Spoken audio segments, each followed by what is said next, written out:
And his wife heard and said so kindly, "Take it, Thomas, and oblige the young lady. I'd do as much for our Jimmy any day if I had a spire of hair worth selling." "Who was Jimmy?" asked Amy, who liked to have things explained as they went along. "Her son," she said, "who was in the army." How friendly such things make strangers feel, don't they? She talked away all the time the man clipped, and diverted my mind nicely. "Didn't you feel dreadfully when the first cut came?" asked Meg with a shiver. I took a last look at my hair while the man got his things, and that was the end of it. I never snivel over trifles like that, I will confess. Though I felt queer when I saw the dear old hair laid out on the table, and felt only the short, rough ends of my head. It almost seemed as if I'd an arm or leg off. The woman saw me look at it, and picked out a long lock for me to keep. "I'll give it to you, Marmee, just to remember past glories by. For a crop is so comfortable I don't think I shall ever have a mane again." Mrs. March folded the wavy chestnut lock and laid it away with a short gray one in her desk. She only said, "Thank you, dearie," but something in her face made the girls change the subject and talk as cheerfully as they could about Mr. Brooks' kindness, the prospect of a fine day tomorrow, and the happy times they would have when father came home to be nursed. No one wanted to go to bed when at 10 o'clock Mrs. March put by the last finished job and said, "Come, girls." Bate went to the piano and played the father's favorite hymn. All began bravely, but broke down one by one till Bate was left alone, singing with all her heart, for to her music was always a sweet consoler. "Go to bed and don't talk, for we must be up early and shall need all the sleep we can get." "Good night, my darlings," said Mrs. March as the hymn ended, for no one cared to try another. They kissed her quietly and went to bed as silently as if the dear invalid lay in the next room. Bate and Amy soon fell asleep in spite of the great trouble, but Meg lay awake, thinking the most serious thoughts she had ever known in her short life. Joe lay motionless, and her sister fancied that she was asleep, till a stifled sob made her exclaim, as she touched a wet cheek, "Joe dear, what is it? Are you crying about father?"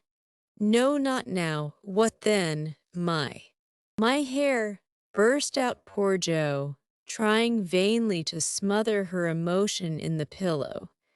It did not seem at all comical to Meg, who kissed and caressed the afflicted heroine in the tenderest manner. "I'm not sorry," protested Joe with a choke. "I'd do it again tomorrow if I could. It's only the vain part of me that goes and cries in this silly way. Don't tell anyone. It's all over now. I thought you were asleep, so I just made a little private moan for my one beauty. How came you to be awake?" "I can't sleep, I'm so anxious," said Meg. "Think about something pleasant and you'll soon drop off." I tried it but felt wider awake than ever. "What did you think of?" "Handsome faces, eyes particularly," answered Meg, smiling to herself in the dark.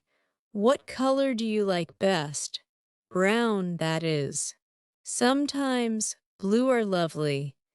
Joe laughed and Meg sharply ordered her not to talk, then amiably promised to make her hair curl, and fell asleep to dream of living in her castle in the air. The clocks were striking midnight, and the rooms were very still as a figure glided quietly from bed to bed, smoothing a coverlet here, settling a pillow there, and pausing to look long and tenderly at each unconscious face, to kiss each with lips that mutely blessed, and to pray the fervent prayers which only mothers utter.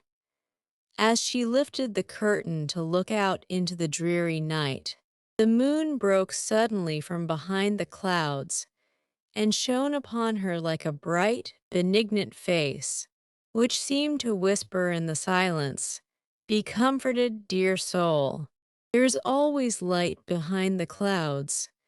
Chapter I. 16 letters in the cold gray dawn. The sisters lit their lamp and read their chapter with an earnestness never felt before. For now the shadow of a real trouble had come. The little books were full of help and comfort, and as they dressed, they agreed to say good-bye cheerfully and hopefully, and send their mother on her anxious journey, unsaddened by tears or complaints from them. Everything seemed very strange when they went down, so dim and still outside, so full of light and bustle within. Breakfast at that early hour seemed odd, and even Hannah's familiar face looked unnatural as she flew about her kitchen with her nightcap on. The big trunk stood ready in the hall.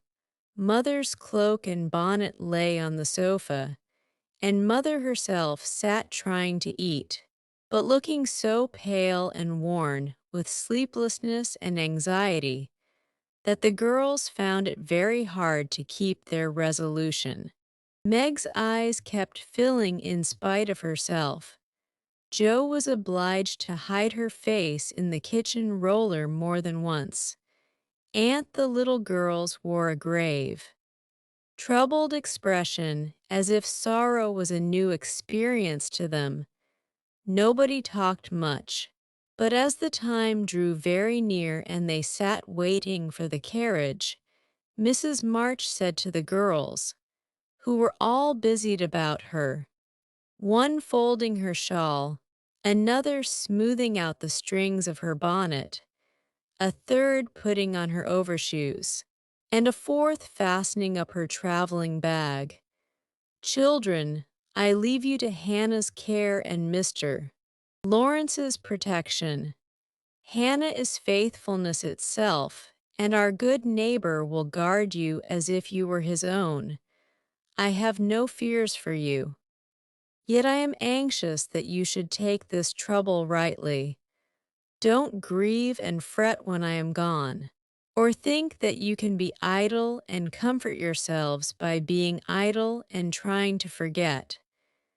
Go on with your work as usual, for work is a blessed solace. Hope and keep busy, and whatever happens, remember that you never can be fatherless.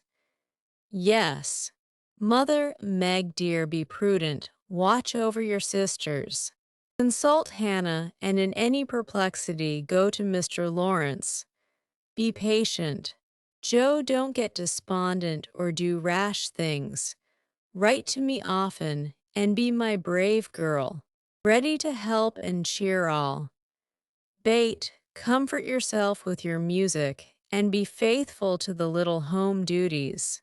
And you, Amy, help all you can, be obedient, and keep Happy safe at home.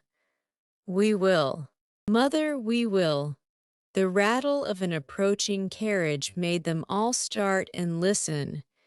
That was the hard minute, but the girls stood it well. No one cried, no one ran away or uttered a lamentation, though their hearts were very heavy as they sent loving messages to Father, remembering, as they spoke, that it might be too late to deliver them. They kissed their mother quietly, clung about her tenderly, and tried to wave their hands cheerfully when she drove away. Laurie and his grandfather came over to see her off, and Mr. Brooke looked so strong and sensible and kind that the girls christened him Mr. Greatheart on the spot.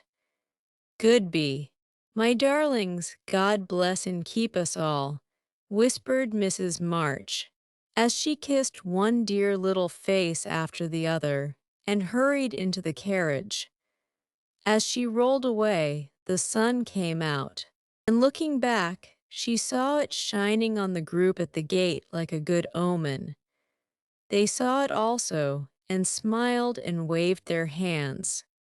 And the last thing she beheld as she turned the corner was the four bright faces, and behind them, like a bodyguard, old Mr.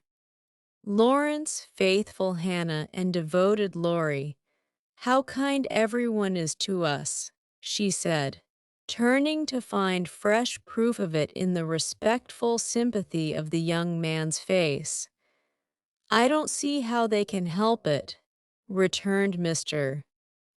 Brooke, laughing so infectiously that Mrs. March could not help smiling. And so the journey began with the good omens of sunshine, smiles, and cheerful words. "I feel as if there had been an earthquake," said Joe, as their neighbors went home to breakfast, leaving them to rest and refresh themselves. "It seems as if half the house was gone," added Meg forlornly.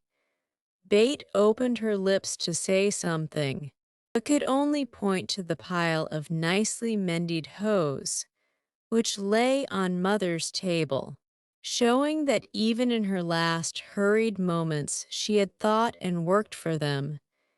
It was a little thing, but it went straight to their hearts. And in spite of their brave resolutions, they all broke down and cried bitterly. Hannah wisely allowed them to relieve their feelings, and when the shower showed signs of clearing up, she came to the rescue, armed with a coffee pot.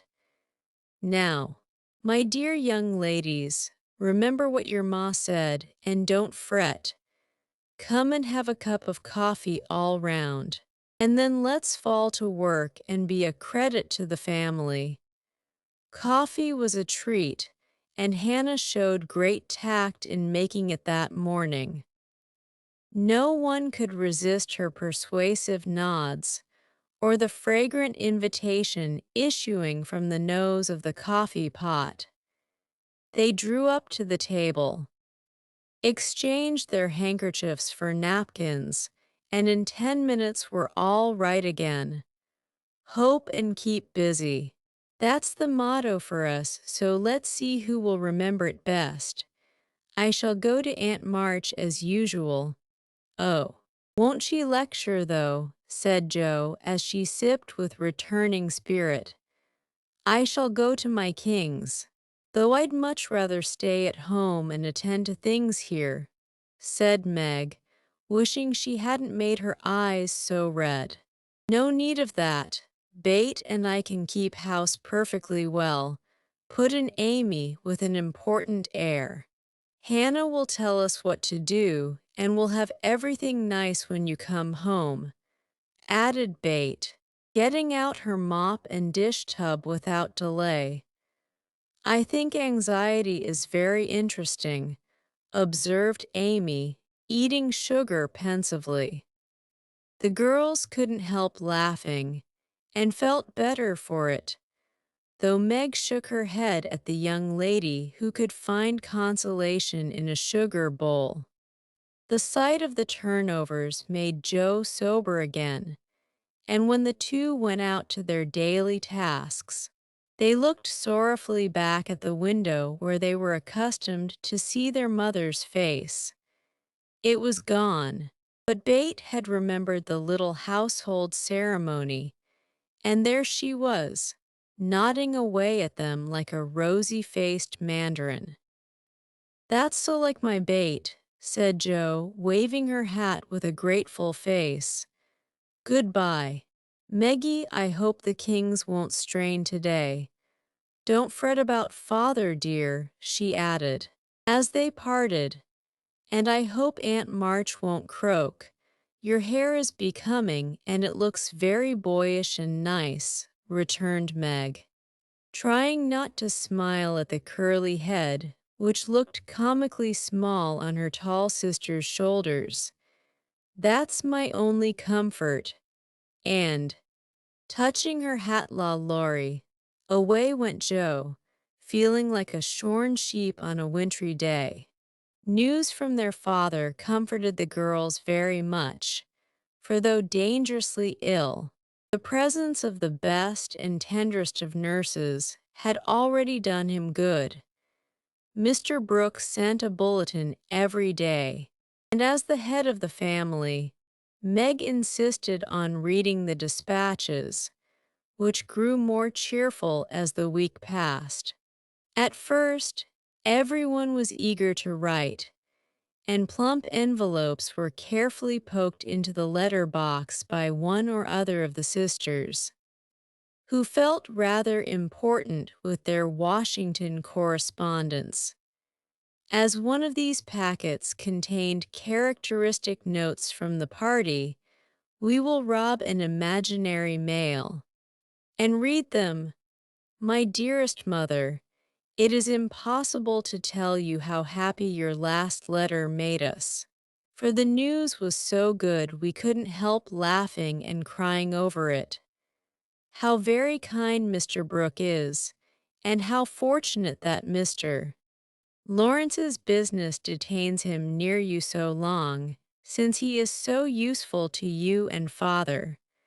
The girls are all as good as gold. Joe helps me with the sewing and insists on doing all sorts of hard jobs.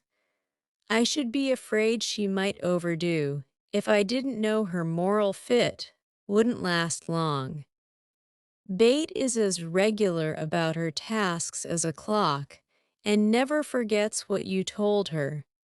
She grieves about father and looks sober except when she is at her little piano. Amy minds me nicely, and I take great care of her.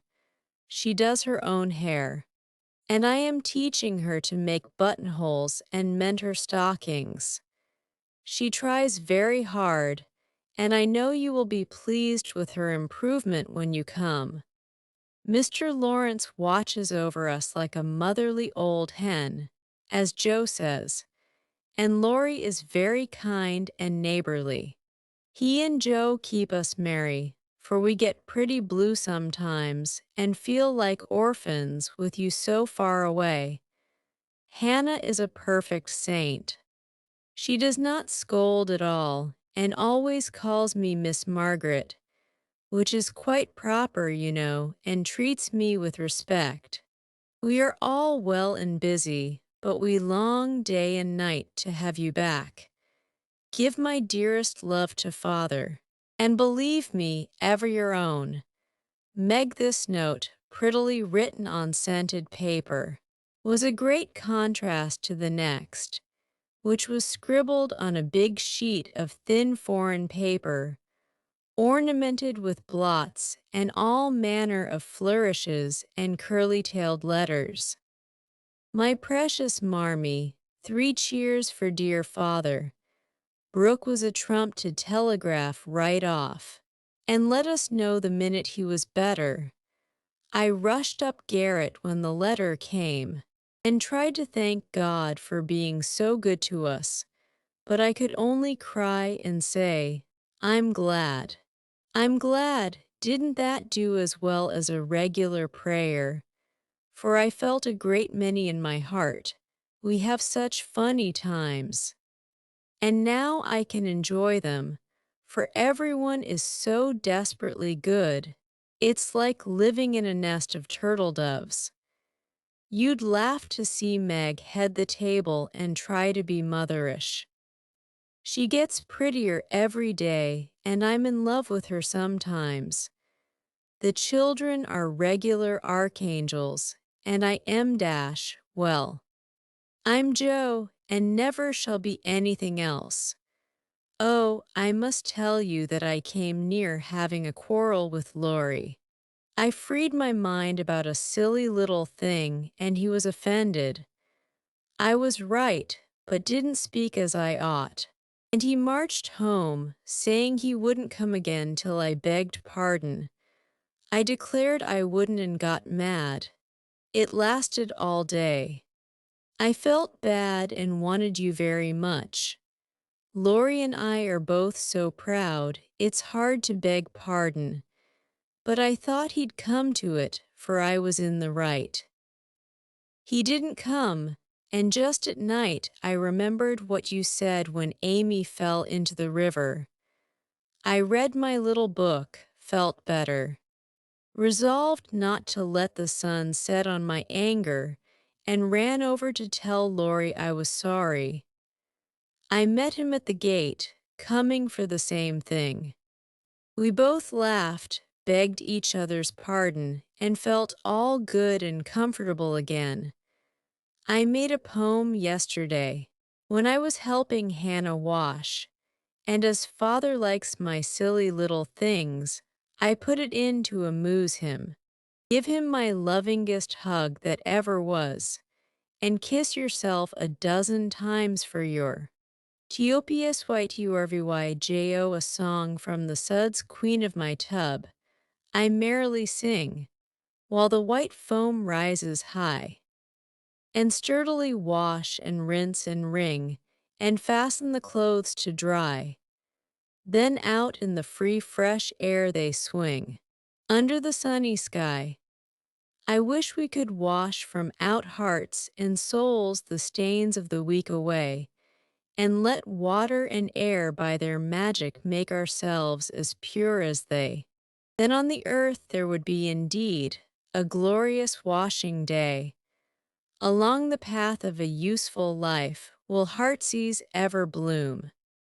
The busy mind has no time to think of sorrow or care or gloom, and anxious thoughts may be swept away as we bravely wield a broom. I am glad a task to me is given to labor at day by day, for it brings me health and strength and hope, and I cheerfully learn to say, head you may think, heart you may feel, but hand, you shall work alway. Dear mother, there is only room for me to send my love, and some pressed pansies from the root I have been keeping safe in the house for father to see. I read every morning, try to be good all day, and sing myself to sleep with father's tune.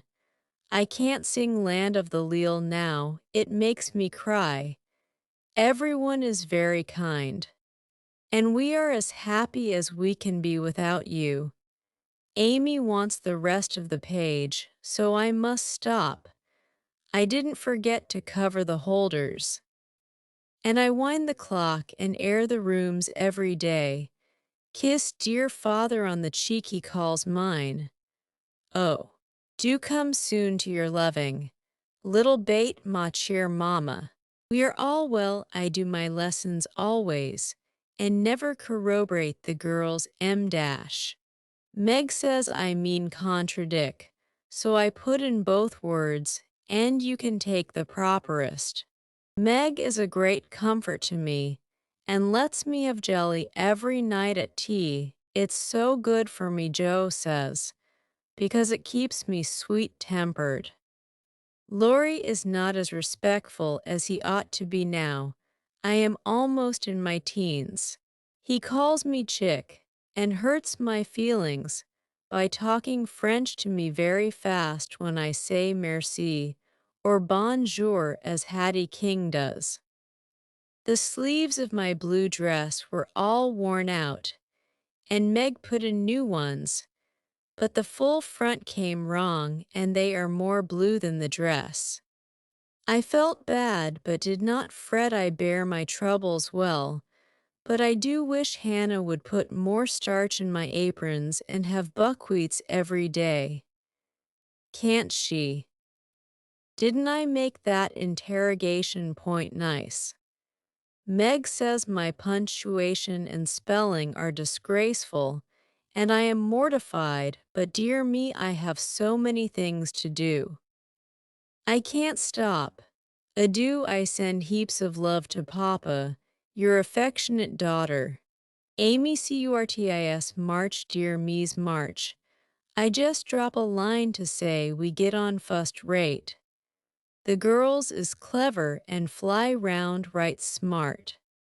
Miss Meg is going to make a proper good housekeeper.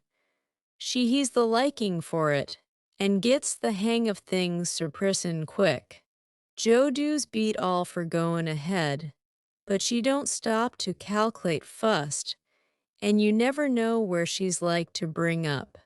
She done out a tub of clothes on Monday, but she starched 'em afore they was wrenched, and blued a pink calico dress till I thought I should 'a died a laughin'. Bate is the best of little creeters, and a sight of help to me, being so forehanded and dependable. She tries to learn everything, and really goes to market beyond her years. Likewise keeps accounts, with my help, quite wonderful. We have got on very economical so fur.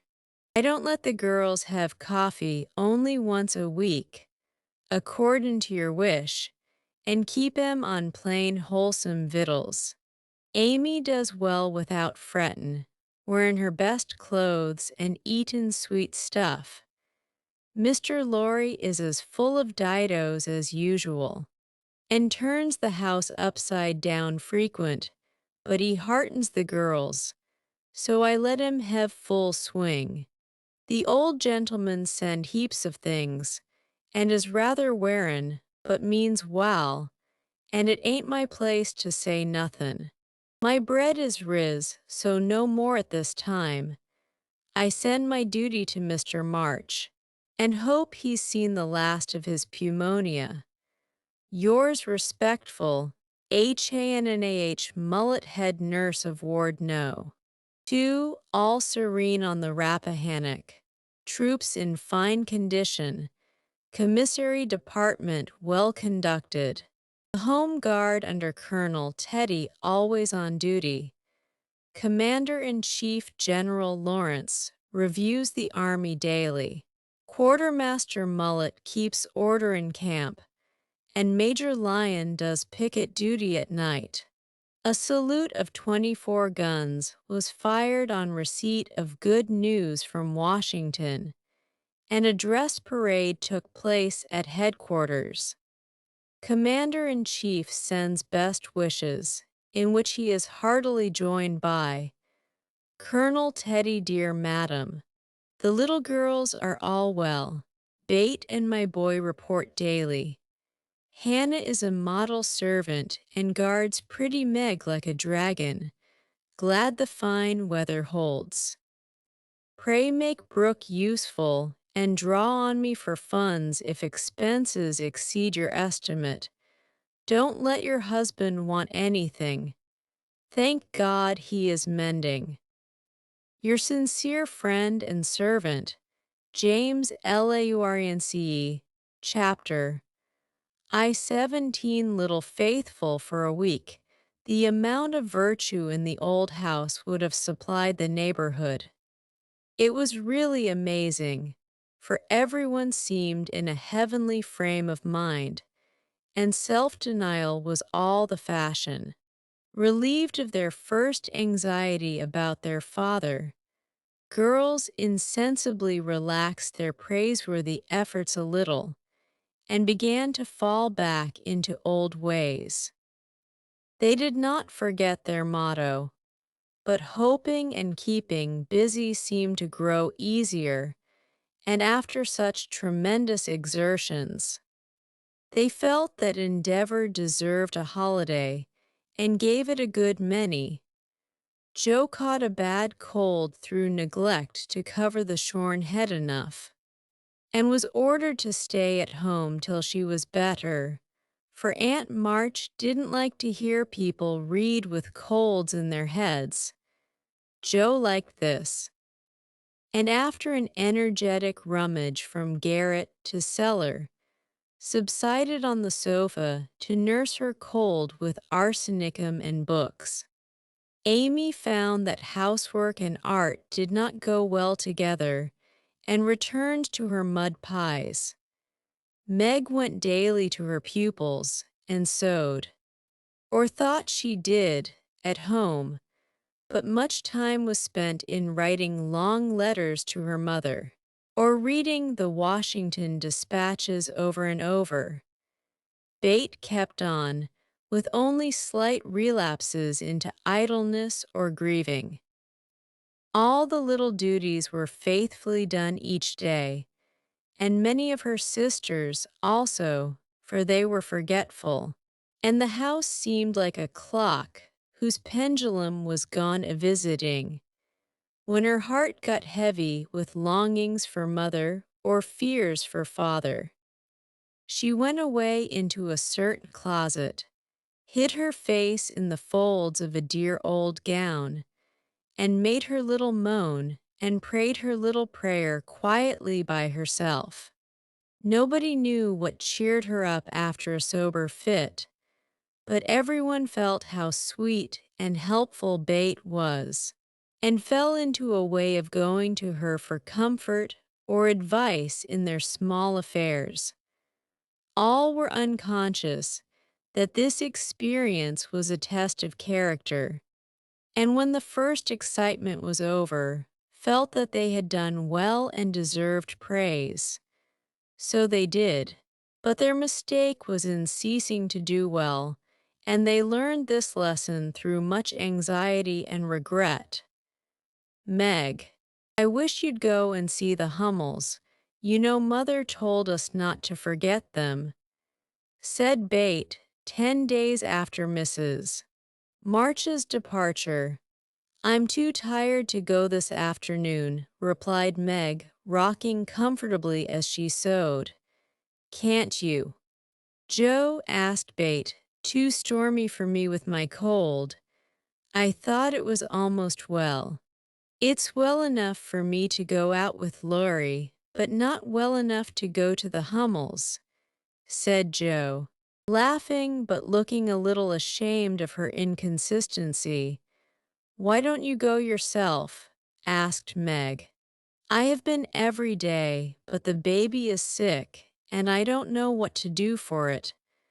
Mrs. Hummel goes away to work, and Lottchen takes care of it, but it gets sicker and sicker, and I think you or Hannah ought to go. Bates spoke earnestly, and Meg promised she would go tomorrow. Ask Hannah for some nice little mess, and take it round, Bate.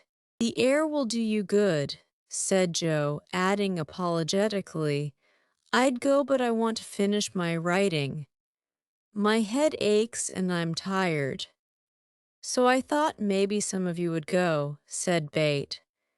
Amy will be in presently, and she will run down for us, suggested Meg. So Bate lay down on the sofa, the others returned to their work, and the Hummels were forgotten. An hour passed. Amy did not come. Meg went to her room to try on a new dress. Jo was absorbed in her story, and Hannah was sound asleep before the kitchen fire, when Bate quietly put on her hood, filled her basket with odds and ends for the poor children, and went out into the chilly air with a heavy head and a grieved look in her patient eyes.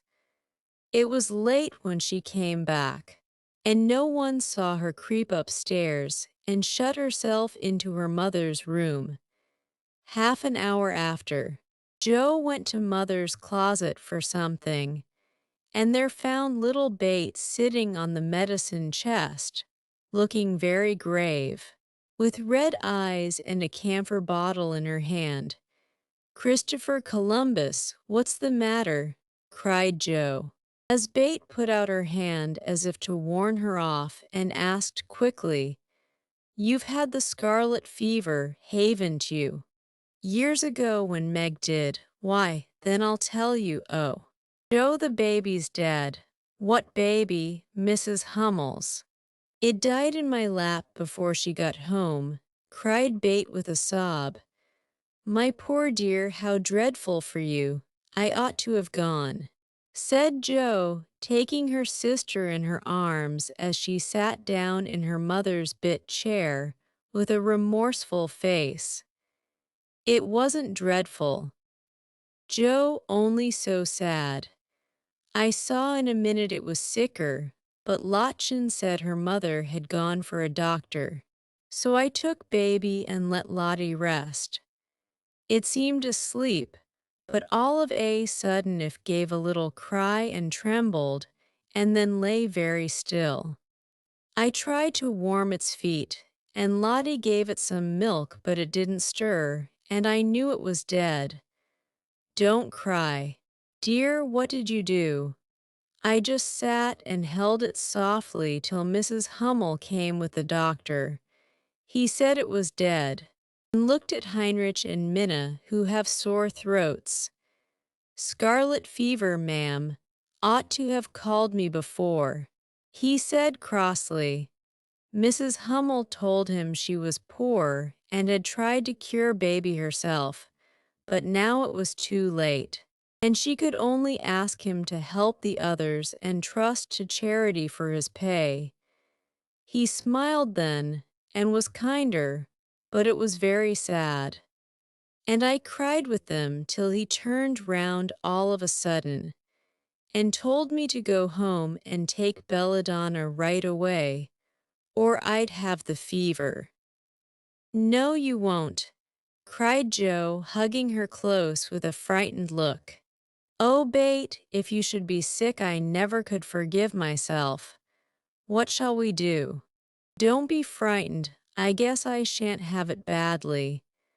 I looked in Mother's book and saw that it begins with headache, sore throat, and queer feelings like mine, so I did take some belladonna, and I feel better, said Bate, laying her cold hands on her hot forehead and trying to look well.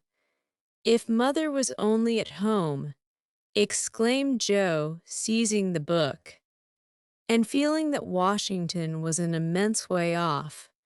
She read a page, looked at Bate, felt her head, peeped into her throat, and then said gravely, You've been over the baby every day for more than a week, and among the others who are going to have it, so I'm afraid you are going to have it, Bate. I'll call Hannah.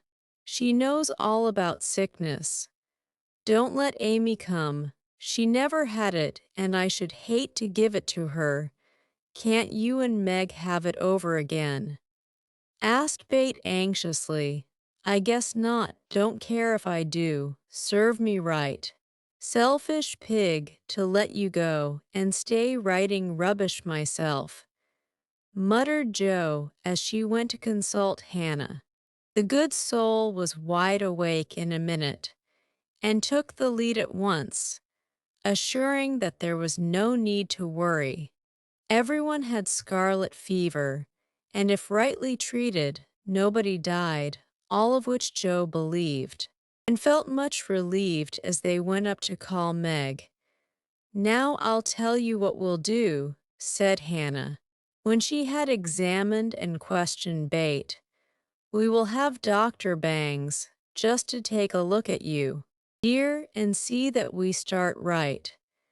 Then we'll send Amy off to Aunt March's for a spell, to keep her out of harm's way. And one of you girls can stay at home and amuse Bate for a day or two. I shall stay, of course, I'm oldest, began Meg, looking anxious and self-reproachful. I shall, because it's my fault she is sick. I told Mother I'd do the errands.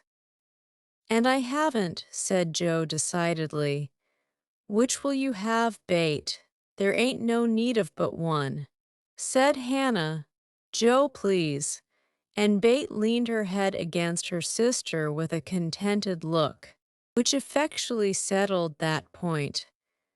I'll go and tell Amy, said Meg, feeling a little hurt, yet rather relieved on the whole. For she did not like nursing, and Joe did. Amy rebelled outright and passionately declared that she had rather have the fever than go to Aunt March.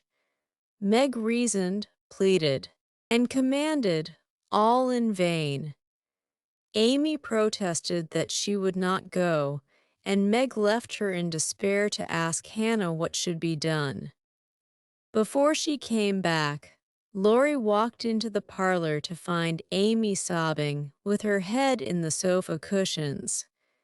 She told her story, expecting to be consoled, but Laurie only put his hands in his pockets and walked about the room, whistling softly as he knit his brows in deep thought.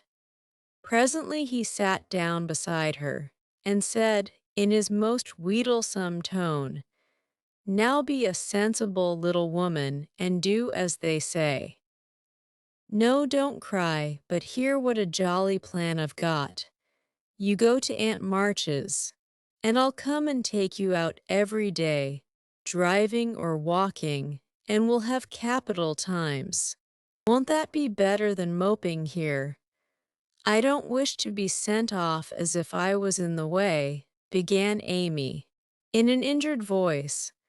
"Bless your heart, child, it's to keep you well. You don't want to be sick, do you?" "No, I'm sure I don't, but I dare say I shall be, for I've been with Bate all the time."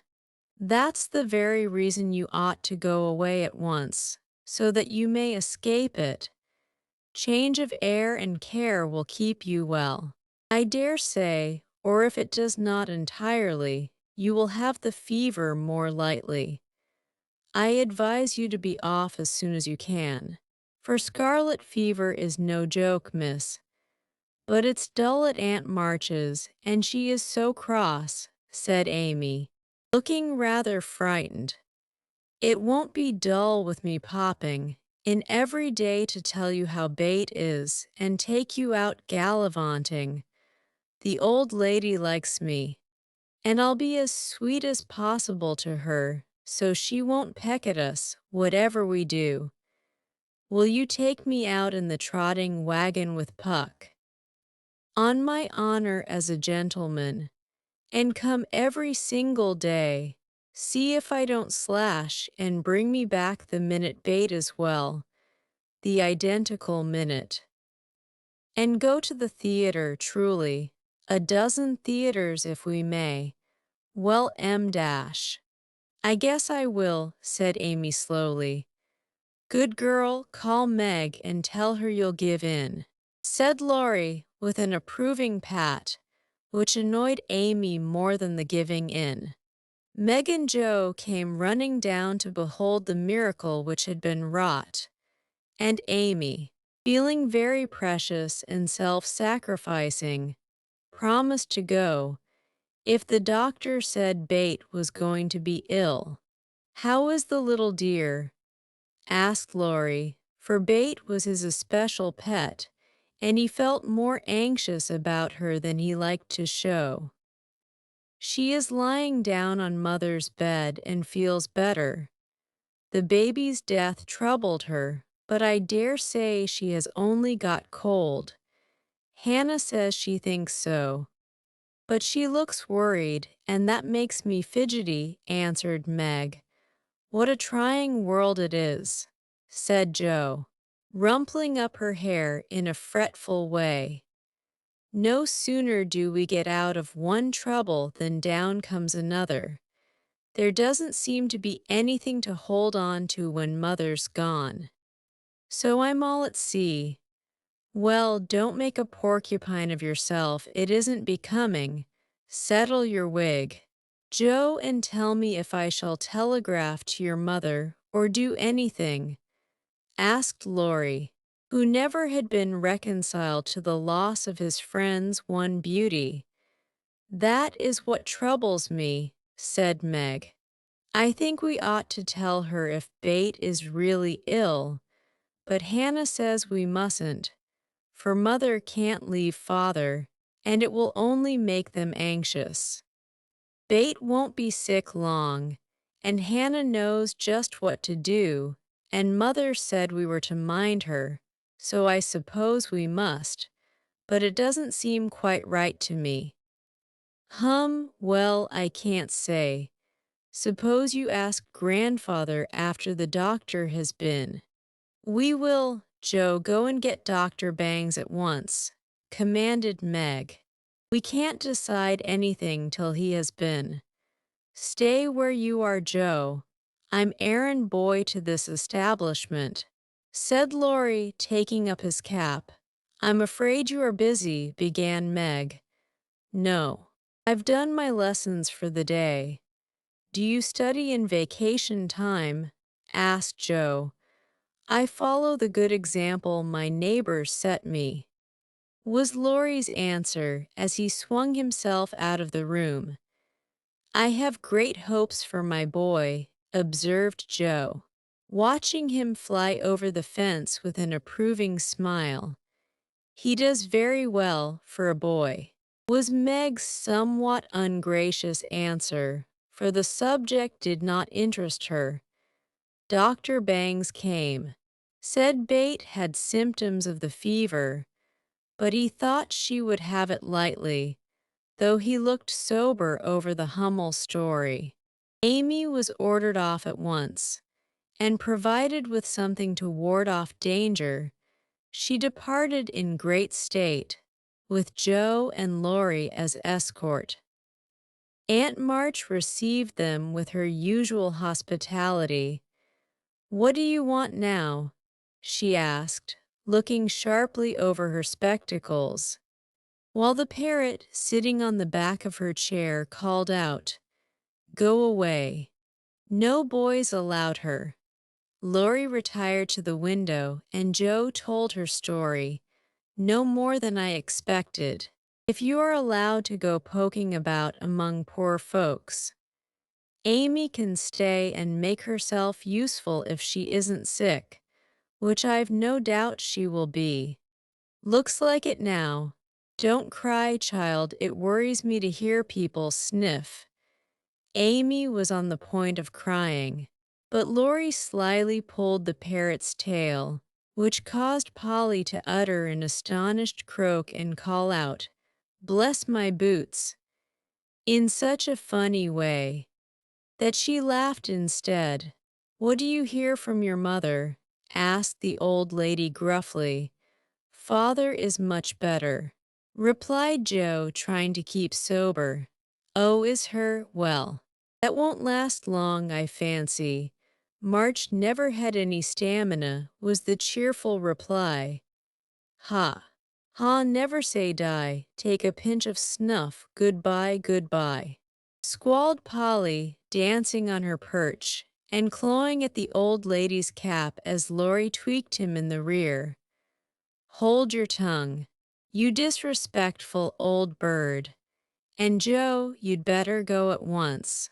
It isn't proper to be gadding about so late with a rattle-pated boy like. Hold your tongue, you disrespectful old bird, cried Polly, tumbling off the chair with a bounce, and running to peck the rattle-pated boy, who was shaking with laughter at the last speech. I don't think I can bear it, but I'll try, thought Amy, as she was left alone with Aunt March.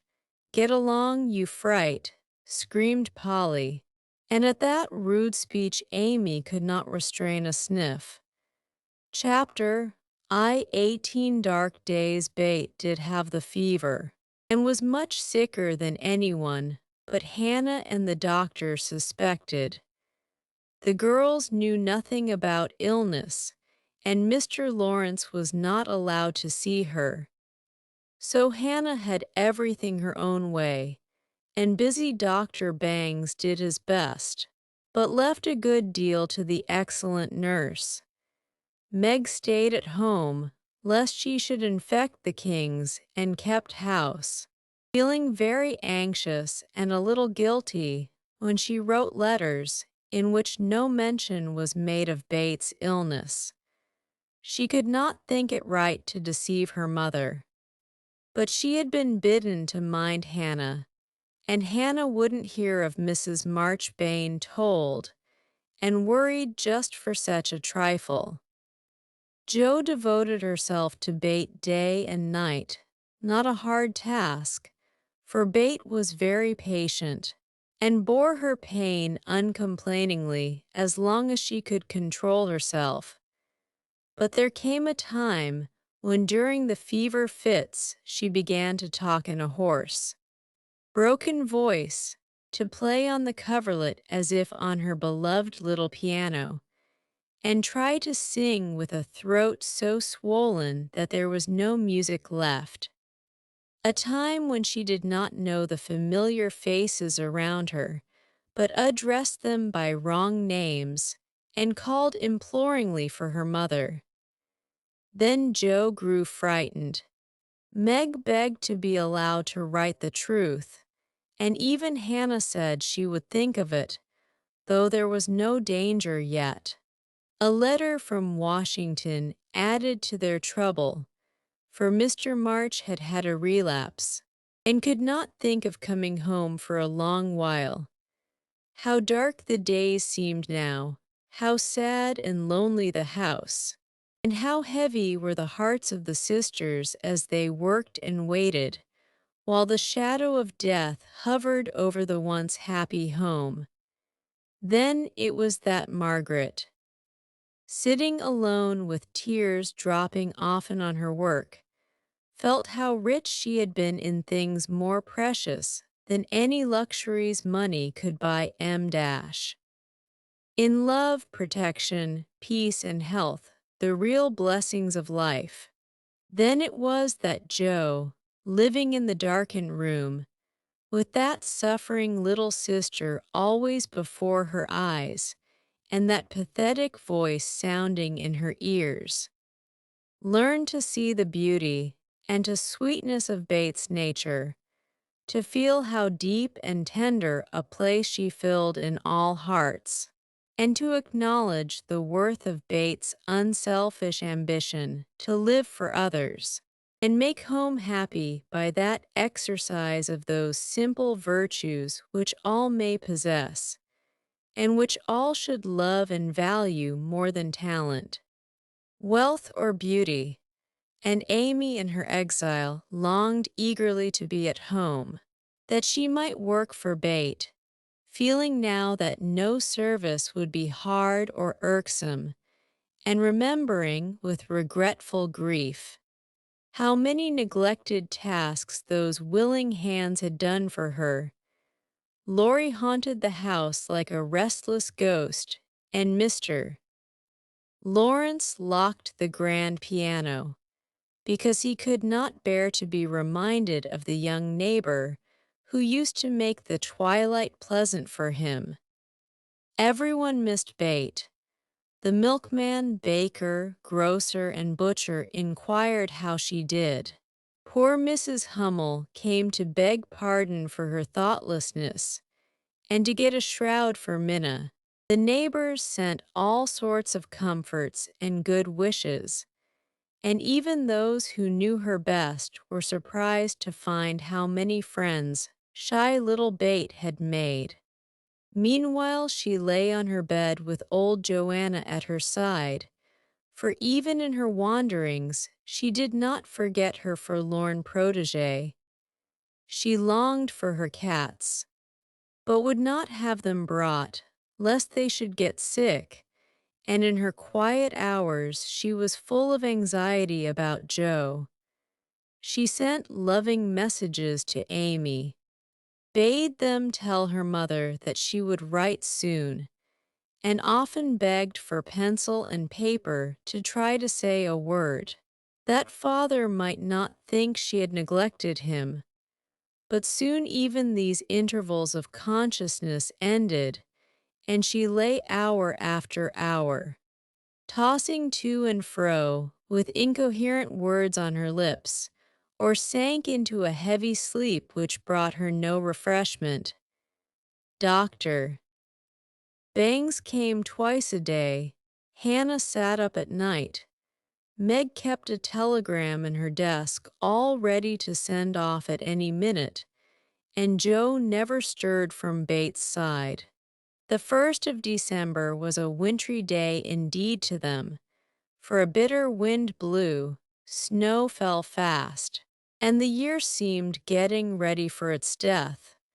When Dr. Bangs came that morning, he looked long at Bate, held the hot hand in both his own for a minute, and laid it gently down, saying in a low voice to Hannah, "If Mrs. March can leave her husband, she'd better be sent for." Hannah nodded without speaking, for her lips twitched nervously. Meg dropped down into a chair as the strength seemed to go out of her limbs at the sound of those words, and Joe, standing with a pale face for a minute, ran to the parlor, snatched up the telegram, and throwing on her things, rushed out into the storm. She was soon back, and while noiselessly taking off her cloak, Laurie came in with a letter, saying that Mr. March was mending again. Joe read it thankfully, but the heavy weight did not seem lifted off her heart, and her face was so full of misery that Laurie asked quickly, "What is it? Is Bate worse?" "I've sent for Mother," said Joe, tugging at her rubber boots with a tragic expression. "Good for you, Joe. Did you do it on your own responsibility?" asked Laurie, as he seated her in the hall chair and took off the rebellious boots. Seeing how her hands shook, "No, the doctor told us to." "Oh, Joe, it's not so bad as that," cried Laurie with a startled face. "Yes, it is. She doesn't know us. She doesn't even talk about the flocks of green doves, as she calls the vine leaves on the wall. She doesn't look like my Bate, and there's nobody to help us bear it. Mother and Father both gone, and God seems so far away I can't find him." As the tears streamed fast down poor Joe's cheeks, she stretched out her hand in a helpless sort of way, as if groping in the dark, and Laurie took it in his, whispering as well as he could with a lump in his throat, "I'm here. Hold on, Tome. Joe dear." She could not speak, but she did hold on, and the warm grasp of the friendly human hand comforted her sore heart, and seemed to lead her nearer to the divine arm which alone could uphold her in her trouble. Laurie longed to say something tender and comfortable, but no fitting words came to him, so he stood silent, gently stroking her bent head as her mother used to do. It was the best thing he could have done, far more soothing than the most eloquent words, for Joe felt the unspoken sympathy, and in the silence learned the sweet solace which affection administers to sorrow. Soon she dried the tears which had relieved her, and looked up with a grateful face. "Thank you, Teddy, I'm better now. I don't feel so forlorn, and will try to bear it if it comes. Keep hoping for the best. That will help you, Joe. Soon your mother will be here, and then everything will be all right. I'm so glad Father is better. Now she won't feel so bad about leaving him. Oh, me, it does seem as if all the troubles came in a heap, and I got the heaviest part on my shoulders," sighed Joe, spreading her wet handkerchief over her knees to dry. "Doesn't Meg pull fair?" asked Laurie, looking indignant.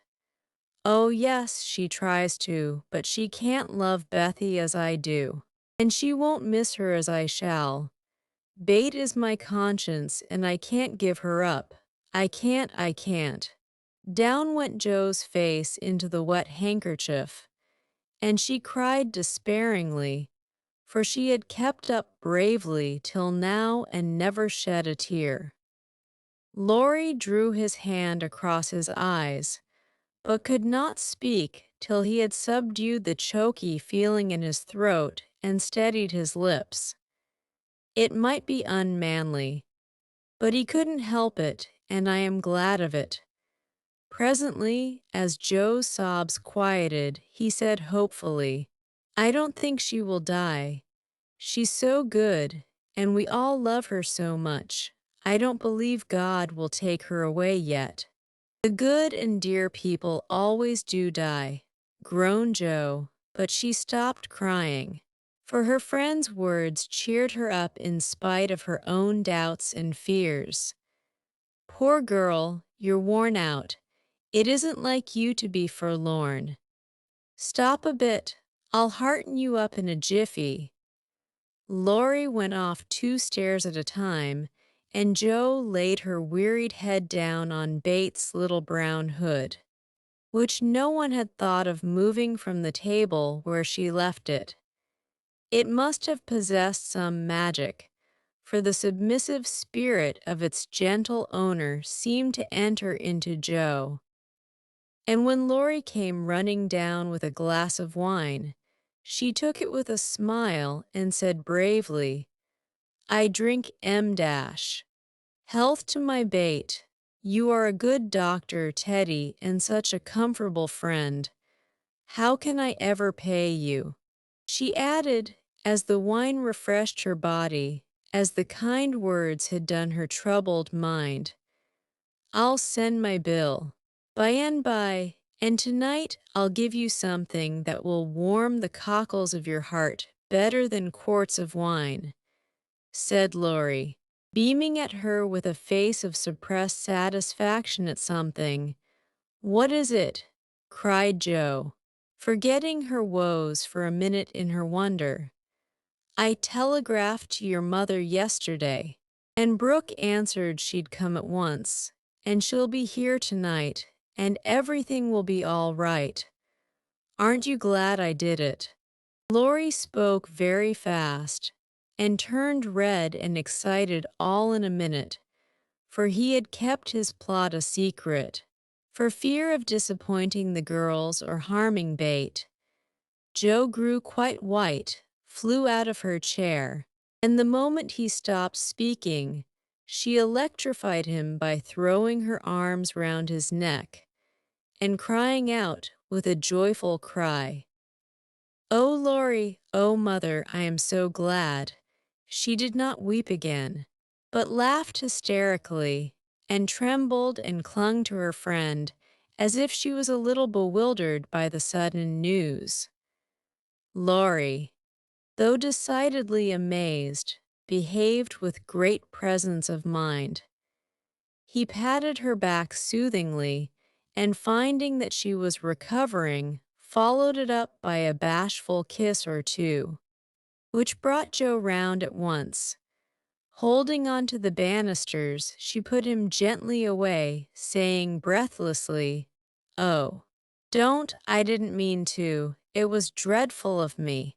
But you were such a dear to go and do it in spite of Hannah that I couldn't help flying at you. Tell me all about it, and don't give me wine again. It makes me act so." "I don't mind," laughed Laurie as he settled his tie. "Why, you see I got fidgety, and so did Grandpa. We thought Hannah was overdoing the authority business, and your mother ought to know. She'd never forgive us if well, if anything happened, you know. So I got Grandpa to say it was high time we did something, and off I pelted to the office yesterday, for the doctor looked sober. And Hannah most took my head off when I proposed a telegram. I never can bear to be lorded over, so that settled my mind, and I did it. Your mother will come, I know, and the late train is in at 2 a.m. I shall go for her. And you've only got to bottle up your rapture And keep bait quiet till that blessed lady gets here. Laurie, you're an angel, how shall I ever thank you? Fly at me again, I rather liked it, said Laurie, looking mischievous, a thing he had not done for a fortnight. No, thank you. I'll do it by proxy when your grandpa comes. Don't tease, but go home and rest, for you'll be up half the night. Bless you, Teddy, bless you. Jo had backed into a corner, and as she finished her speech, she vanished precipitately into the kitchen, where she sat down upon a dresser and told the assembled cats that she was happy, oh so happy, while Laurie departed, feeling that he had made a rather neat thing of it. That's the interferingest chap I ever see, but I forgive him, and do hope Mrs. March is coming right away, said Hannah, with an air of relief when Jo told the good news. Meg had a quiet rapture and then brooded over the letter while Jo set the sick room in order.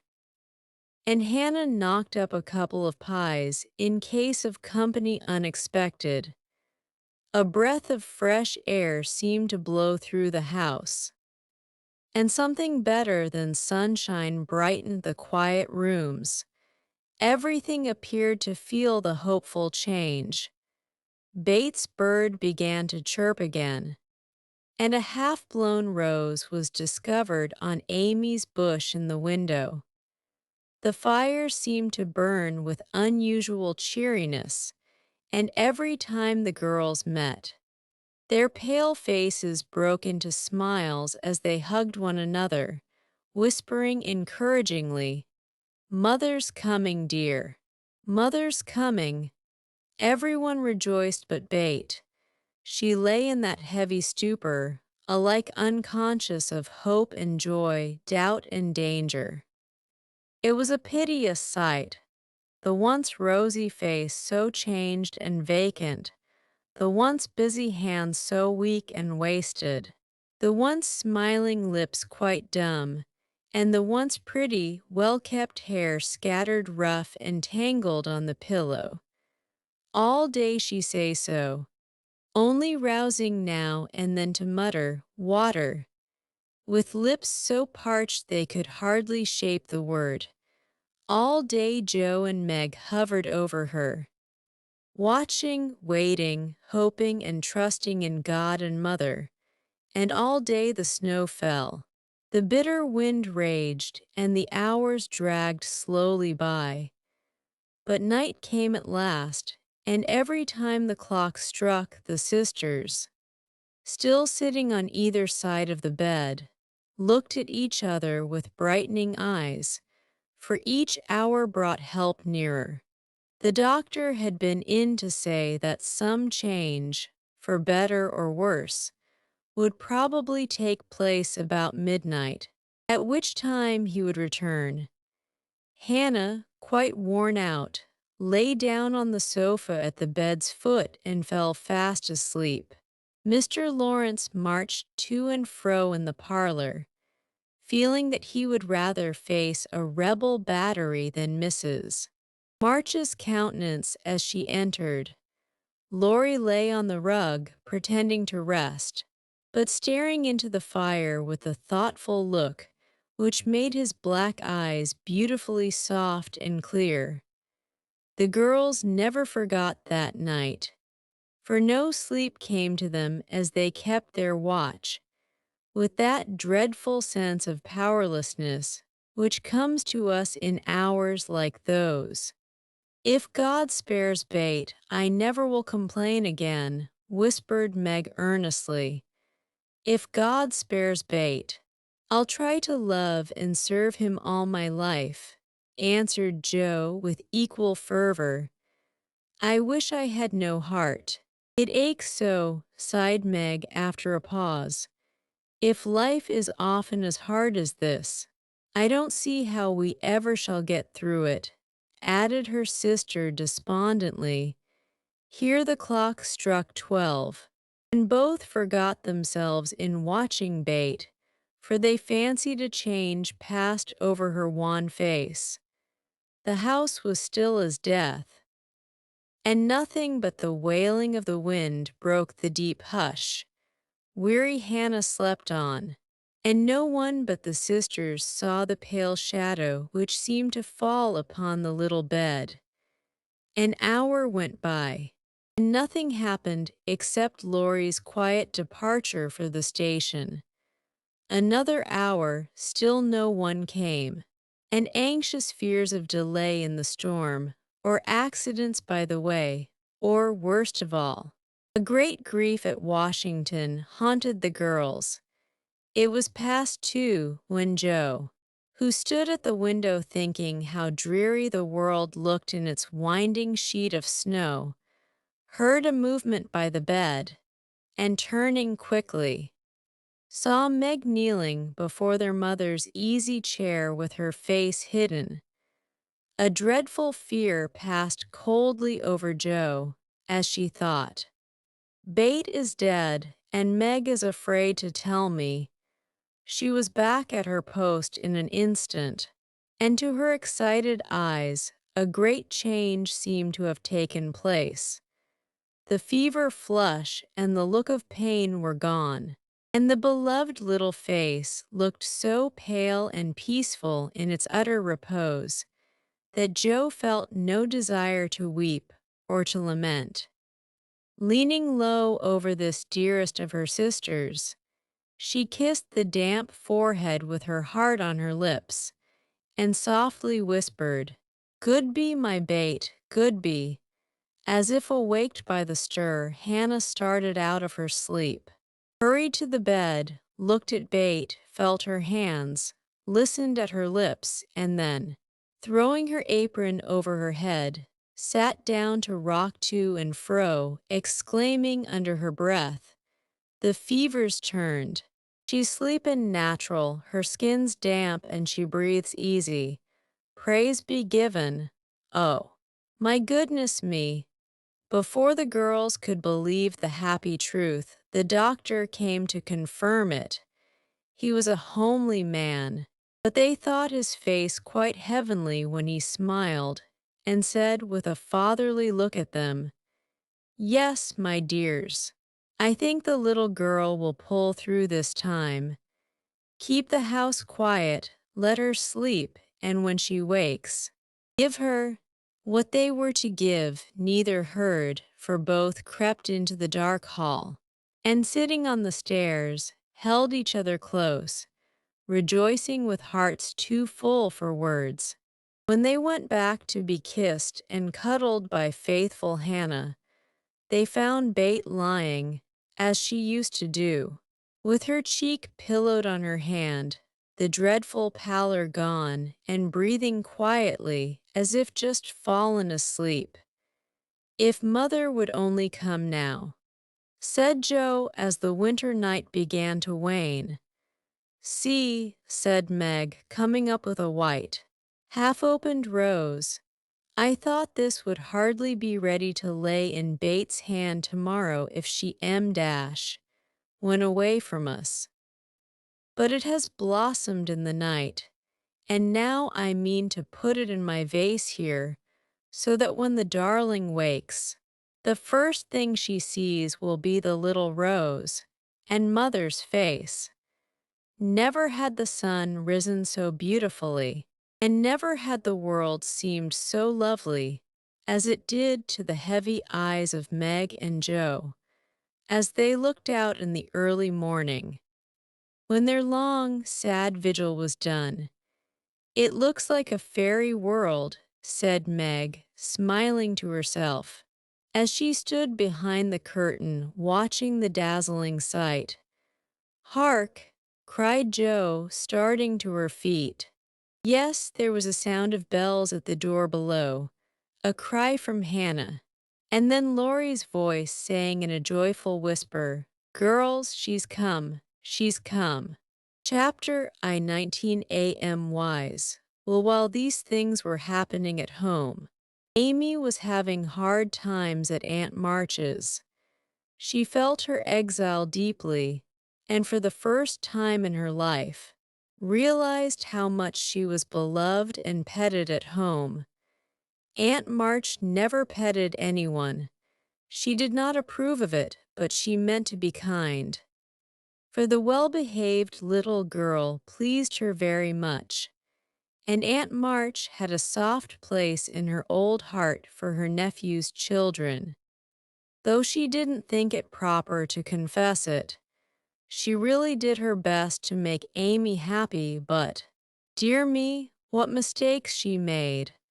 Some old people keep young at heart in spite of wrinkles and gray hairs, can sympathize with children's little cares and joys, make them feel at home, and can hide wise lessons under pleasant plays, giving and receiving friendship in the sweetest way. But Aunt March had not this gift, and she worried Amy very much with her rules and orders. Her prim ways and long, prosy talks, finding the child more docile and amiable than her sister. The old lady felt it her duty to try and counteract, as far as possible, the bad effects of home freedom and indulgence. So she took Amy by the hand and taught her as she herself had been taught 60 years ago, a process which carried dismay to Amy's soul and made her feel like a fly in the web of a very strict spider. She had to wash the cups every morning and polish up the old-fashioned spoons, the fat silver teapot, and the glasses till they shone. Then she must dust the room. And what a trying job that was! Not a speck escaped Aunt March's eye, and all the furniture had claw legs and much carving, which was never dusted to suit. Then Polly had to be fed, the lapdog combed, and a dozen trips upstairs and down to get things or deliver orders. For the old lady was very lame and seldom left her big chair. After these tiresome labors, she must do her lessons, which was a daily trial of every virtue she possessed. Then she was allowed 1 hour for exercise or play, and didn't she enjoy it? Laurie came every day and wheedled Aunt March till Amy was allowed to go out with him, when they walked and rode and had capital times. After dinner, she had to read aloud and sit still while the old lady slept, which she usually did for an hour as she dropped off over the first page. Then patchwork or towels appeared, and Amy sewed with outward meekness and inward rebellion till dusk, when she was allowed to amuse herself as she liked till tea time. The evenings were the worst of all, for Aunt March fell to telling long stories about her youth, which were so unutterably dull that Amy was always ready to go to bed, intending to cry over her hard fate, but usually going to sleep before she had squeezed out more than a tear or two. If it had not been for Laurie and old Esther, the maid, she felt that she never could have got through that dreadful time. The parrot alone was enough to drive her distracted, for he soon felt that she did not admire him, and revenged himself by being as mischievous as possible.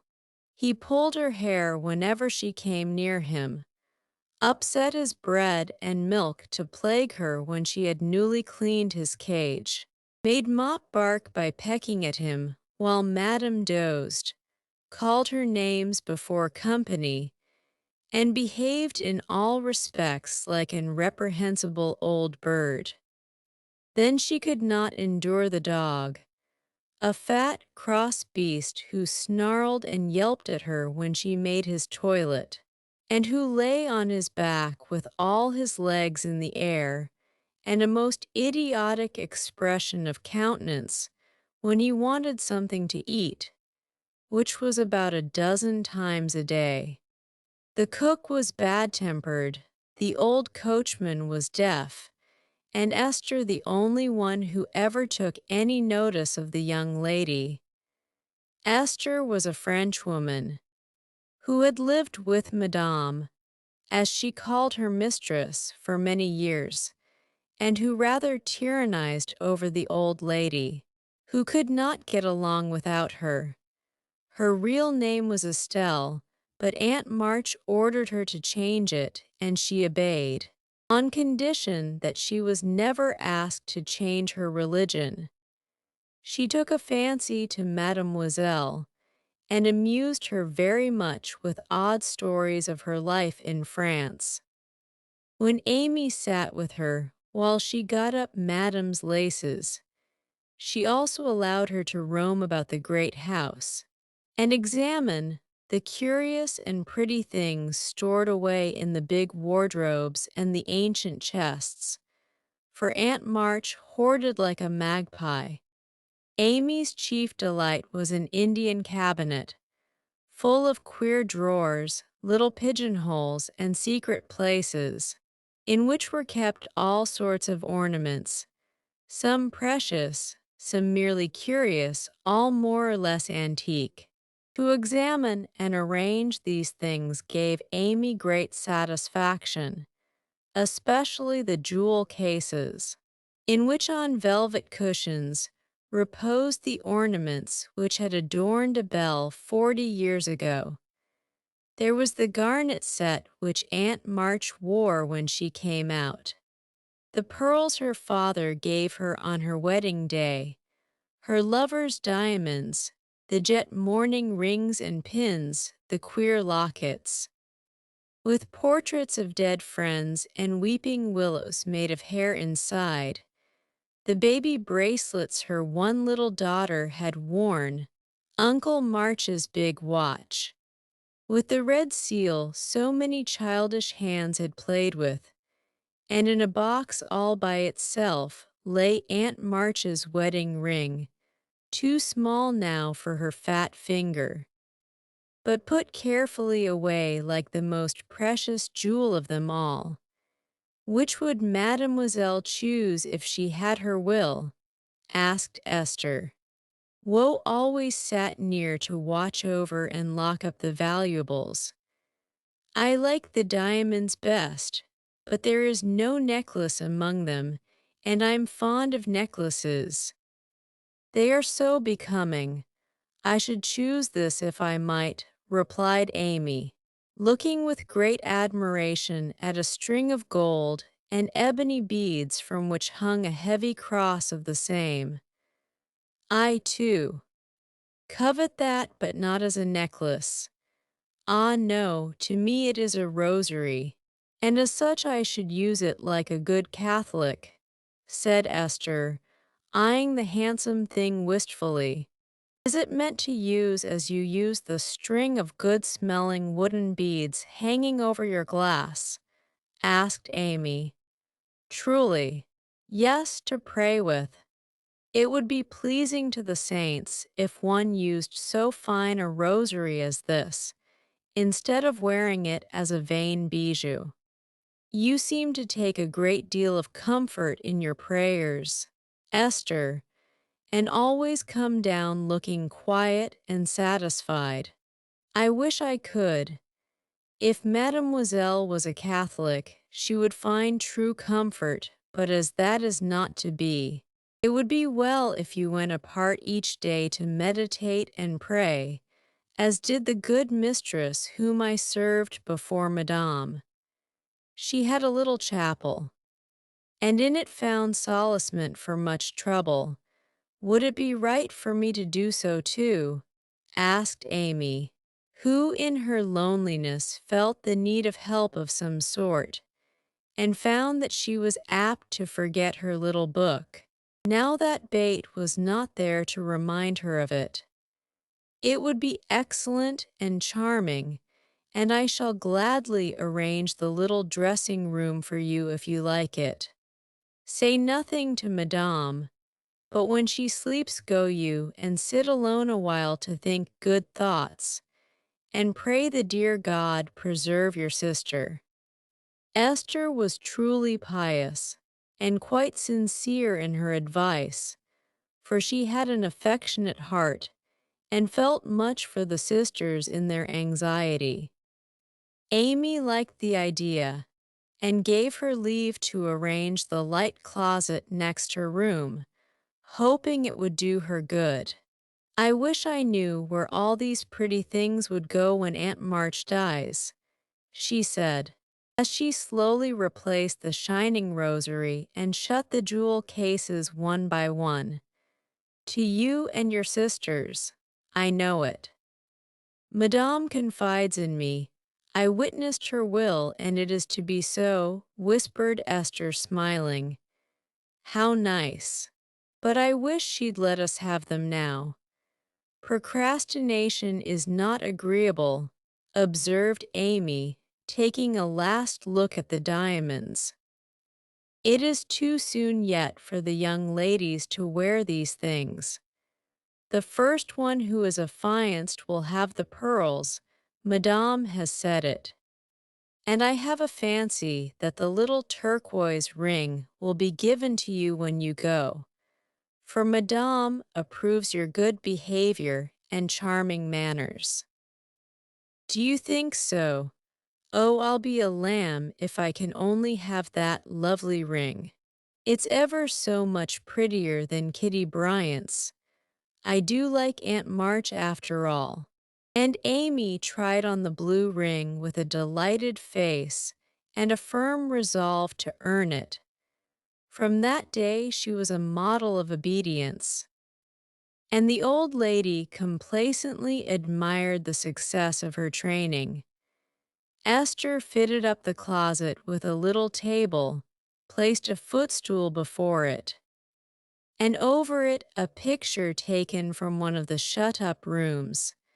She thought it was of no great value, but being appropriate, she borrowed it, well knowing that Madame would never know it, nor care if she did.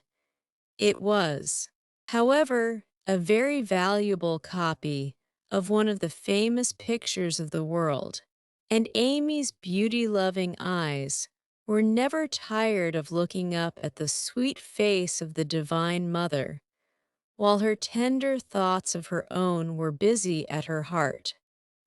On the table she laid her little testament and hymn book, kept a vase always full of the best flowers Laurie brought her, and came every day to sit alone, thinking good thoughts, and praying the dear God to preserve her sister. Esther had given her a rosary of black beads with a silver cross, but Amy hung it up and did not use it, feeling doubtful as to its fitness for Protestant prayers. The little girl was very sincere in all this, for being left alone outside the safe home nest, she felt the need of some kind hand to hold by so sorely that she instinctively turned to the strong and tender friend whose fatherly love most closely surrounds his little children. She missed her mother's help to understand and rule herself, but having been taught where to look, she did her best to find the way and walk in it confidingly. But Amy was a young pilgrim, and just now her burden seemed very heavy. She tried to forget herself, to keep cheerful, and be satisfied with doing right, though no one saw or praised her for it. In her first effort at being very, very good, she decided to make her will, as Aunt March had done, so that if she did fall ill and die, her possessions might be justly and generously divided. It cost her a pang even to think of giving up the little treasures which in her eyes were as precious as the old lady's jewels. During one of her play hours, she wrote out the important document as well as she could, with some help from Esther as to certain legal terms. And when the good-natured Frenchwoman had signed her name, Amy felt relieved and laid it by to show Laurie, whom she wanted as a second witness. As it was a rainy day, she went upstairs to amuse herself in one of the large chambers, and took Polly with her for company. In this room, there was a wardrobe full of old-fashioned costumes with which Esther allowed her to play, and it was her favorite amusement to array herself in the faded brocades, and parade up and down before the long mirror, making stately curtsies, and sweeping her train about with a rustle which delighted her ears. So busy was she on this day that she did not hear Laurie's ring nor see his face peeping in at her, as she gravely promenaded to and fro, flirting her fan and tossing her head, on which she wore a great pink turban, contrasting oddly with her blue brocade dress and yellow quilted petticoat. She was obliged to walk carefully, for she had on high-heeled shoes, and as Laurie told Joe afterward, it was a comical sight to see her mince along in her gay suit, with Polly sidling and bridling just behind her, imitating her as well as he could, and occasionally stopping to laugh or exclaim, "Ain't we fine? Get along, you fright. Hold your tongue, kiss me, dear, ha ha," having with difficulty restrained an explosion of merriment. Lest it should offend Her Majesty, Laurie tapped and was graciously received. "Sit down and rest while I put these things away. Then I want to consult you about a very serious matter," said Amy, when she had shown her splendor and driven Polly into a corner. "That bird is the trial of my life," she continued, removing the pink mountain from her head, while Laurie seated himself astride a chair. "Yesterday, when Aunt was asleep and I was trying to be as still as a mouse, Polly began to squall and flap about in his cage, so I went to let him out and found a big spider there. I poked it out, and it ran under the bookcase. Polly marched straight after it, stooped down and peeped under the bookcase, saying, in his funny way, with a cock of his eye, 'Come out and take a walk, my dear.' I couldn't help laughing, which made Pole swear, and Aunt woke up and scolded us both. Did the spider accept the old fellow's invitation?" asked Laurie, yawning. "Yes, out it came, and away ran Polly, frightened to death, and scrambled up on Aunt's chair, calling out, 'Catch her, catch her, catch her,' as I chased the spider. That's a lie, oh lor!" cried the parrot, pecking at Laurie's toes. "I'd wring your neck if you were mine, you old torment," cried Laurie, shaking his fist at the bird, who put his head on one side and gravely croaked, "Alliar, bless your buttons." "Dear, now I'm ready," said Amy, shutting the wardrobe and taking a piece of paper out of her pocket. "I want you to read that, please, and tell me if it is legal and right. I felt I ought to do it, for life is uncertain, and I don't want any ill feeling over my tomb." Laurie bit his lips, and turning a little from the pensive speaker, "Read the following document, with praiseworthy gravity, considering the spelling. My last WILL and TSTMENTI, Amy Curtis March.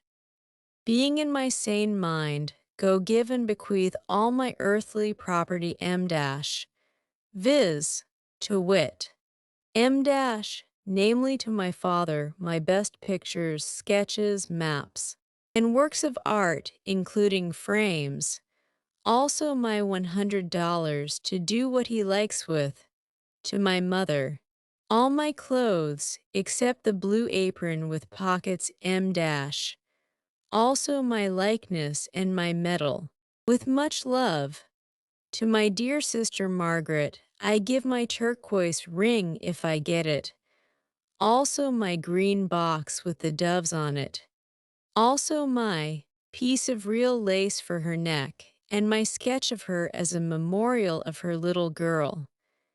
To Joe I leave my breastpin, the one mended with sealing wax, also my bronze inkstand M dash. She lost the cover M dash, and my most precious plaster rabbit, because I am sorry I burned up her story. To Bate, if she lives after me, I give my dolls and the little bureau my fan, my linen collars, and my new slippers if she can wear them being thin when she gets well. And I herewith also leave her my regret that I ever made fun of old Joanna. To my friend and neighbor Theodore Lawrence, I bequeath my paper mache portfolio, my clay model of a horse, though he did say it hadn't any neck. Also in return for his great kindness in the hour of affliction, any one of my artistic works he likes. Notre Dame is the best. To our venerable benefactor, Mr.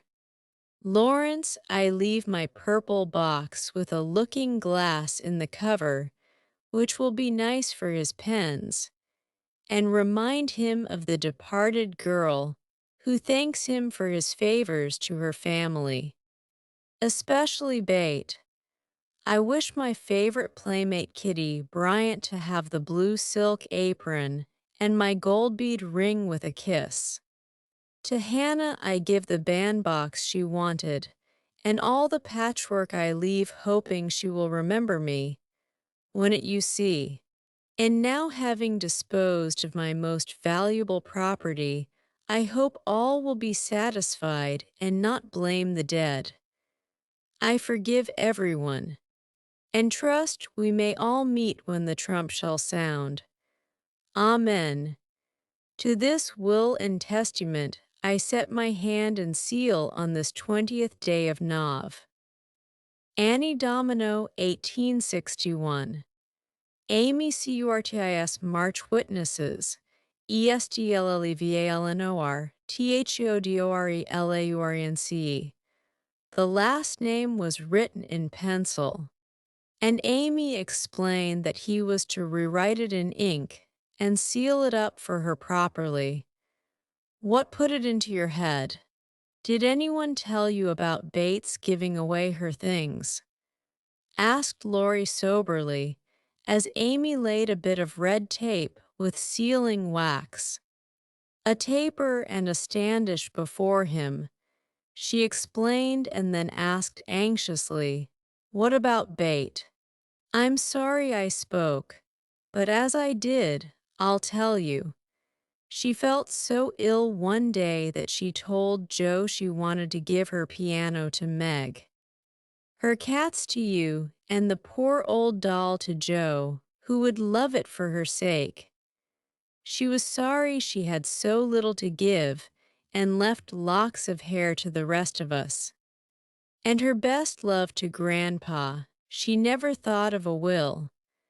Laurie was signing and sealing as he spoke, and did not look up till a great tear dropped on the paper. Amy's face was full of trouble, but she only said, "Don't people put sort of postscripts to their wills sometimes?" "Yes, codicils, they call them. Put one in mine then, that I wish all my curls cut off and given round to my friends. I forgot it, but I want it done though it will spoil my looks." Laurie added it, smiling at Amy's last and greatest sacrifice. Then he amused her for an hour, and was much interested in all her trials. But when he came to go, Amy held him back to whisper with trembling lips, "Is there really any danger about bait?" "I'm afraid there is. But we must hope for the best, so don't cry, dear." And Laurie put his arm about her with a brotherly gesture which was very comforting. When he had gone, she went to her little chapel, and sitting in the twilight, prayed for bait, with streaming tears and an aching heart, feeling that a million turquoise rings would not console her for the loss of her gentle little sister. Chapter I. 20 Confidential. I don't think I have any words in which to tell the meeting of the mother and daughters. Such hours are beautiful to live, but very hard to describe. So I will leave it to the imagination of my readers, merely saying that the house was full of genuine happiness, and that Meg's tender hope was realized. For when Bate woke from that long, healing sleep, the first objects on which her eyes fell were the little Rose and mother's face. Too weak to wonder at anything, she only smiled and nestled close in the loving arms about her, feeling that the hungry longing was satisfied at last. Then she slept again, and the girls waited upon their mother, for she would not unclasp the thin hand which clung to hers even in sleep. Hannah had dished up an astonishing breakfast for the traveler, finding it impossible to vent her excitement in any other way, and Meg and Joe fed their mother like dutiful young storks. While they listened to her whispered account of father's state, Mr. Brooks promised to stay and nurse him. The delays which the storm occasioned on the homeward journey, and the unspeakable comfort Laurie's hopeful face had given her when she arrived. Worn out with fatigue, anxiety, and cold, what a strange yet pleasant day that was! So brilliant and gay without, for all the world seemed abroad to welcome the first snow. So quiet and reposeful within, for everyone slept. Spent with watching, and a Sabbath stillness reigned through the house, while nodding Hannah mounted guard at the door. With a blissful sense of burdens lifted off, Meg and Joe closed their weary eyes and lay at rest, like storm-beaten boats safe at anchor in a quiet harbor. Mrs. March would not leave Bates' side, but rested in the big chair, waking often to look at, touch, and brood over her child, like a miser over some recovered treasure. Laurie meanwhile posted off to comfort Amy, and told his story so well that Aunt March actually sniffed herself, and never once said, "I told you so." Amy came out so strong on this occasion that I think the good thoughts in the little chapel really began to bear fruit. She dried her tears quickly, restrained her impatience to see her mother, and never even thought of the turquoise ring. When the old lady heartily agreed in Laurie's opinion that she behaved like a capital little woman, even Polly seemed impressed, for he called her a good girl, blessed her buttons, and begged her to come and take a walk, dear, in his most affable tone. She would very gladly have gone out to enjoy the bright wintry weather, but discovering that Laurie was dropping with sleep in spite of manful efforts to conceal the fact, she persuaded him to rest on the sofa while she wrote a note to her mother. She was a long time about it, and when she returned, he was stretched out with both arms under his head, sound asleep. While Aunt March had pulled down the curtains and sat doing nothing in an unusual fit of benignity, after a while, they began to think he was not going to wake up till night, and I'm not sure that he would, had he not been effectually roused by Amy's cry of joy at sight of her mother.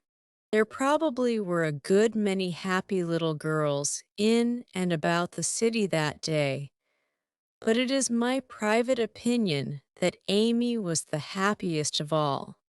When she sat in her mother's lap and told her trials, receiving consolation and compensation in the shape of approving smiles and fond caresses.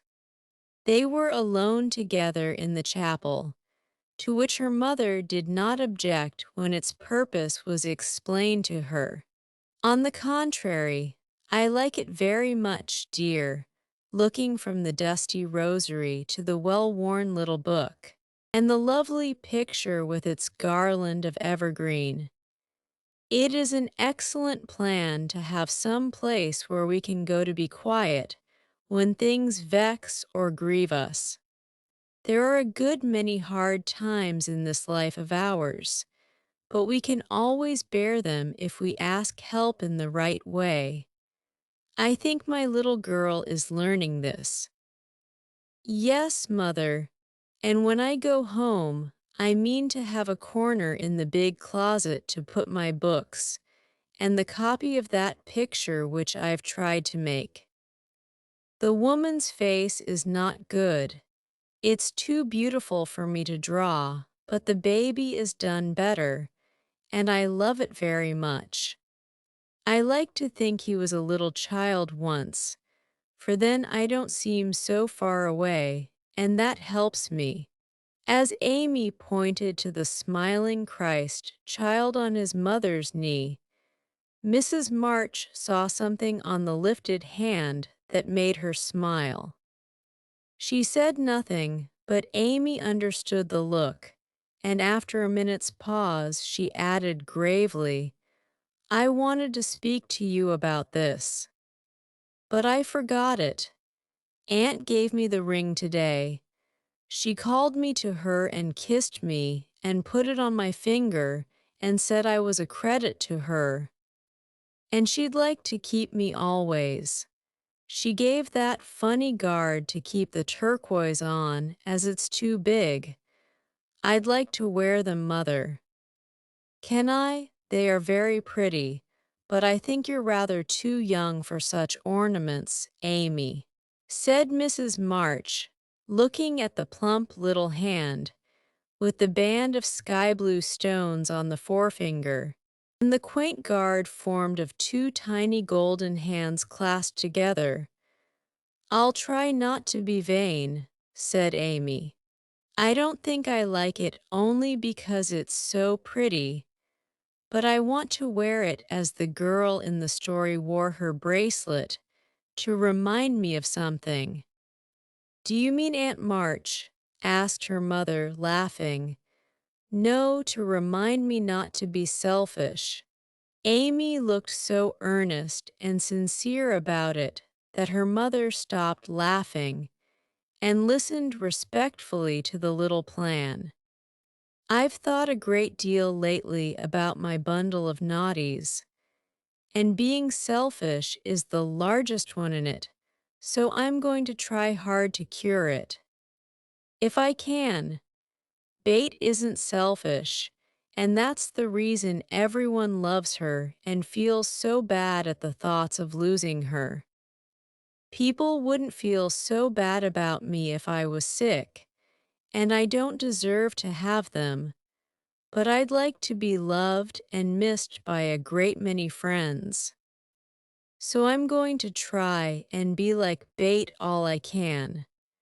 I'm apt to forget my resolutions, but if I had something always about me to remind me, I guess I should do better.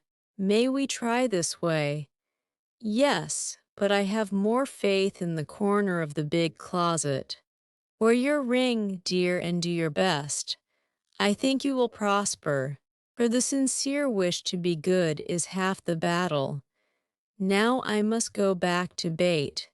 Keep up your heart, little daughter, and we will soon have you home again." That evening, while Meg was writing to her father to report the traveler's safe arrival, Joe slipped upstairs into Bates' room and, finding her mother in her usual place, stood a minute twisting her fingers in her hair. With a worried gesture and an undecided look, "What is it, dearie?" asked Mrs. March, holding out her hand with a face which invited confidence. "I want to tell you something, Mother." "About Meg. How quickly you guessed." "Yes, it's about her, and though it's a little thing, it fidgets me. Bate is asleep. Speak low and tell me all about it. That Moffat hasn't been here." "I hope?" asked Mrs. March rather sharply. "No, I should have shut the door in his face if he had," said Joe, settling herself on the floor at her mother's feet. "Last summer Meg left a pair of gloves over at the Lawrences, and only one was returned. We forgot about it, till Teddy told me that Mr. Brooke owned that he liked Meg but didn't dare say so. She was so young and he so poor. Now, isn't it a dreadful state of things?"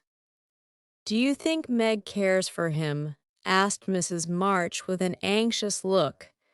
"Mercy me, I don't know anything about love and such nonsense," cried Joe, with a funny mixture of interest and contempt.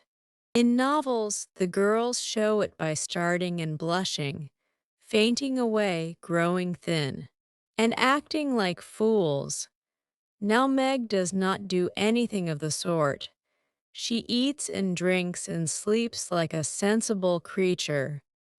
She looks straight in my face when I talk about that man, and only blushes a little bit when Teddy jokes about lovers. I forbid him to do it. But he doesn't mind me as he ought. Then you fancy that Meg is not interested in John?" "Who?" cried Joe, staring. "Mr. Brooke. I call him John now. We fell into the way of doing so at the hospital, and he likes it. Oh dear, I know you'll take his part. He's been good to father. And you won't send him away, but let Meg marry him if she wants to. Mean thing, to go petting Papa and helping you, just to wheedle you into liking him." And Joe pulled her hair again with a wrathful tweak. "My dear, don't get angry about it. And I will tell you how it happened. John went with me at Mr. Lawrence's request, and was so devoted to poor father that we couldn't help getting fond of him. He was perfectly open and honorable about Meg, for he told us he loved her, but would earn a comfortable home before he asked her to marry him. He only wanted our leave to love her and work for her, and the right to make her love him if he could. He is a truly excellent young man, and we could not refuse to listen to him. But I will not consent to Meg's engaging herself so young. Of course not. It would be idiotic. I knew there was mischief brewing. I felt it, and now it's worse than I imagined. I just wish I could marry Meg myself and keep her safe in the family." This odd arrangement made Mrs. March smile, but she said gravely, "Joe, I confide in you and don't wish you to say anything to Meg yet. When John comes back, and I see them together, I can judge better of her feelings toward him. She'll see those handsome eyes that she talks about, and then it will be all up with her. She's got such a soft heart. It will melt like butter in the sun if anyone looks sentimentally at her. She read the short reports he sent more than she did your letters, and pinched me when I spoke of it, and likes brown eyes, and doesn't think John an ugly name, and she'll go and fall in love, and there's an end of peace and fun and cozy times together. I see it all. They'll go lovering around the house, and we shall have to dodge. Meg will be absorbed and no good to me any more. Brooke will scratch up a fortune somehow, carry her off, and make a hole in the family, and I shall break my heart. And everything will be abominably uncomfortable. Oh dear me, why weren't we all boys? Then there wouldn't be any bother. Jo leaned her chin on her knees in a disconsolate attitude and shook her fist at the reprehensible John. Mrs. March sighed, and Jo looked up with an air of relief. You don't like it, Mother. I'm glad of it.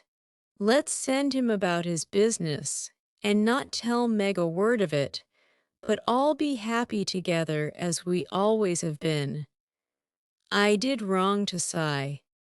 Jo, it is natural and right you should all go to homes of your own in time, but I do want to keep my girls as long as I can. And I am sorry that this happened so soon, for Meg is only 17, and it will be some years before John can make a home for her. Your father and I have agreed that she shall not bind herself in any way, nor be married before 20. If she and John love one another, they can wait and test the love by doing so. She is conscientious, and I have no fear of her treating him unkindly. My pretty, tender-hearted girl, I hope things will go happily with her. Hadn't you rather have her marry a rich man? Asked Jo, as her mother's voice faltered a little over the last words. Money is a good and useful thing, Jo, and I hope my girls will never feel the need of it too bitterly, not be tempted by too much. I should like to know that John was firmly established in some good business, which gave him an income large enough to keep free from debt and make Meg comfortable. I'm not ambitious for a splendid fortune, a fashionable position, or a great name for my girls. If rank and money come with love and virtue also, I should accept them gratefully and enjoy your good fortune, but I know by experience how much genuine happiness can be had in a plain little house where the daily bread is earned, and some privations give sweetness to the few pleasures. I am content to see Meg begin humbly, for if I am not mistaken, she will be rich in the possession of a good man's heart, and that is better than a fortune. I understand, Mother, and quite agree, but I'm disappointed about Meg, for I'd planned to have her marry Teddy by and by and sit in the lap of luxury all her days. Wouldn't it be nice? Asked Jo, looking up with a brighter face. He is younger than she, you know, began Mrs. March. But Jo broke in. Only a little. He's old for his age and tall, and can be quite grown up in his manners if he likes. Then he's rich and generous and good, and loves us all. And I say it's a pity my plan is spoiled. I'm afraid Laurie is hardly grown up enough for Meg, and altogether too much of a weathercock just now for anyone to depend on. Don't make plans, Jo, but let time and their own hearts mate your friends. We can't meddle safely in such matters, and had better not get romantic rubbish, as you call it, into our heads, lest it spoil our friendship. Well, I won't, but I hate to see things going all crisscross and getting snarled up, when a pull here and a snip there would straighten it out. I wish wearing flat irons on our heads would keep us from growing up. But buds will be roses, and kittens cats, more's the pity. What's that about flat irons and cats? Asked Meg, as she crept into the room with the finished letter in her hand. Only one of my stupid speeches. I'm going to bed. Come, Peggy, said Jo, unfolding herself like an animated puzzle. Quite right, and beautifully written. Please add that I send my love to John, said Mrs. March, as she glanced over the letter and gave it back. Do you call him John? Asked Meg, smiling, with her innocent eyes looking down into her mother's. Yes, he has been like a son to us, and we are very fond of him, replied Mrs. March, returning the look with a keen one. I'm glad of that, he is so lonely. Good night, mother dear. It is so inexpressibly comfortable to have you here, was Meg's answer. The kiss her mother gave her was a very tender one, and as she went away, Mrs. March said, with a mixture of satisfaction and regret, she does not love John yet, but will soon learn to. Chapter I-21 Laurie Makes Mischief, and Jo Makes Peace. Jo's face was a study next day, for the secret rather weighed upon her, and she found it hard not to look mysterious and important. Meg observed it, but did not trouble herself to make inquiries, for she had learned that the best way to manage Jo was by the law of contraries. So she felt sure of being told everything if she did not ask. She was rather surprised, therefore, when the silence remained unbroken, and Jo assumed a patronizing air, which decidedly aggravated Meg, who in turn assumed an air of dignified reserve and devoted herself to her mother.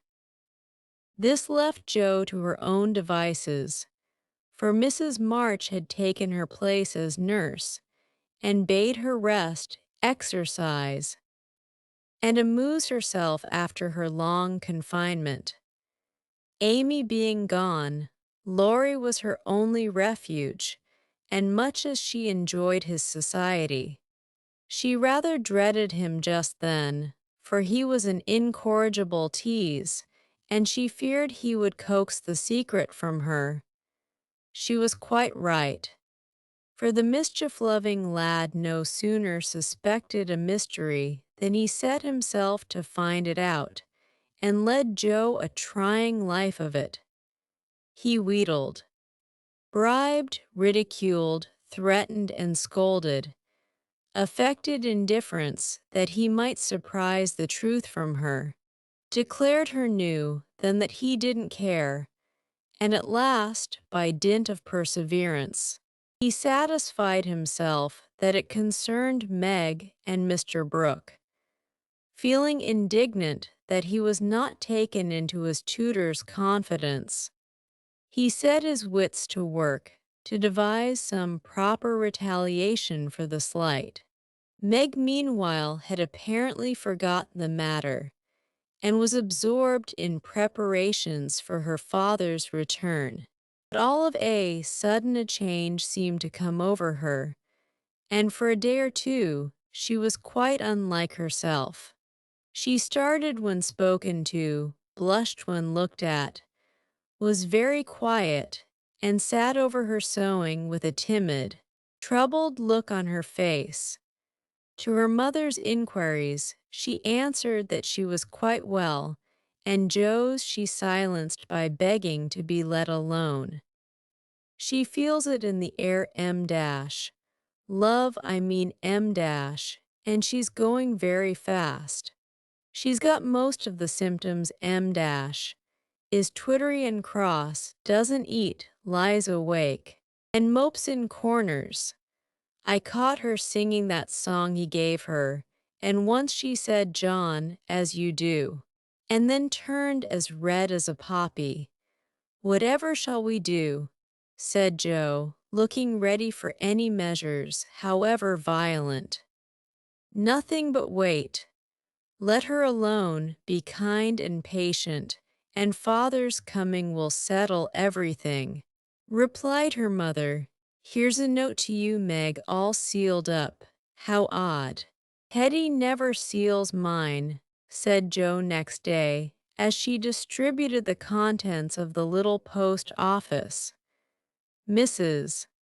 March and Joe were deep in their own affairs, when a sound from Meg made them look up to see her staring at her note with a frightened face. "My child, what is it?" cried her mother, running to her, while Joe tried to take the paper which had done the mischief. "It's all a mistake. He didn't send it." "Oh, Joe, how could you do it?" And Meg hid her face in her hands, crying as if her heart were quite broken. "Me, I've done nothing. What's she talking about?" cried Joe, bewildered. Meg's mild eyes kindled with anger as she pulled a crumpled note from her pocket and threw it at Joe, saying reproachfully, "You wrote it. And that bad boy helped you. How could you be so rude, so mean, and cruel to us both?" Joe hardly heard her, for she and her mother were reading the note, which was written in a peculiar hand. "My dearest Margaret M. I can no longer restrain my passion, and must know my fate before I return. I dare not tell your parents yet, but I think they would consent if they knew that we adored one another. Mr. Lawrence will help me to some good place, and then, my sweet girl, you will make me happy. I implore you to say nothing to your family yet, but to send one word of hope through Laurie to your devoted John. Oh, the little villain. That's the way he meant to pay me for keeping my word to mother. I'll give him a hearty scolding and bring him over to beg pardon," cried Joe, burning to execute immediate justice.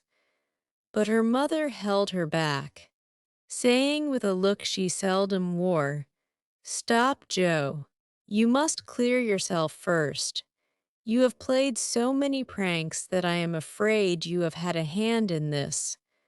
"On my word, mother, I haven't. I never saw that note before and don't know anything about it, as true as I live," said Joe, so earnestly that they believed her. "If I had taken part in it, I'd have done it better than this, and have written a sensible note. I should think you'd have known Mr. Brooke wouldn't write such stuff as that," she added, scornfully tossing down the paper.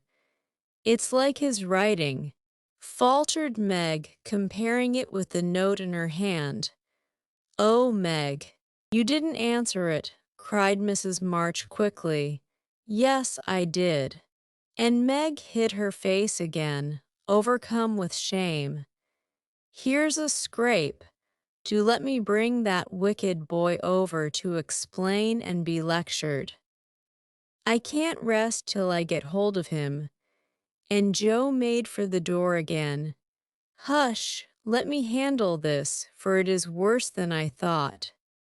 "Margaret, tell me the whole story," commanded Mrs. March, sitting down by Meg, yet keeping hold of Joe, lest she should fly off. "I received the first letter from Laurie, who didn't look as if he knew anything about it," began Meg without looking up. "I was worried at first and meant to tell you, then I remembered how you liked Mr.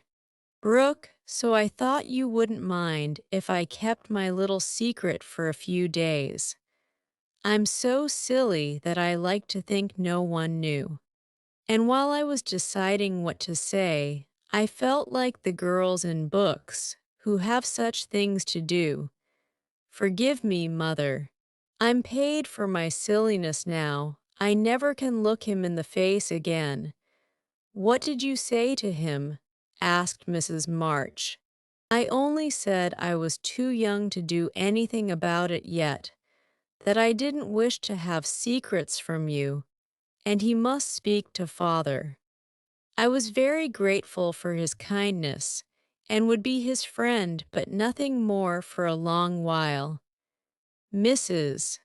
March smiled as if well pleased, and Jo clapped her hands, exclaiming with a laugh, "You are almost equal to Caroline Percy, who is a pattern of prudence. Tell on, Meg. What did he say to that?" "He writes in a different way entirely, telling me that he never sent any love letter at all, and is very sorry that my roguish sister, Jo, should take liberties with our names. It's very kind and respectful, but think how dreadful for me." Meg leaned against her mother, looking the image of despair, and Jo tramped about the room, calling Laurie names. All of a sudden she stopped, caught up the two notes, and after looking at them closely, said decidedly, "I don't believe Brooke ever saw either of these letters. Teddy wrote both, and keeps yours to crow over me with because I wouldn't tell him my secret." "Don't have any secrets, Jo.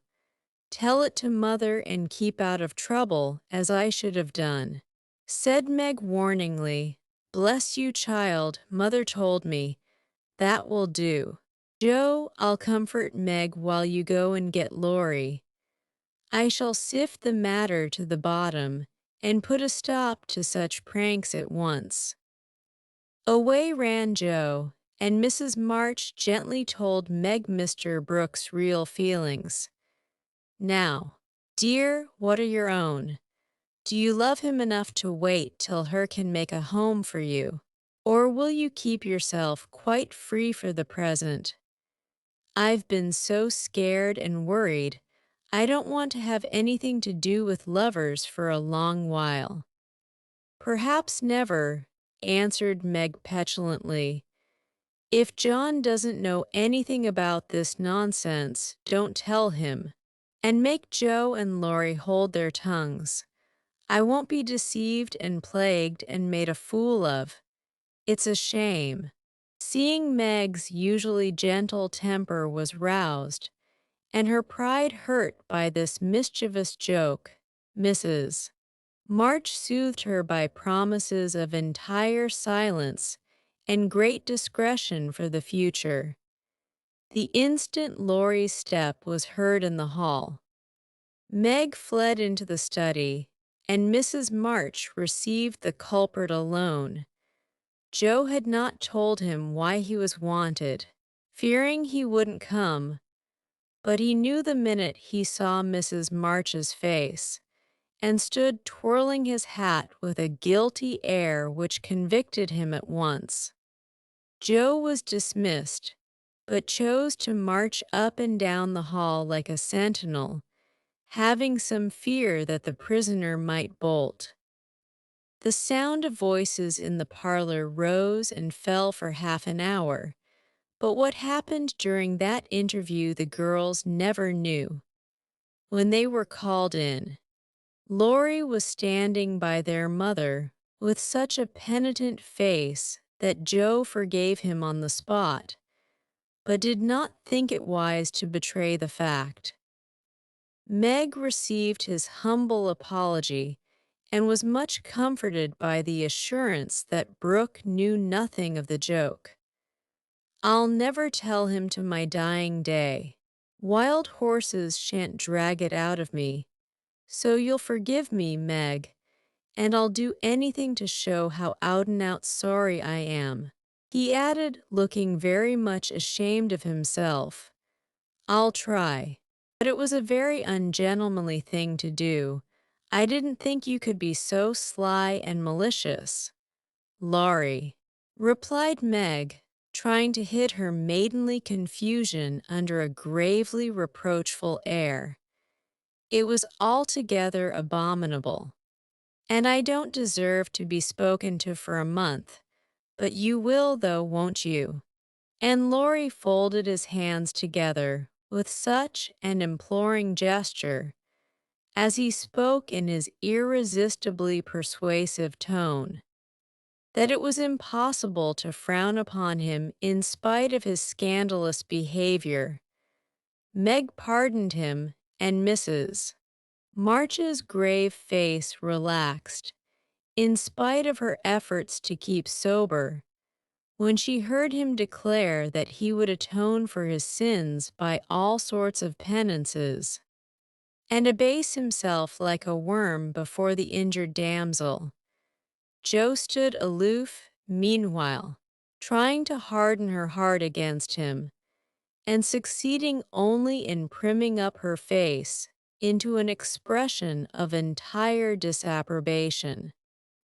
Laurie looked at her once or twice, but as she showed no sign of relenting, he felt injured, and turned his back on her till the others were done with him, when he made her a low bow and walked off without a word. As soon as he had gone, she wished she had been more forgiving, and when Meg and her mother went upstairs, she felt lonely and longed for Teddy. After resisting for some time, she yielded to the impulse, and armed with a book to return, went over to the big house. "Is Mr. Lawrence in?" asked Joe of a housemaid who was coming downstairs. "Yes, miss, but I don't believe he's seeable just yet." "Why not? Is he ill?" "La, no, miss, but he's had a scene with Mr. Lorry, who is in one of his tantrums about something, which vexes the old gentleman, so I dursn't go nigh him." "Where is Laurie?" "Shut up in his room, and he won't answer, though I've been a-tapping. I don't know what's to become of the dinner, for it's ready and there's no one to eat it. I'll go and see what the matter is. I'm not afraid of either of them." Up went Joe, and knocked smartly on the door of Laurie's little study. "Stop that, or I'll open the door and make you," called out the young gentleman in a threatening tone. Joe immediately knocked again. The door flew open, and in she bounced before Laurie could recover from his surprise. Seeing that he really was out of temper, Joe, who knew how to manage him, assumed a contrite expression, and going artistically down upon her knees, said meekly, "Please forgive me for being so cross. I came to make it up and can't go away till I have." "It's all right, get up. And don't be a goose, Joe," was the cavalier reply to her petition. "Thank you. I will. Could I ask what's the matter? You don't look exactly easy in your mind." "I've been shaken, and I won't bear it," growled Laurie indignantly. "Who did it?" demanded Joe. "Grandfather. If it had been anyone else, I'd have." And the injured youth finished his sentence by an energetic gesture of the right arm. "That's nothing. I often shake you and you don't mind," said Joe soothingly. "Pooh. You're a girl, and it's fun, but I'll allow no man to shake me. I don't think anyone would care to try it. If you looked as much like a thundercloud as you do now, why were you treated so?" "Just because I wouldn't say what your mother wanted me for.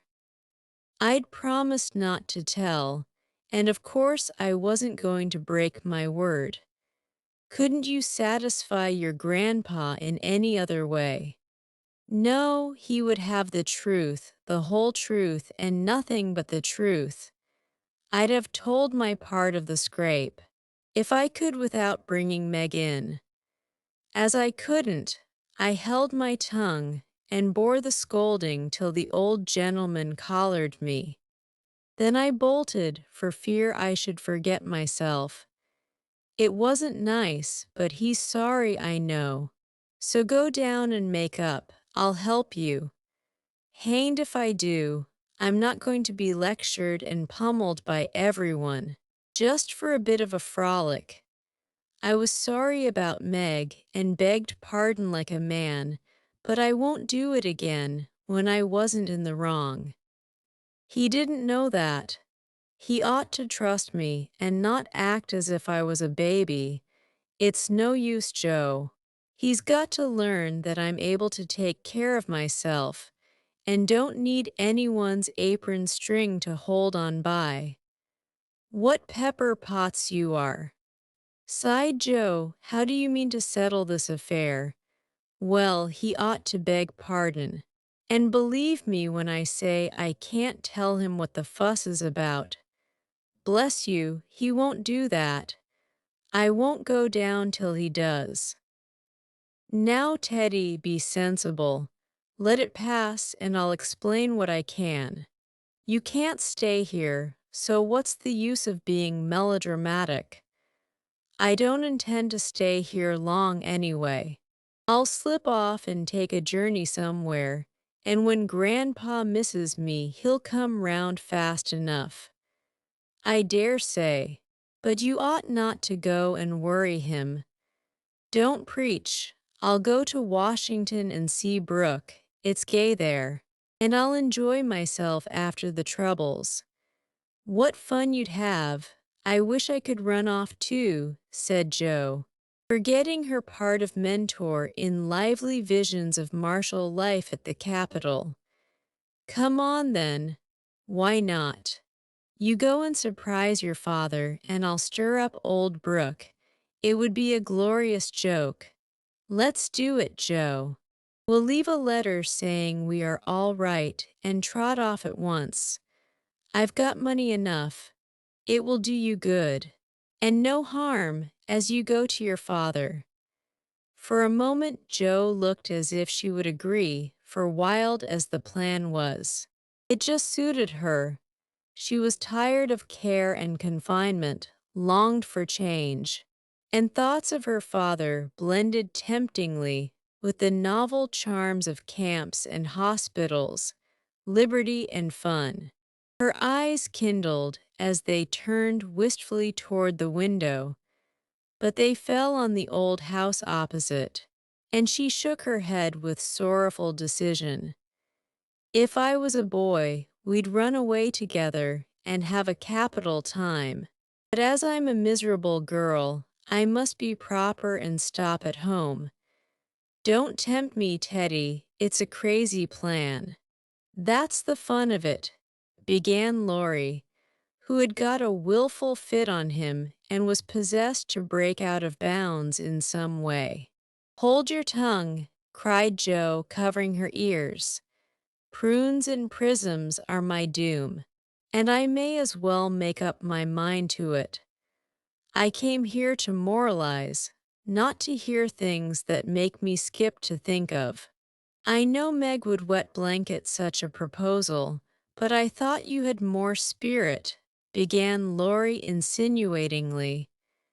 Bad boy. Be quiet, sit down and think of your own sins. Don't go making me add to mine. If I get your grandpa to apologize for the shaking. Will you give up running away? Asked Joe seriously. Yes, but you won't do it, answered Laurie, who wished to make up, but felt that his outraged dignity must be appeased first.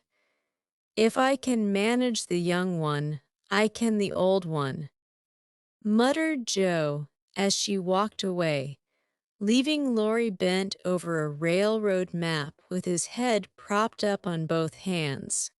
Come in, and Mr. Lawrence's gruff voice sounded gruffer than ever as Joe tapped at his door. It's only me, sir, come to return a book, she said blandly as she entered. Want any more? asked the old gentleman, looking grim and vexed, but trying not to show it. Yes, please, I like old Sam so well, I think I'll try the second volume, returned Joe, hoping to propitiate him by accepting a second dose of Boswell's Johnson, as he had recommended that lively work. The shaggy eyebrows unbent a little as he rolled the steps toward the shelf where the Johnsonian literature was placed. Joe skipped up, and sitting on the top step, affected to be searching for her book, but was really wondering how best to introduce the dangerous object of her visit.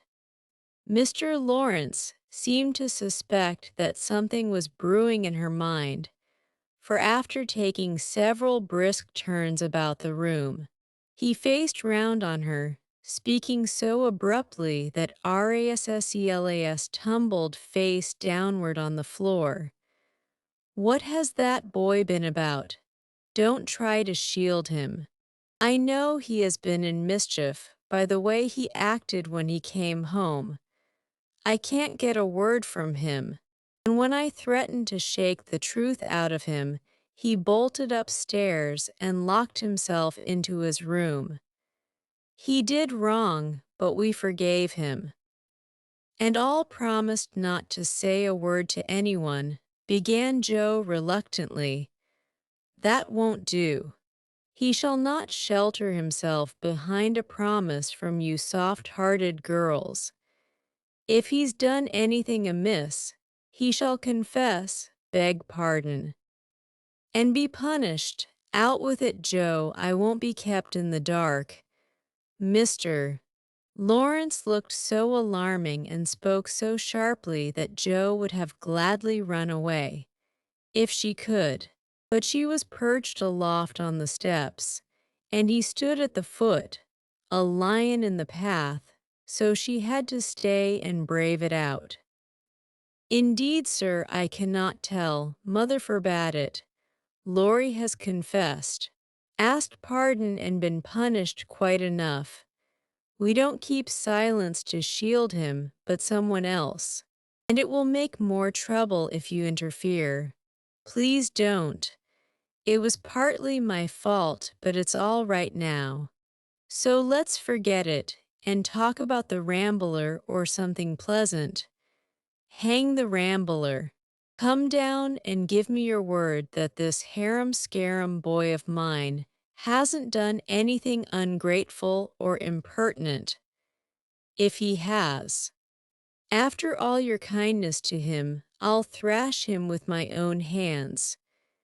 The threat sounded awful, but did not alarm Joe, for she knew the irascible old gentleman would never lift a finger against his grandson, whatever he might say to the contrary. She obediently descended, and made as light of the prank as she could without betraying Meg or forgetting the truth. Hum. Ha, well, if the boy held his tongue because he promised, and not from obstinacy, I'll forgive him. He's a stubborn fellow and hard to manage, said Mr. Lawrence, rubbing up his hair till it looked as if he had been out in a gale, and smoothing the frown from his brow with an air of relief. So am I, but a kind word will govern me when all the king's horses and all the king's men couldn't, said Joe, trying to say a kind word for her friend, who seemed to get out of one scrape only to fall into another. You think I'm not kind to him.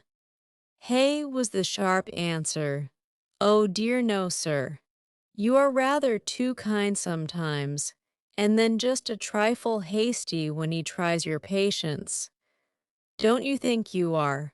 Joe was determined to have it out now, and tried to look quite placid, though she quaked a little after her bold speech. To her great relief and surprise, The old gentleman only threw his spectacles onto the table with a rattle and exclaimed frankly, "You're right, girl, I am. I love the boy, but he tries my patience past bearing. And I know how it will end if we go on so. I'll tell you, he'll run away." Joe was sorry for that speech the minute it was made. She meant to warn him that Laurie would not bear much restraint, and hoped he would be more forbearing with the lad. Mr. Lawrence's ruddy face changed suddenly, and he sat down, with a troubled glance at the picture of a handsome man which hung over his table. It was Laurie's father, who had run away in his youth and married against the imperious old man's will. Joe fancied her remembered and regretted the past, and she wished she had held her tongue. He won't do it unless he is very much worried, and only threatens it sometimes. When he gets tired of studying, I often think I should like to, especially since my hair was cut, so if you ever miss us, you may advertise for 2 boys and look among the ships bound for India.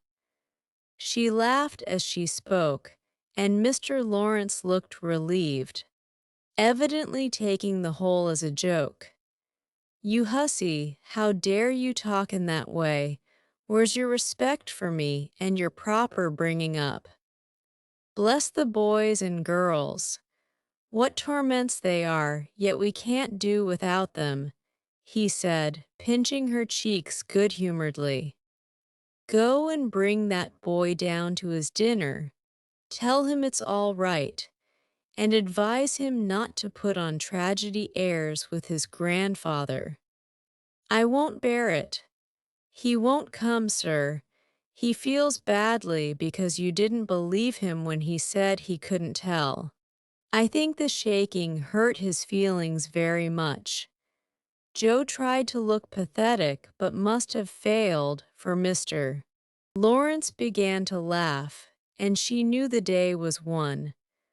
"I'm sorry for that, and ought to thank him for not shaking me. I suppose. What the dickens does the fellow expect?" And the old gentleman looked a trifle ashamed of his own testiness. "If I were you, I'd write him an apology, sir.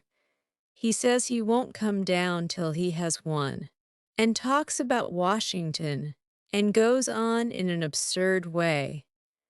A formal apology will make him see how foolish he is, and bring him down quite amiable. Try it, he likes fun, and this was as better than talking. I'll carry it up and teach him his duty." Mr. Lawrence gave her a sharp look and put on his spectacles, saying slowly, "You're a sly puss, but I don't mind being managed by you and bait. Here, give me a bit of paper, and let us have done with this nonsense." The note was written in the terms which one gentleman would use to another after offering some deep insult. Joe dropped a kiss on the top of Mr. Lawrence's bald head and ran up to slip the apology under Laurie's door, advising him through the keyhole to be submissive, decorous, and a few other agreeable impossibilities. Finding the door locked again, she left the note to do its work and was going quietly away when the young gentleman slid down the banisters and waited for her at the bottom, saying with his most virtuous expression of countenance, "What a good fellow you are. Joe, did you get blown up?" He added, laughing, "No." He was pretty mild on the whole. I got it all round. Even you cast me off over there. And I felt just ready to go to the deuce." He began apologetically. "Don't talk that way. Turn over a new leaf and begin again. Teddy, my son, I keep turning over new leaves and spoiling them as I used to spoil my copybooks. And I make so many beginnings there never will be an end, he said dolefully. Go and eat your dinner, you'll feel better after it. Men always croak when they are hungry, and Joe whisked out at the front door after that. That's a label on my sect, answered Laurie, quoting Amy, as he went to partake of humble pie dutifully with his grandfather, who was quite saintly in temper and overwhelmingly respectful in manner all the rest of the day. Everyone thought the matter ended and the little cloud blown over. But the mischief was done, for though others forgot it, Meg remembered. She never alluded to a certain person, but she thought of him a good deal, dreamed dreams more than ever, and once Joe, rummaging her sister's desk for stamps, found a bit of paper scribbled over with the words, Mrs. John Brooke, whereat she groaned tragically and cast it into the fire, feeling that Laurie's prank had hastened the evil day for her. Chapter I 22 pleasant meadows like sunshine after a storm were the peaceful weeks which followed. The invalids improved rapidly, and Mr. March began to talk, or returning early in the new year. Bate was soon able to lie on the study sofa all day, amusing herself with the well-beloved cats at first, and in time with doll sewing, which had fallen sadly behindhand. Her once active limbs were so stiff and feeble that Joe took her for a daily airing about the house in her strong arms. Meg cheerfully blackened and burned her white hands cooking delicate messes for the deer, while Amy, a loyal slave of the ring, celebrated her return by giving away as many of her treasures as she could prevail on her sisters to accept. As Christmas approached, the usual mysteries began to haunt the house, and Joe frequently convulsed the family by proposing utterly impossible or magnificently absurd ceremonies. In honor of this unusually merry Christmas, Laurie was equally impracticable and would have had bonfires, skyrockets, and triumphal arches if he had had his own way. After many skirmishes and snubbings, the ambitious pair were considered effectually quenched and went about with forlorn faces, which were rather belied by explosions of laughter when the two got together. Several days of unusually mild weather fitly ushered in a splendid Christmas day. Hannah felt in her bones that it was going to be an unusually fine day, and she proved herself a true prophetess, for everybody and everything seemed bound to produce a grand success. To begin with, Mr. March wrote that he should soon be with them.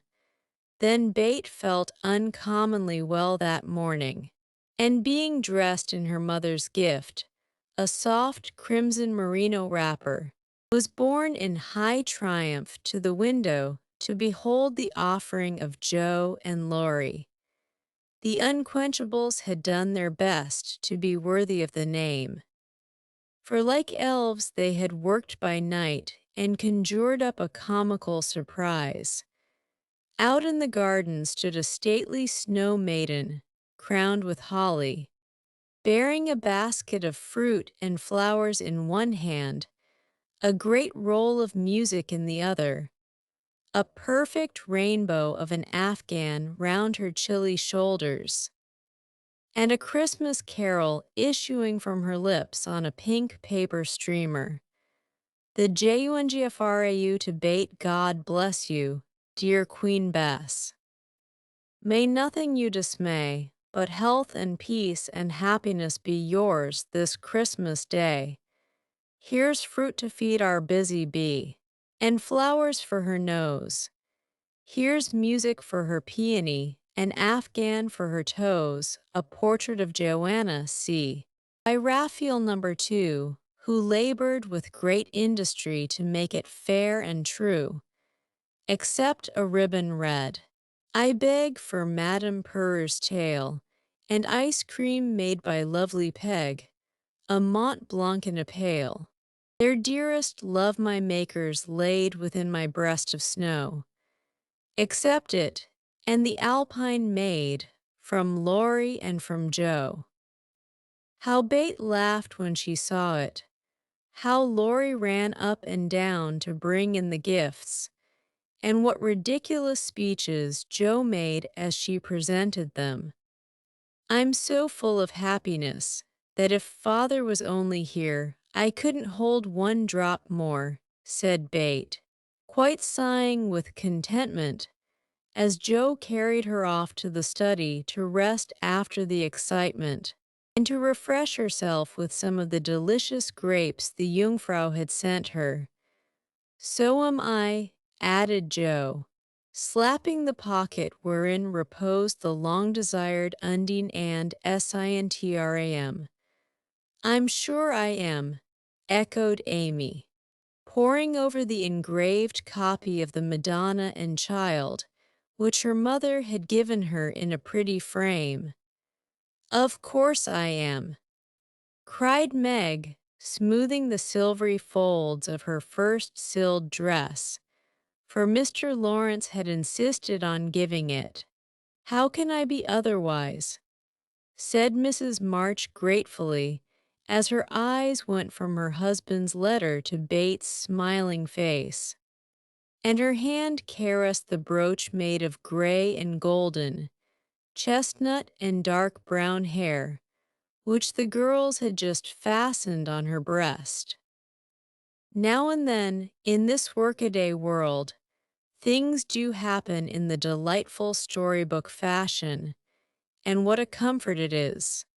Half an hour after everyone had said they were so happy they could only hold one drop more, the drop came. Laurie opened the parlor door and popped his head in very quietly. He might just as well have turned a somersault and uttered an Indian war whoop, for his face was so full of suppressed excitement, and his voice so treacherously joyful that everyone jumped up, though he only said, in a queer, breathless voice, "Here's another Christmas present for the March family." Before the words were well out of his mouth, he was whisked away somehow, and in his place appeared a tall man, muffled up to the eyes, leaning on the arm of another tall man, who tried to say something and couldn't. Of course, there was a general stampede, and for several minutes everybody seemed to lose their wits, for the strangest things were done, and no one said a word. Mr. March became invisible in the embrace of 4 pairs of loving arms. Jo disgraced herself by nearly fainting away and had to be doctored by Laurie in the china closet. Mr. Brooke kissed Meg entirely by mistake, as he somewhat incoherently explained, and Amy, the dignified, tumbled over a stool and never stopping to get up, hugged and cried over her father's boots in the most touching manner. Mrs. March was the first to recover herself and held up her hand with a warning, "Hush, remember Bate." But it was too late. The study door flew open, the little red wrapper appeared on the threshold, joy put strength into the feeble limbs, and Bate ran straight into her father's arms. Never mind what happened just after that, for the full hearts overflowed, washing away the bitterness of the past and leaving only the sweetness of the present. It was not at all romantic, but a hearty laugh set everybody straight again, for Hannah was discovered behind the door, sobbing over the fat turkey, which she had forgotten to put down when she rushed up from the kitchen. As the laugh subsided, Mrs. March began to thank Mr. Brooke for his faithful care of her husband, at which Mr. Brooke suddenly remembered that Mr. March needed rest, and seizing Laurie, he precipitately retired. Then the two invalids were ordered to repose, which they did by both sitting in one big chair and talking hard. Mr. March told how he had longed to surprise them, and how, when the fine weather came, he had been allowed by his doctor to take advantage of it, how devoted Brooke had been, and how he was altogether a most estimable and upright young man. Why, Mr. March paused a minute just there, and after a glance at Meg, who was violently poking the fire, looked at his wife with an inquiring lift of the eyebrows.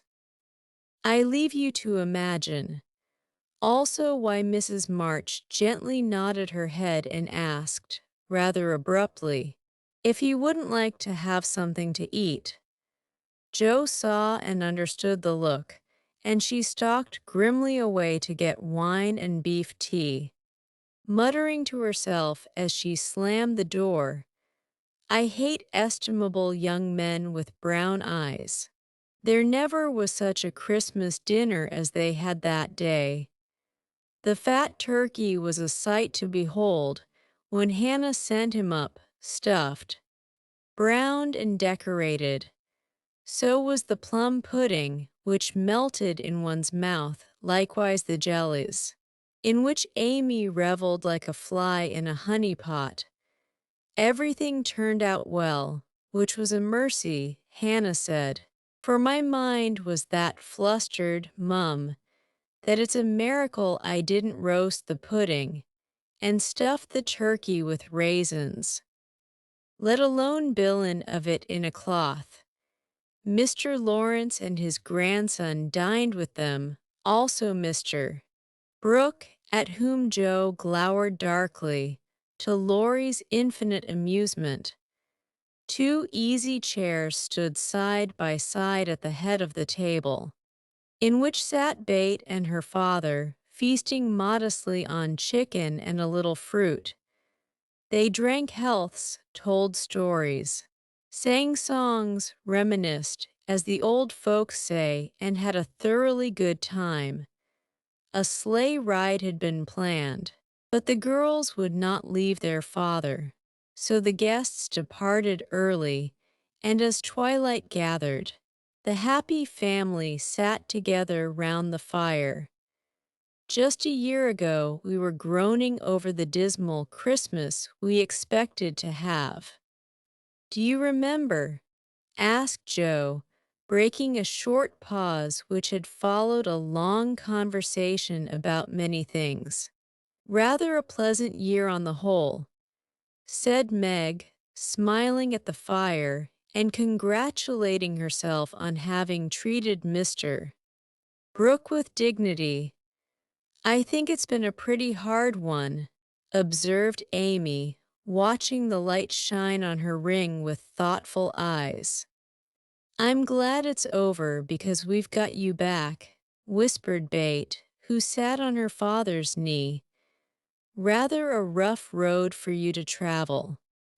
My little pilgrims, especially the latter part of it. But you have got on bravely, and I think the burdens are in a fair way to tumble off very soon, said Mr. March, looking with fatherly satisfaction at the four young faces gathered round him. How do you know? Did Mother tell you? Asked Joe. Not much. Straws show which way the wind blows, and I've made several discoveries today. Oh, Tell us what they are, cried Meg, who sat beside him. Here is one. And taking up the hand which lay on the arm of his chair, he pointed to the roughened forefinger, a burn on the back, and 2 or 3 little hard spots on the palm. I remember a time when this hand was white and smooth, and your first care was to keep it so. It was very pretty then, but to me it is much prettier now, for in this seeming blemishes I read a little history. A burnt offering has been made to vanity. This hardened palm has earned something better than blisters. And I'm sure the sewing done by these pricked fingers will last a long time. So much good will went into the stitches. Meg. My dear, I value the womanly skill which keeps home happy more than white hands or fashionable accomplishments. I'm proud to shake this good, industrious little hand, and hope I shall not soon be asked to give it away. If Meg had wanted a reward for hours of patient labor, she received it in the hearty pressure of her father's hand and the approving smile he gave her. What about Joe? Please say something nice. For she has tried so hard and been so very, very good to me, said Bate in her father's ear. He laughed and looked across at the tall girl who sat opposite, with an unusually mild expression in her face. In spite of the curly crop, I don't see the son Joe, whom I left a year ago, said Mr. March. I see a young lady who pins her collar straight, laces her boots neatly, and neither whistles, talks slang, nor lies on the rug as she used to do. Her face is rather thin and pale just now, with watching and anxiety, but I like to look at it, for it has grown gentler and her voice is lower. She doesn't bounce but moves quietly, and takes care of a certain little person in a motherly way which delights me. I rather miss my wild girl, but if I get a strong, helpful, tender-hearted woman in her place, I shall feel quite satisfied. I don't know whether the shearing sobered our black sheep, but I do know that in all Washington I couldn't find anything beautiful enough to be bought with the $25 my good girl sent me. Joe's keen eyes were rather dim for a minute, and her thin face grew rosy in the firelight as she received her father's praise. Feeling that she did deserve a portion of it, "Now, Bate," said Amy, longing for her turn but ready to wait. "There's so little of her, I'm afraid to say much, for fear she will slip away altogether. Though she is not so shy as she used to be," began their father cheerfully, but recollecting how nearly he had lost her, he held her close, saying tenderly with her cheek against his own, "I've got you safe, my Bate, and I'll keep you so, please God." After a minute's silence, he looked down at Amy, who sat on the cricket at his feet, and said, with a caress of the shining hair, "I observed that Amy took drumsticks at dinner, ran errands for her mother all the afternoon, gave Meg her place tonight, and has waited on every on with patience and good humor. I also observe that she does not fret much, nor look in the glass, and has not even mentioned a very pretty ring which she wears. So I conclude that she has learned to think of other people more and of herself less, and has decided to try and mold her character as carefully as she molds her little clay figures. I am glad of this. For though I should be very proud of a graceful statue made by her, I shall be infinitely prouder of a lovable daughter with a talent for making life beautiful to herself and others. What are you thinking of? Bate asked Joe, when Amy had thanked her father and told about her ring. I read in Pilgrim's Progress today how, after many troubles, Christian and Hopeful came to a pleasant green meadow where lilies bloomed all year round, and there they rested happily, as we do now. Before they went on to their journey's end, answered Bate, adding, as she slipped out of her father's arms and went to the instrument, it's singing time now, and I want to be in my old place. I'll try to sing the song of the shepherd boy which the pilgrims heard. I made the music for father because he likes the verses. So, sitting at the dear little piano, Bates softly touched the keys, and in the sweet voice they had never thought to hear again, sang to her own accompaniment the quaint hymn, which was a singularly fitting song for her.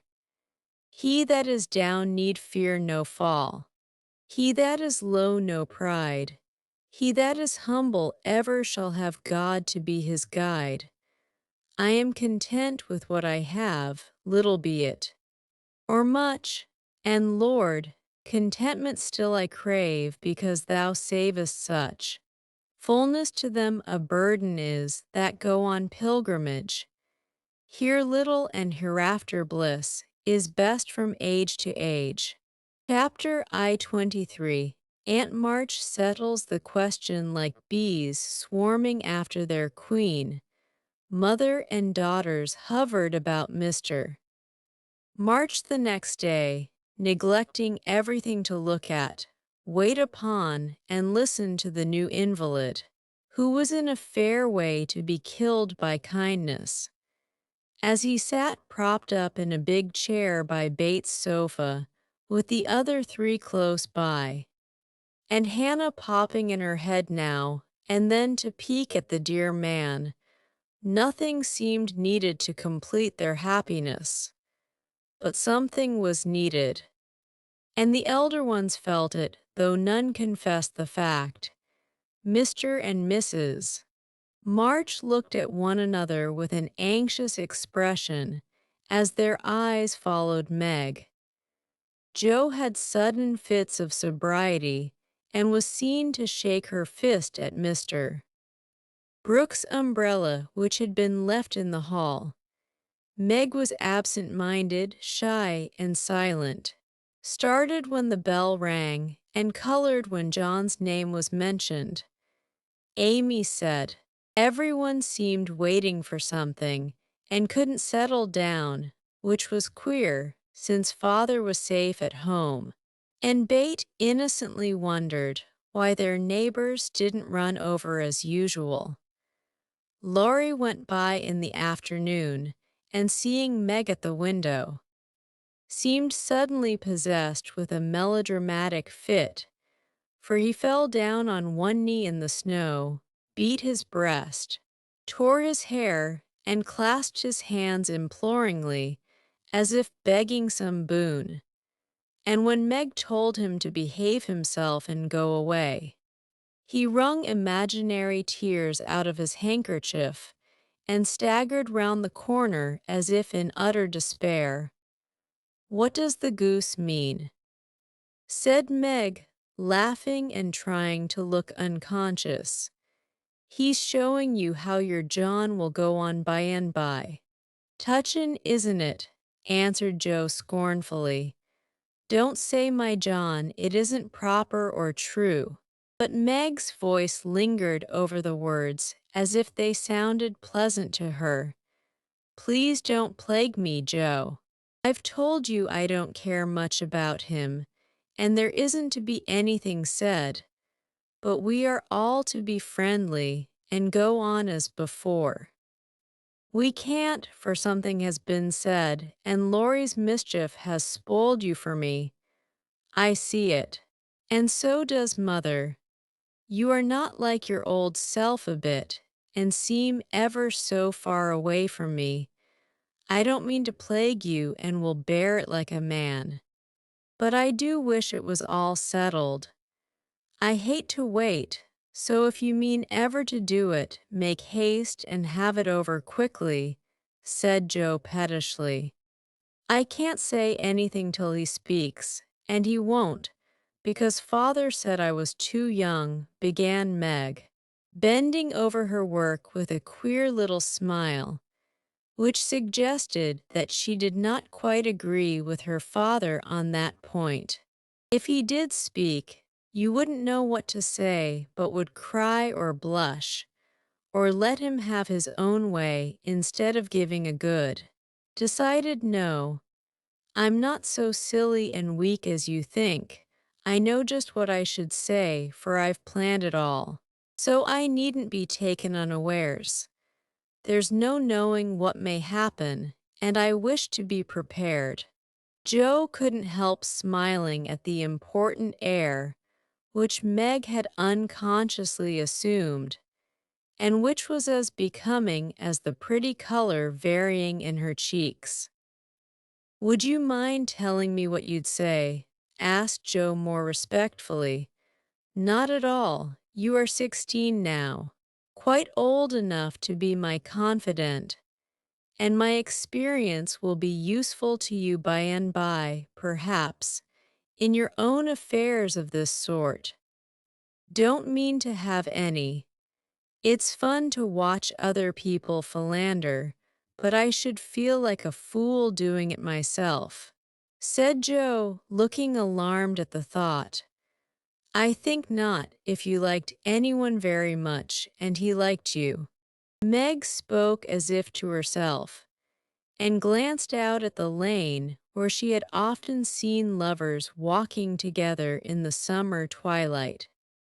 I thought you were going to tell your speech to that man, said Joe, rudely shortening her sister's little reverie. Oh, I should merely say, quite calmly and decidedly, thank you, Mr. Brooke, you are very kind, but I agree with Father that I am too young to enter into any engagement at present. So please say no more, but let us be friends as we were. That's stiff and cool enough. I don't believe you'll ever say it. And I know he won't be satisfied if you do. If he goes on like the rejected lovers in books, you'll give in, rather than hurt his feelings. No, I won't. I shall tell him I've made up my mind, and shall walk out of the room with dignity. Meg rose as she spoke, and was just going to rehearse the dignified exit, when a step in the hall made her fly into her seat, and begin to sew as fast as if her life depended on finishing that particular seam in a given time. Joe smothered a laugh at the sudden change, and when someone gave a modest tap, opened the door with a grim aspect which was anything but hospitable. Good afternoon. I came to get my umbrella, that is.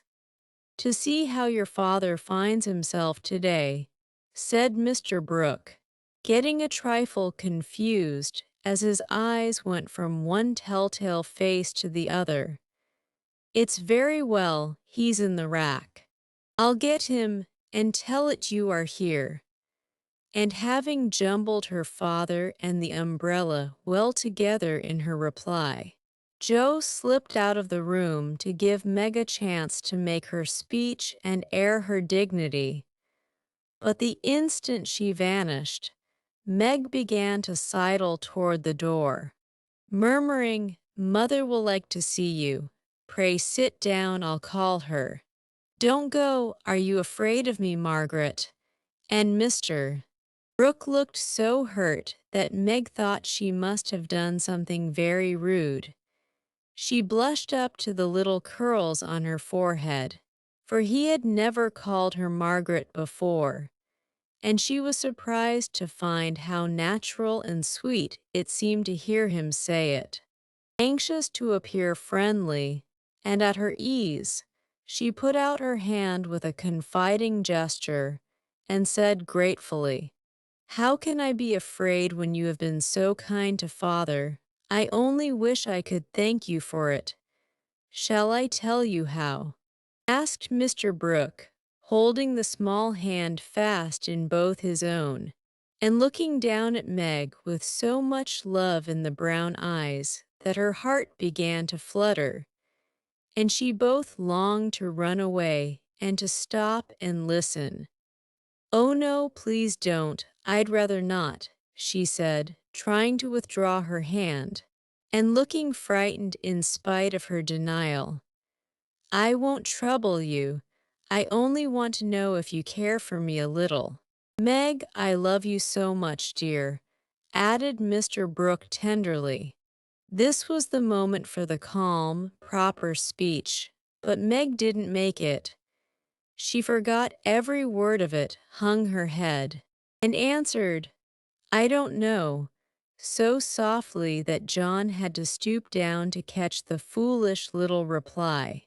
He seemed to think it was worth the trouble, for he smiled to himself as if quite satisfied, pressed the plump hand gratefully, and said in his most persuasive tone, "Will you try and find out? I want to know so much, for I can't go to work with any heart until I learn whether I am to have my reward in the end or not." "I'm too young," faltered Meg, wondering why she was so fluttered, yet rather enjoying it. "I'll wait, and in the meantime you could be learning to like me." "Would it be a very hard lesson, dear?" "Not if I chose to learn it, but—" "Please choose to learn, Meg. I love you to teach, and this is easier than German," broke in John, getting possession of the other hand, so that she had no way of hiding her face as he bent to look into it. His tone was properly beseeching, but stealing a shy look at him.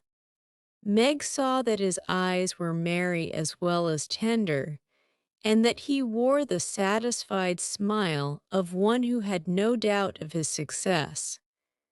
This nettled her. Annie Moffat's foolish lessons in coquetry came into her mind, and the love of power, which sleeps in the bosoms of the best of little women, woke up all of a sudden and took possession of her. She felt excited and strange, and not knowing what else to do, followed a capricious impulse, and withdrawing her hands, said petulantly, "I don't choose. Please go away and let me be." Poor Mr. Brooke looked as if his lovely castle in the air was tumbling about his ears, for he had never seen Meg in such a mood before, and it rather bewildered him. "Do you really mean that?" he asked anxiously, following her as she walked away. "Yes, I do. I don't want to be worried about such things. Father says I needn't. It's too soon, and I'd rather not. Mayn't I hope you'll change your mind by and by? I'll wait and say nothing till you have had more time. Don't play with me." "Meg, I didn't think that of you. Don't think of me at all. I'd rather you wouldn't," said Meg, taking a naughty satisfaction in trying her lover's patience and her own power. He was grave and pale now, and looked decidedly more like the novel heroes whom she admired, but he neither slapped his forehead nor tramped about the room as they did. He just stood looking at her so wistfully, so tenderly, that she found her heart relenting in spite of herself.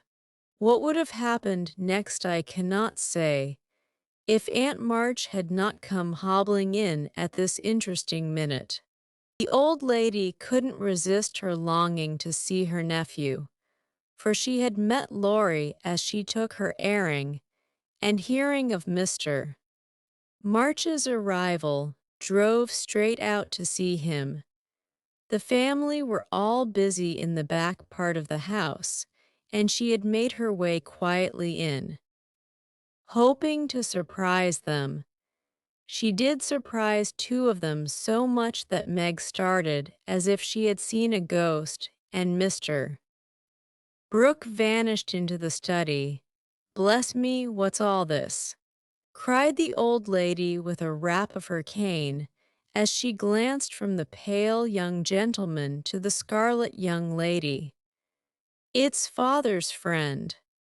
I'm so surprised to see you," stammered Meg, feeling that she was in for a lecture now. "That's evident," returned Aunt March, sitting down. "But what is father's friend saying to make you look like a peony? There's mischief going on. And I insist upon knowing what it is," with another rap. "We were only talking. Mr. Brooke came for his umbrella," began Meg, wishing that Mr. Brooke and the umbrella were safely out of the house. "Brooke. That boy's tutor. Ah, I understand now. I know all about it. Joe blundered into a wrong message in one of your father's letters, and I made her tell me. You haven't gone and accepted him, child," cried Aunt March, looking scandalized. "Hush, he'll hear. Shan't I call mother?" said Meg, much troubled. "Not yet. I've something to say to you, and I must free my mind at once. Tell me, do you mean to marry this cook? If you do, not one penny of my money ever goes to you. Remember that, and be a sensible girl," said the old lady impressively. Now Aunt March possessed in perfection the art of rousing the spirit of opposition in the gentlest people, and enjoyed doing it. The best of us have a spice of perversity in us, especially when we are young and in love. If Aunt March had begged Meg to accept John Brooke, she would probably have declared she couldn't think of it. But as she was peremptorily ordered not to like him, she immediately made up her mind that she would.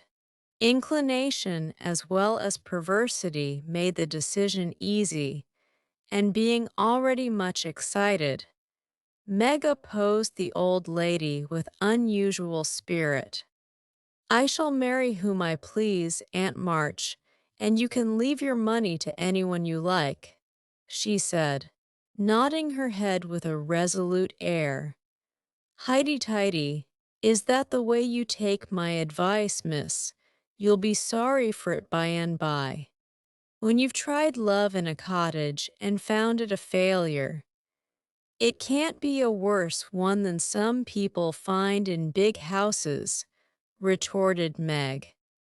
Aunt March put on her glasses and took a look at the girl, for she did not know her in this new mood. Meg hardly knew herself.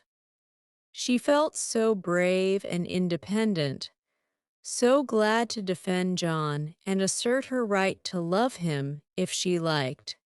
Aunt March saw that she had begun wrong, and after a little pause, made a fresh start, saying as mildly as she could, "Now, Meg, my dear, be reasonable and take my advice. I mean it kindly, and don't want you to spoil your whole life by making a mistake at the beginning. You ought to marry well and help your family. It's your duty to make a rich match, and it ought to be impressed upon you. Father and mother don't think so. They like John though he is poor. Your parents, my dear, have no more worldly wisdom than a pair of babies." "I'm glad of it," cried Meg stoutly. Aunt March took no notice, but went on with her lecture. "This Rook is poor and hasn't got any rich relations." "Has he? No, but he has many warm friends. You can't live on friends. Try it and see how cool they'll grow. He hasn't any business, has he? Not yet. Mr. Lawrence is going to help him. That won't last long. James Lawrence is a crotchety old fellow and not to be depended on.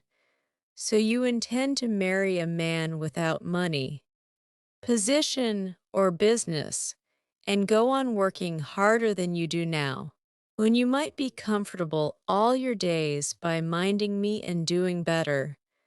I thought you had more sense, Meg. I couldn't do better if I waited half my life. John is good and wise. He's got heaps of talent. He's willing to work and sure to get on. He's so energetic and brave. Everyone likes and respects him. And I'm proud to think he cares for me, though I'm so poor and young and silly, said Meg, looking prettier than ever in her earnestness. He knows you have got rich relations, child. That's the secret of his liking. I suspect.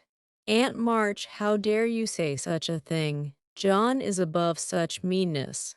And I won't listen to you a minute if you talk so, cried Meg indignantly, forgetting everything but the injustice of the old lady's suspicions. My John wouldn't marry for money, any more than I would. We are willing to work and we mean to wait. I'm not afraid of being poor, for I've been happy so far, and I know I shall be with him because he loves me, and I. Meg stopped there, remembering all of a sudden that she hadn't made up her mind, that she had told her John to go away, and that he might be overhearing her inconsistent remarks. Aunt March was very angry, for she had set her heart on having her pretty niece make a fine match. And something in the girl's happy young face made the lonely old woman feel both sad and sour. Well, I wash my hands of the whole affair. You are a willful child, and you've lost more than you know by this piece of folly. No, I won't stop. I'm disappointed in you, and haven't spirits to see your father now. Don't expect anything from me when you are married. Your Mr. Book's friends must take care of you. I'm done with you forever. And slamming the door in Meg's face, Aunt March drove off in high dudgeon. She seemed to take all the girl's courage with her, for when left alone, Meg stood for a moment, undecided whether to laugh or cry. Before she could make up her mind, she was taken possession of by Mr. Brooke, who said all in one breath, I couldn't help hearing, Meg. Thank you for defending me, and Aunt March for proving that you do care for me a little bit. I didn't know how much till she abused you, began Meg. And I needn't go away, but my stay and be happy, may I, dear?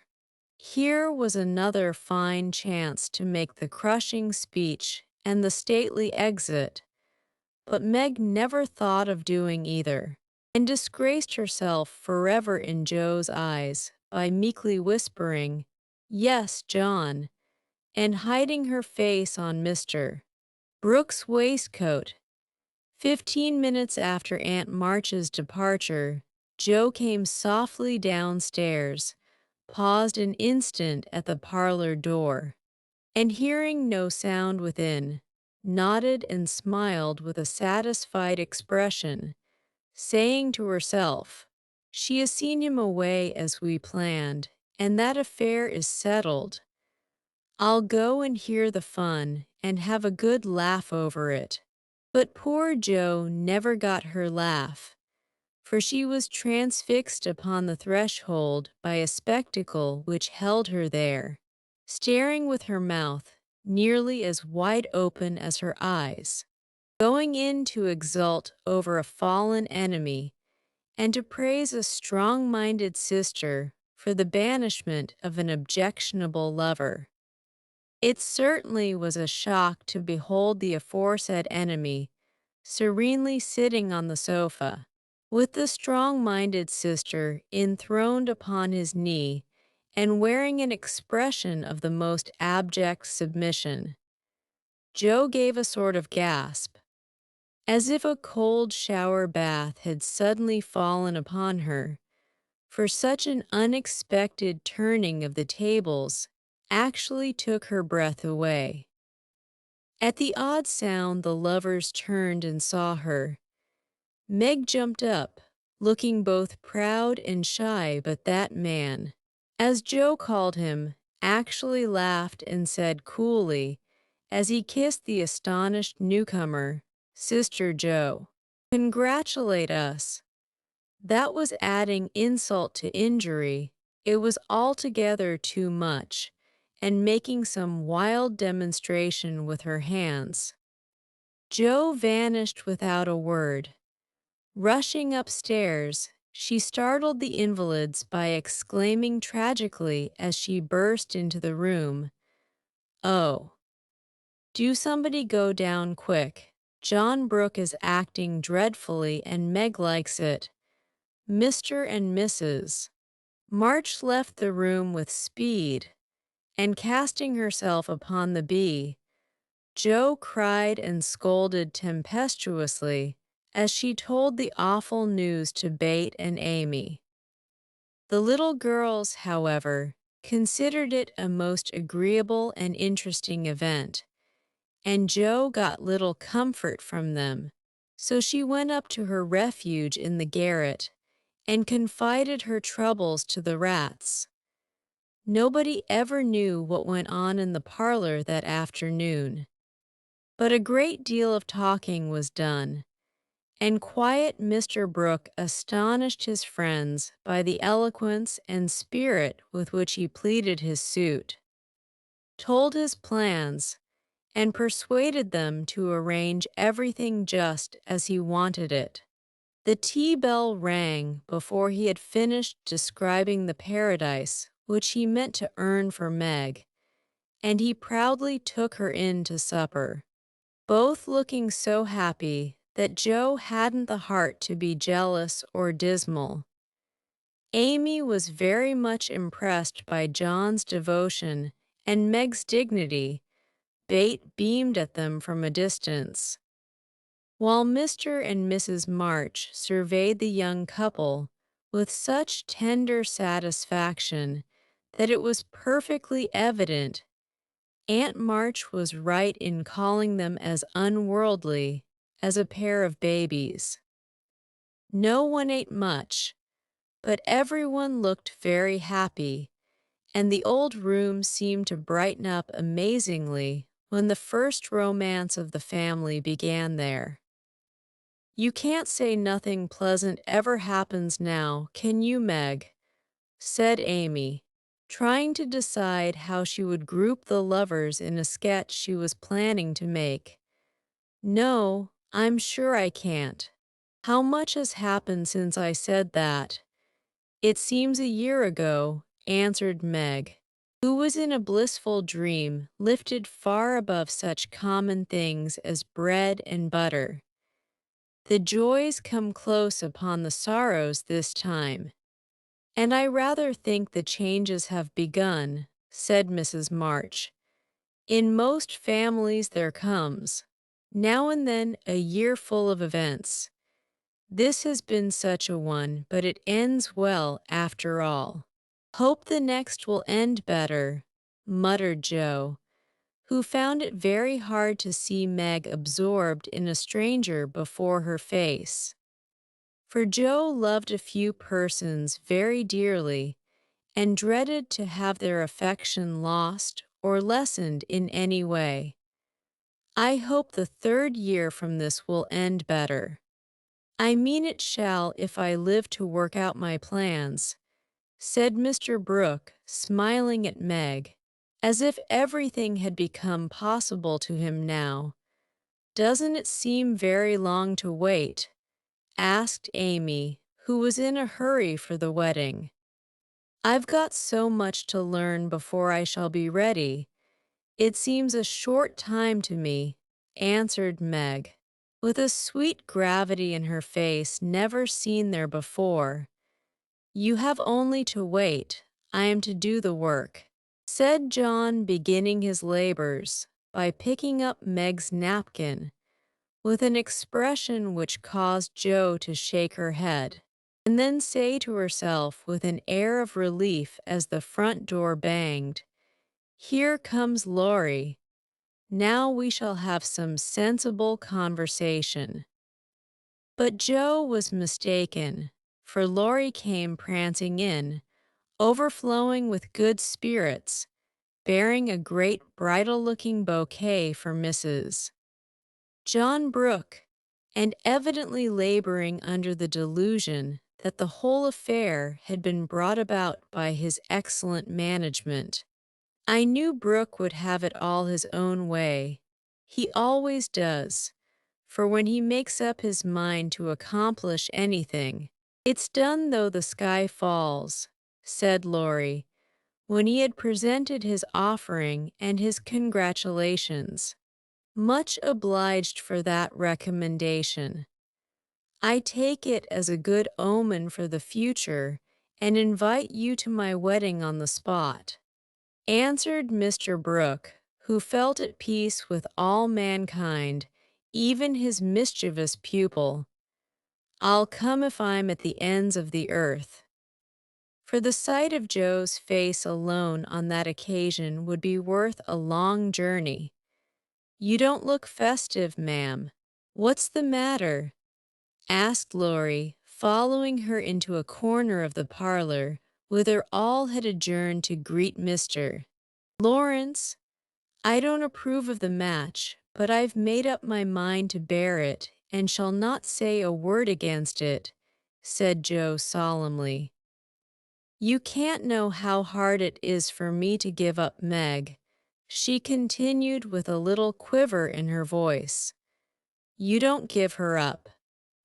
"You only go halves," said Laurie consolingly. "It can never be the same again. I've lost my dearest friend," sighed Joe. "You've got me anyhow.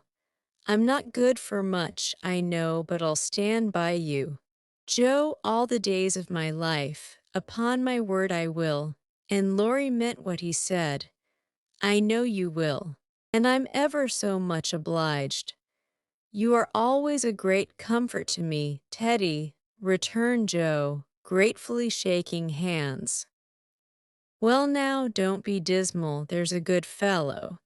It's all right, you see. Meg is happy. Brooke will fly round and get settled immediately. Grandpa will attend to him, and it will be very jolly to see Meg in her own little house. We'll have capital times after she is gone, for I shall be through college before long, and then we'll go abroad on some nice trip or other. Wouldn't that console you?"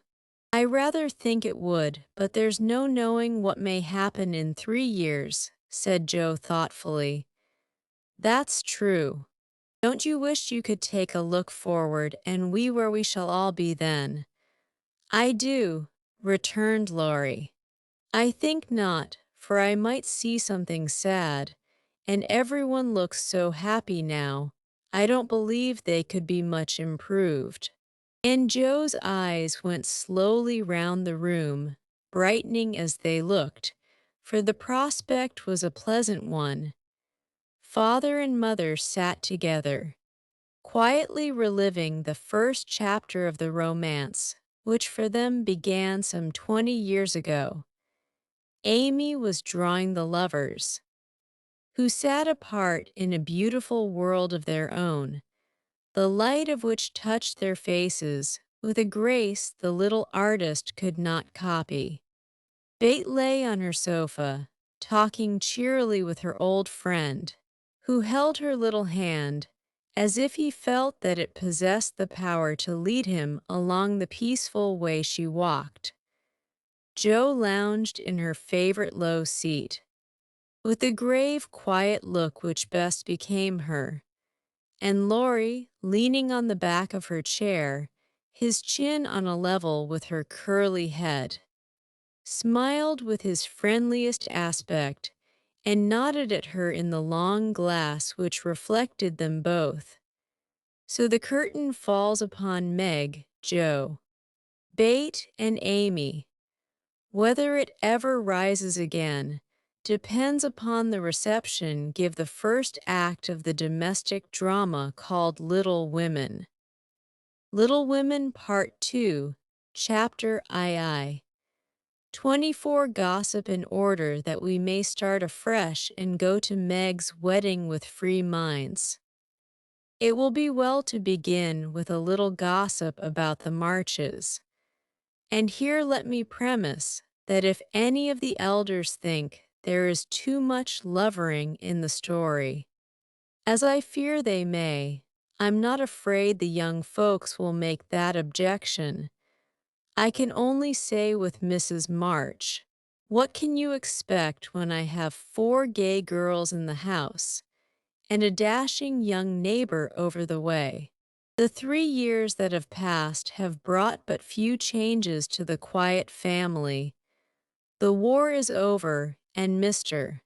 March safely at home, busy with his books and the small parish which found in him a minister by nature as by grace, a quiet, studious man, rich in the wisdom that is better than learning, the charity which calls all mankind brother, the piety that blossoms into character, making it august and lovely. These attributes, in spite of poverty and the strict integrity which shut him out from the more worldly successes, attracted to him many admirable persons. As naturally as sweet herbs draw bees, and as naturally he gave them the honey into which 50 years of hard experience had distilled no bitter drop. Earnest young men found the gray-headed scholar as young at heart as they. Thoughtful or troubled women instinctively brought their doubts to him, sure of finding the gentlest sympathy, the wisest counsel. Sinners told their sins to the pure-hearted old man, and were both rebuked and saved. Gifted men found a companion in him.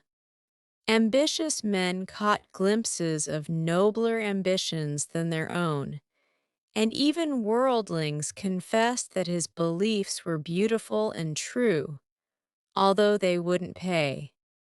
To outsiders, the 5 energetic women seemed to rule the house, and so they did in many things, but the quiet scholar, sitting among his books, was still the head of the family, the household conscience, anchor, and comforter, for to him the busy, anxious women always turned in troublous times, finding him, in the truest sense of those sacred words, husband and father. The girls gave their hearts into their mother's keeping, their souls into their father's, and to both parents, who lived and labored so faithfully for them. They gave a love that grew with their growth, and bound them tenderly together by the sweetest tie which blesses life and outlives death. Mrs. March is as brisk and cheery, though rather grayer than when we saw her last, and just now so absorbed in Meg's affairs that the hospitals and homes, still full of wounded boys and soldiers' widows, decidedly missed the motherly missionaries' visits. John Brooke did his duty manfully for a year, got wounded, was sent home, and not allowed to return. He received no stars or bars, but he deserved them, for he cheerfully risked all he had. And life and love are very precious when both are in full bloom. Perfectly resigned to his discharge, he devoted himself to getting well, preparing for business, and earning a home for Meg. With the good sense and sturdy independence that characterized him, he refused Mr. Lawrence's more generous offers and accepted the place of bookkeeper, feeling better satisfied to begin with an honestly earned salary than by running any risks with borrowed money. Meg had spent the time in working as well as waiting, growing womanly in character, wise in housewifely arts, and prettier than ever. For love is a great beautifier. She had her girlish ambitions and hopes, and felt some disappointment at the humble way in which the new life must begin. Ned Moffat had just married Sally Gardiner, and Meg couldn't help contrasting their fine house and carriage, many gifts, and splendid outfit with her own, and secretly wishing she could have the same. But somehow envy and discontent soon vanished when she thought of all the patient love and labor John had put into the little home awaiting her. And when they sat together in the twilight, talking over their small plans, the future always grew so beautiful and bright that she forgot Sally's splendor and felt herself the richest, happiest girl in Christendom. Joe never went back to Aunt March, for the old lady took such a fancy to Amy that she bribed her with the offer of drawing lessons from one of the best teachers going, and for the sake of this advantage, Amy would have served a far harder mistress, so she gave her mornings to duty, her afternoons to pleasure, and prospered finely. Jo meantime devoted herself to literature and Bate, who remained delicate long after the fever was a thing of the past. Not an invalid exactly, but never again the rosy, healthy creature she had been, yet always hopeful, happy, and serene, and busy with the quiet duties she loved, everyone's friend, and an angel in the house, long before those who loved her most had learned to know it. As long as the Spread Eagle paid her $1 a column for her rubbish, as she called it, Jo felt herself a woman of means and spun her little romances diligently. But great plans fermented in her busy brain and ambitious mind, and the old tin kitchen in the garret held a slowly increasing pile of blotted manuscript, which was one day to place the name of March upon the roll of fame. Laurie, having dutifully gone to college to please his grandfather, was now getting through it in the easiest possible manner to please himself, a universal favorite, thanks to money, manners, much talent, and the kindest heart that ever got its owner into scrapes by trying to get other people out of them. He stood in great danger of being spoiled, and probably would have been, like many another promising boy, if he had not possessed a talisman against evil in the memory of the kind old man who was bound up in his success, the motherly friend who watched over him as if he were her son, and last, but not least by any means, the knowledge that 4 innocent girls loved, admired, and believed in him with all their hearts. Being only a glorious human boy, of course he frolicked and flirted, grew dandified, aquatic, sentimental, or gymnastic, as college fashions ordained, hazed and was hazed, talked slang, and more than once came perilously near suspension and expulsion. But as high spirits and the love of fun were the causes of these pranks, he always managed to save himself by frank confession, honorable atonement, or the irresistible power of persuasion, which he possessed in perfection. In fact, he rather prided himself on his narrow escapes, and liked to thrill the girls with graphic accounts of his triumphs over wrathful tutors, dignified professors, and vanquished enemies. The men of my class were heroes in the eyes of the girls, who never wearied of the exploits of our fellows, and were frequently allowed to bask in the smiles of these great creatures when Laurie brought them home with him. Amy especially enjoyed this high honor, and became quite a belle among them, for her ladyship early felt and learned to use the gift of fascination with which she was endowed. Meg was too much absorbed in her private and particular John to care for any other lords of creation, and Bate too shy to do more than peep at them and wonder how Amy dared to order them about so.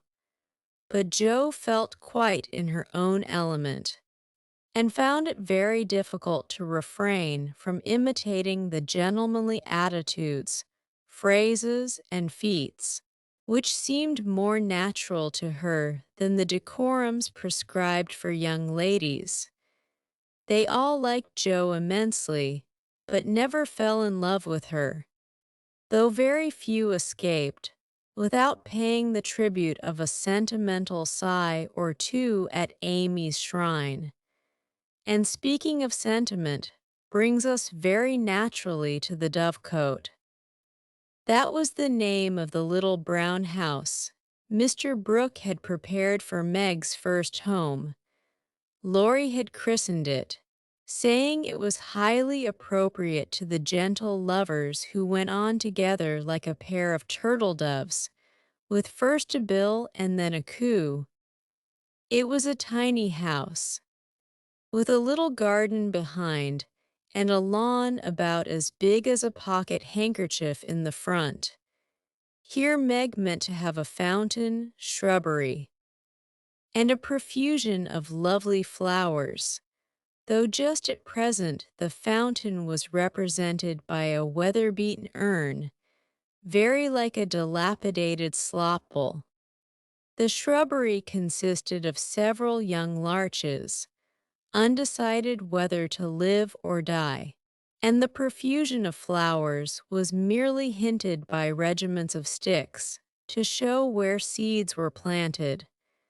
But inside, it was altogether charming, and the happy bride saw no fault from garret to cellar.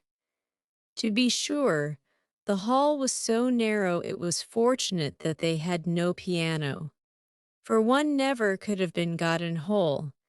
The dining room was so small that 6 people were a tight fit, and the kitchen stairs seemed built for the express purpose of precipitating both servants and china pell-mell into the coal bin. But once get used to these slight blemishes, and nothing could be more complete, for good sense and good taste had presided over the furnishing, and the result was highly satisfactory. There were no marble-topped tables, long mirrors, or lace curtains in the little parlor, but simple furniture. Plenty of books, a fine picture or two, a stand of flowers in the bay window, and scattered all about. The pretty gifts which came from friendly hands, and were the fairer for the loving messages they brought. I don't think the Parian Psyche Laurie gave lost any of its beauty, because John put up the bracket it stood upon, that any upholsterer could have draped the plain muslin curtains more gracefully than Amy's artistic hand, or that any storeroom was ever better provided with good wishes, merry words, and happy hopes than that in which Jo and her mother put away Meg's few boxes, barrels, and bundles And I am morally certain that the spandy new kitchen never could have looked so cozy and neat if Hannah had not arranged every pot and pan a dozen times over, and laid the fire all ready for lighting the minute Mies Brooke came home. I also doubt if any young matron ever began life with so rich a supply of dusters, holders, and piece bags, for Bate made enough to last till the silver wedding came round, and invented 3 different kinds of dishcloths for the express service of the bridal china. People who hire all these things done for them never know what they lose, for the homeliest tasks get beautified if loving hands do them. And Meg found so many proofs of this that everything in her small nest, from the kitchen roller to the silver vase on her parlor table, was eloquent of home love and tender forethought. What happy times they had planning together, what solemn shopping excursions, what funny mistakes they made, and what shouts of laughter arose over Laurie's ridiculous bargains. In his love of jokes, this young gentleman, though nearly through college, was as much of a boy as ever. His last whim had been to bring with him on his weekly visits some new, useful, and ingenious article for the young housekeeper. Now a bag of remarkable clothespins next. A wonderful nutmeg grater which fell to pieces at the first trial.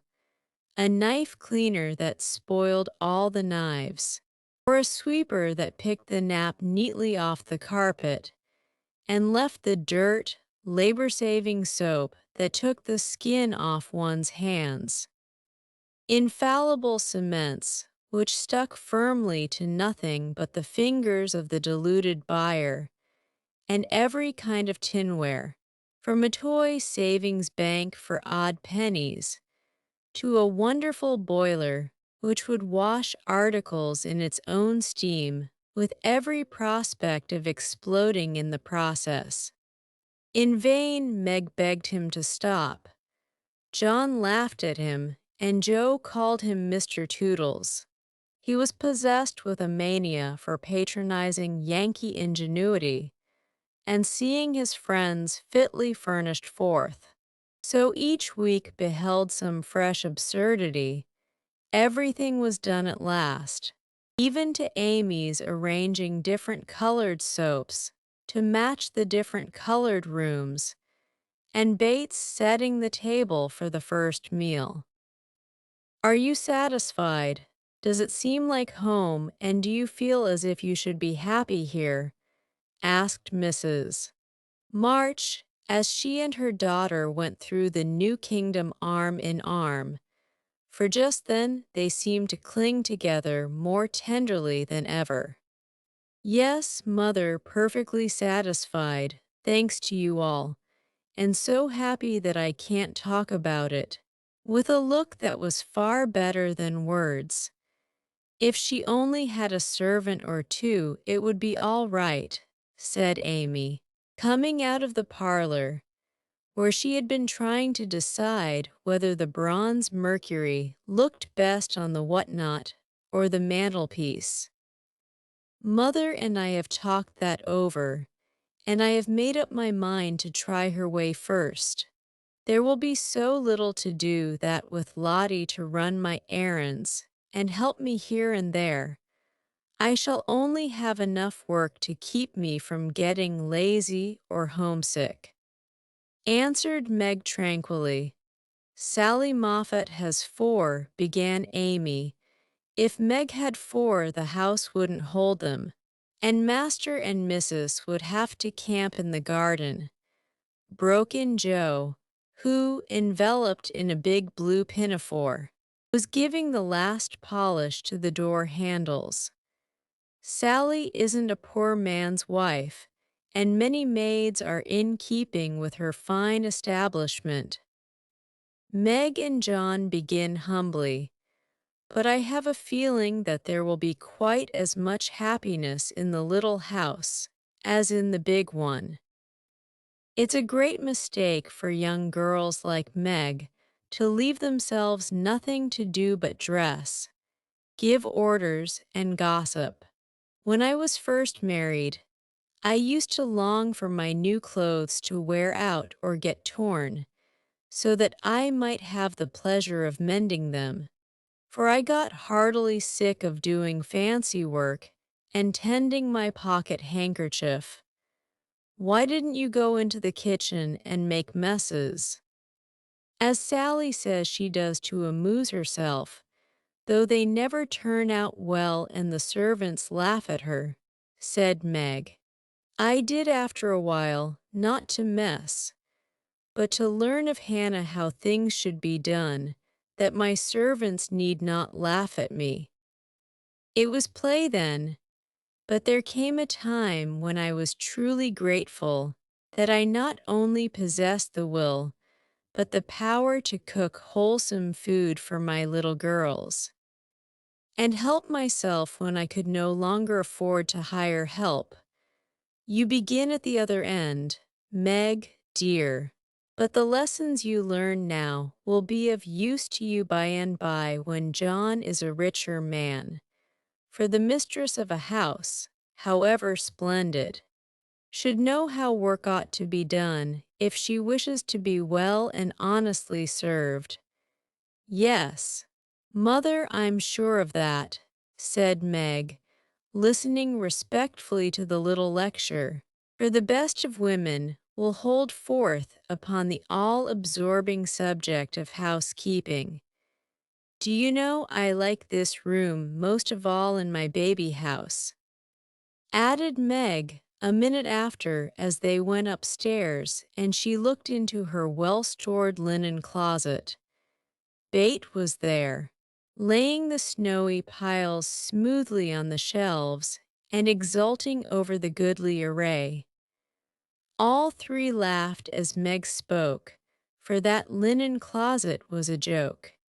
You see, having said that if Meg married that Brooke, she shouldn't have a cent of her money, Aunt March was rather in a quandary when time had appeased her wrath and made her repent her vow. She never broke her word, and was much exercised in her mind how to get round it, and at last devised a plan whereby she could satisfy herself. Mrs. Carol, Florence's mamma, was ordered to buy, have made, and marked a generous supply of house and table linen, and send it as her present, all of which was faithfully done. But the secret leaked out, and was greatly enjoyed by the family, for Aunt March tried to look utterly unconscious, and insisted that she could give nothing but the old-fashioned pearls long promised to the first bride. That's a housewifely taste which I am glad to see. I had a young friend who set up housekeeping with 6 sheets, but she had finger bowls for company and that satisfied her, said Mrs. March, patting the damask tablecloths with a truly feminine appreciation of their fineness. I haven't a single finger bowl, but this is a set-out that will last me all my days. Hannah says, and Meg looked quite contented as well she might. A tall, broad-shouldered young fellow, with a cropped head, a felt basin of a hat, and a flyaway coat, came tramping down the road at a great pace, walked over the low fence without stopping to open the gate, straight up to Mrs. March, with both hands out and a hearty, "Here I am, Mother. Yes, it's all right." The last words were in answer to the look the elder lady gave him, a kindly questioning look, which the handsome eyes met so frankly that the little ceremony closed, as usual, with a motherly kiss. For Mrs. John Brooke, with the maker's congratulations and compliments. Bless you. Bate, what a refreshing spectacle you are, Joe. Amy, you are getting altogether too handsome for a single lady. As Laurie spoke, he delivered a brown paper parcel to Meg, pilled Bates' hair ribbon, stared at Joe's bib pinafore, and fell into an attitude of mock rapture before Amy, then shook hands all round, and everyone began to talk. "Where is John?" asked Meg anxiously. "Stop to get the license for tomorrow, ma'am. Which side won the last match?" "Teddy?" inquired Joe, who persisted in feeling an interest in manly sports despite her 19 years. "Ours, of course. Wish you'd been there to see. How is the lovely Miss Randall?" asked Amy with a significant smile. "More cruel than ever. Don't you see how I'm pining away?" And Laurie gave his broad chest a sounding slap and heaved a melodramatic sigh. "What's the last joke?" "Undo the bundle and see, Meg," said Bate, eyeing the knobby parcel with curiosity. "It's a useful thing to have in the house in case of fire or thieves," observed Laurie, as a watchman's rattle appeared amid the laughter of the girls. "Any time when John is away and you get frightened, Mrs. Meg, just swing that out of the front window, and it will rouse the neighborhood in a jiffy. Nice thing, isn't it?" And Laurie gave them a sample of its powers that made them cover up their ears. "There's gratitude for you. And speaking of gratitude reminds me to mention that you may thank Hannah for saving your wedding cake from destruction. I saw it going into your house as I came by, and if she hadn't defended it manfully, I'd have had a pick at it, for it looked like a remarkably plummy one. I wonder if you will ever grow up, Laurie," said Meg in a matronly tone. "I'm doing my best, ma'am, but can't get much higher, I'm afraid." "As 6 feet is about all men can do in these degenerate days," responded the young gentleman, whose head was about level with the little chandelier. "I suppose it would be profanation to eat anything in the spick and span bower, so as I'm tremendously hungry, I propose an adjournment." He added presently, "Mother and I are going to wait for John.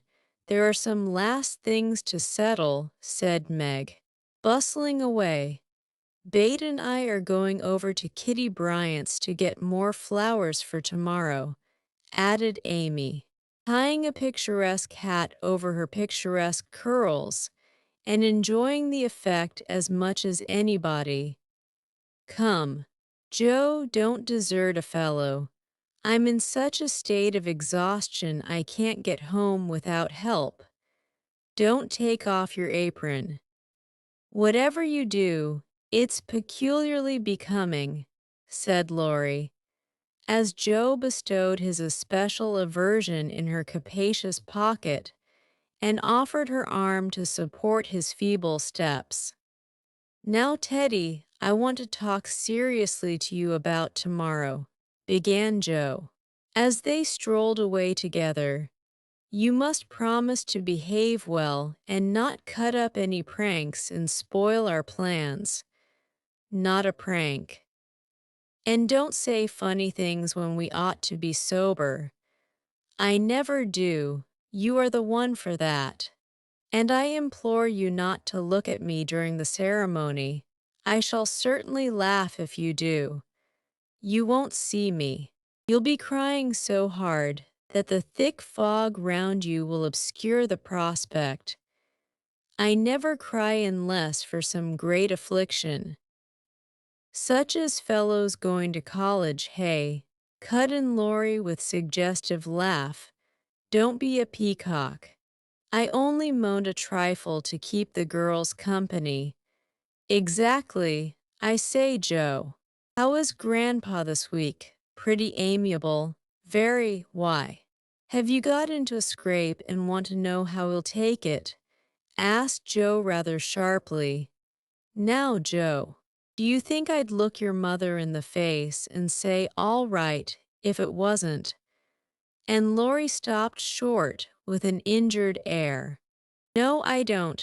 Then don't go and be suspicious.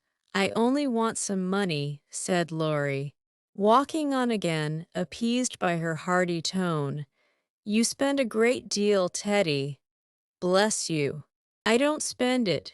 It spends itself somehow, and is gone before I know it.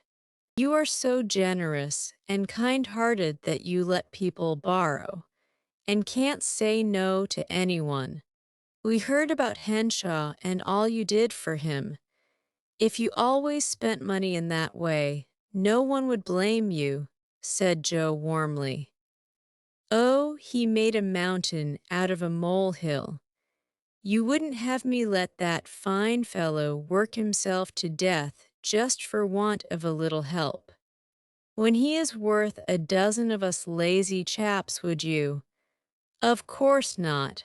But I don't see the use of your having 17 waistcoats, endless neckties, and a new hat every time you come home.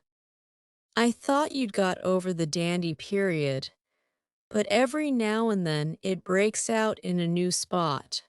Just now it's the fashion to be hideous, to make your head look like a scrubbing brush, wear a straight jacket, orange gloves, and clumping square-toed boots. If it was cheap ugliness, I'd say nothing, but it costs as much as the other, and I don't get any satisfaction out of it.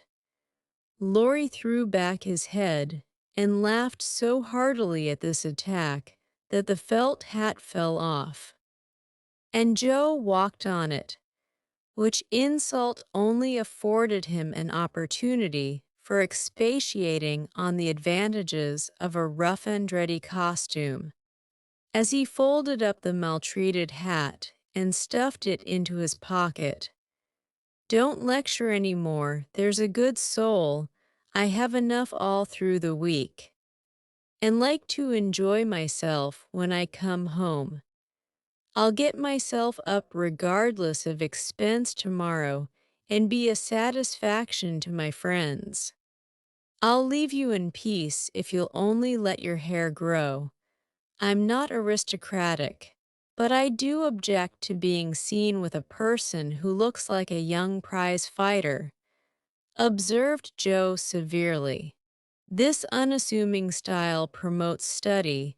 That's why we adopt it, returned Laurie, who certainly could not be accused of vanity, having voluntarily sacrificed a handsome curly crop to the demand for quarter-inch-long stubble. By the way, Joe, I think that little Parker is really getting desperate about Amy. He talks of her constantly, writes poetry, and moons about in a most suspicious manner. He'd better nip his little passion in the bud, hadn't he? Added Laurie in a confidential, elder brotherly tone after a minute's silence. Of course he had. We don't want any more marrying in this family for years to come. Mercy on us, what are the children thinking of? And Joe looked as much scandalized as if Amy and little Parker were not yet in their teens. It's a fast age, and I don't know what we are coming to, ma'am. You are a mere infant, but you'll go next. Joe and will be left lamenting, said Laurie, shaking his head over the degeneracy of the times. Don't be alarmed. I'm not one of the agreeable sort. Nobody will want me, and it's a mercy, for there should always be one old maid in a family. You won't give anyone a chance, said Laurie, with a sidelong glance, and a little more color than before in his sunburned face. You won't show the soft side of your character.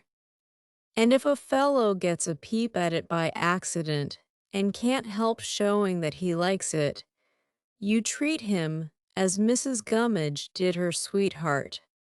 Throw cold water over him and get so thorny no one dares touch or look at you. I don't like that sort of thing. I'm too busy to be worried with nonsense, and I think it's dreadful to break up families so. Now don't say any more about it. Meg's wedding has turned all our heads, and we talk of nothing but lovers and such absurdities. I don't wish to get cross. So let's change the subject. And Joe looked quite ready to fling cold water on the slightest provocation. Whatever his feelings might have been, Laurie found a vent for them in a long, low whistle, and the fearful prediction as they parted at the gate. Mark my words, Joe, you'll go next. Chapter II. 25 The first wedding. The June roses over the porch were awake bright and early on that morning, rejoicing with all their hearts in the cloudless sunshine. Like friendly little neighbors, as they were, quite flushed with excitement were their ruddy faces as they swung in the wind, whispering to one another what they had seen, for some peeped in at the dining room windows where the feast was spread. Some climbed up to nod and smile at the sisters as they dressed the bride. Others waved a welcome to those who came and went on various errands in garden, porch and hall and all, from the rosiest full-blown flower to the palest baby bud, offered their tribute of beauty and fragrance to the gentle mistress who had loved and tended them so long. Meg looked very like a rose herself, for all that was best and sweetest in heart and soul seemed to bloom into her face that day, making it fair and tender, with a charm more beautiful than beauty. Neither silk, lace, nor orange flowers would she have. I don't want a fashionable wedding, but only those about me whom I love, and to them I wish to look and be my familiar self. So she made her wedding gown herself, sewing into it the tender hopes and innocent romances of a girlish heart. Her sisters braided up her pretty hair, and the only ornaments she wore were the lilies of the valley, which her John liked best of all the flowers that grew. You do look just like our own dear Meg, only so very sweet and lovely that I should hug you if it wouldn't crumple your dress," cried Amy, surveying her with delight when all was done. "Then I am satisfied, but please hug and kiss me, everyone, and don't mind my dress.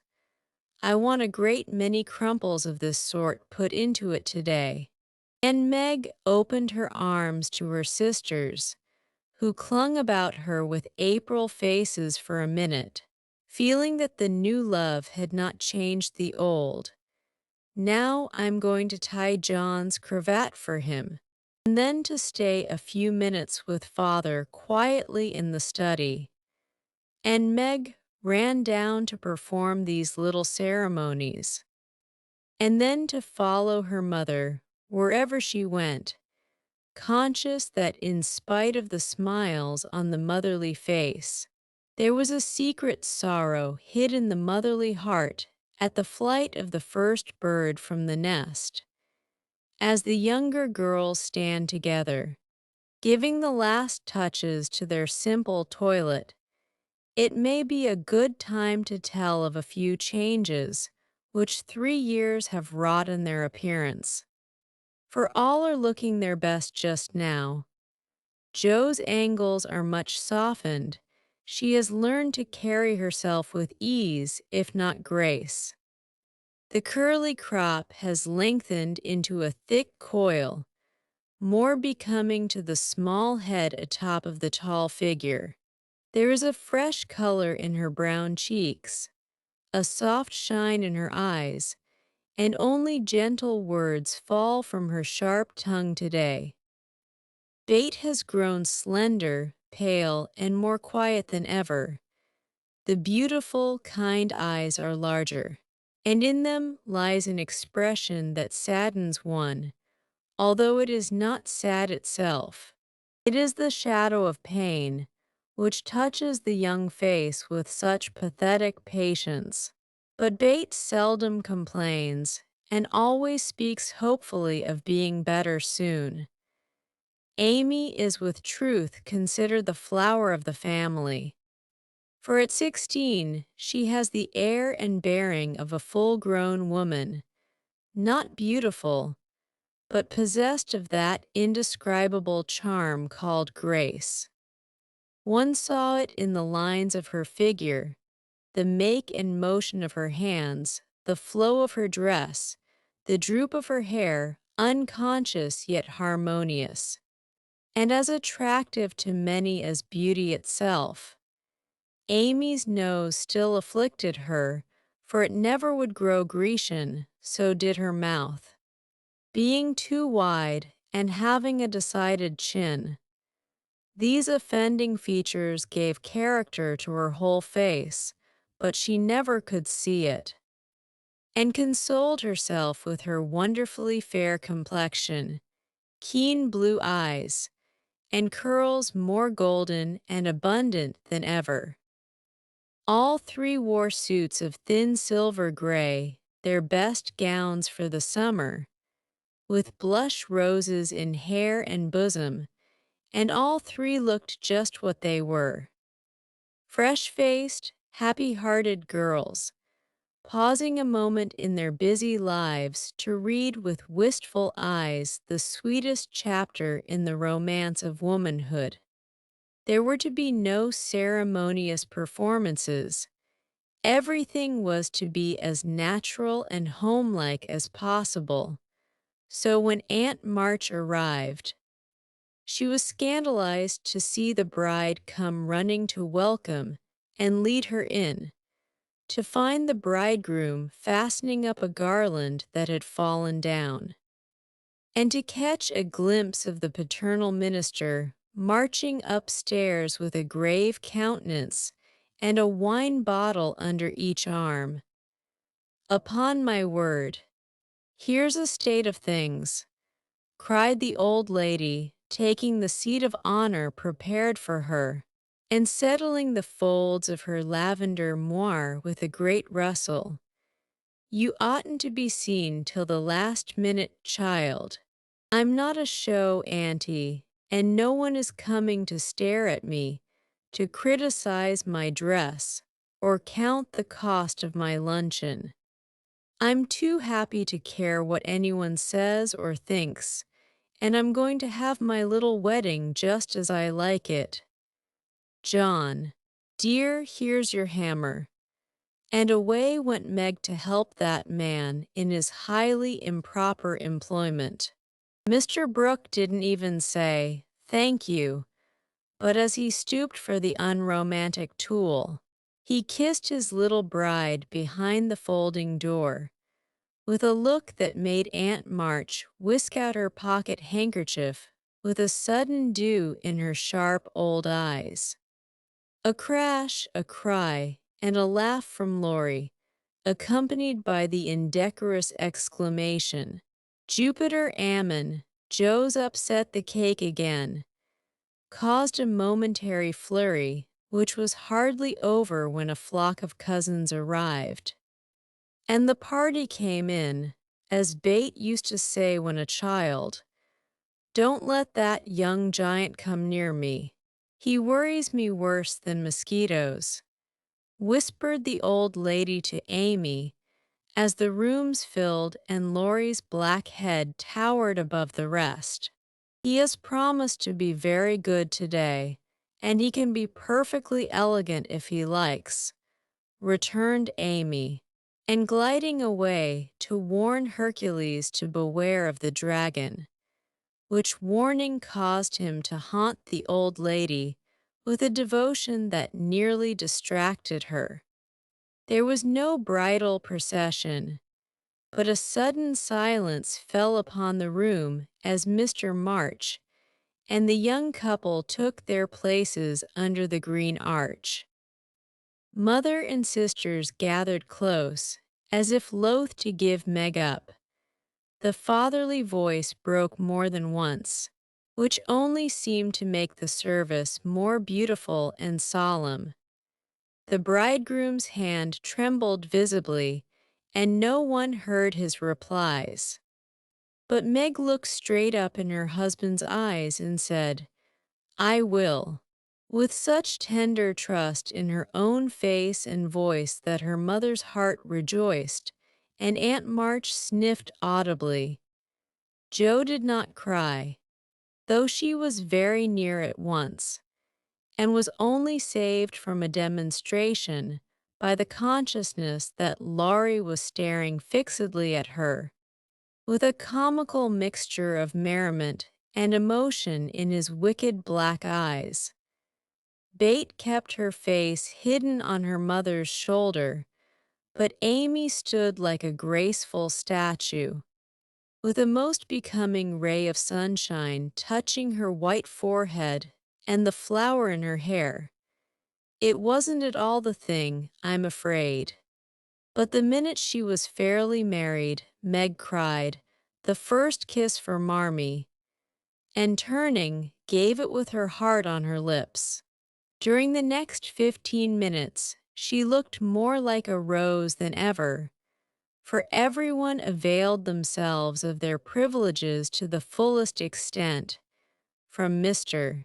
Lawrence to old Hannah, who, adorned with a headdress fearfully and wonderfully made, fell upon her in the hall, crying with a sob and a chuckle, "Bless you, dearie, 100 times.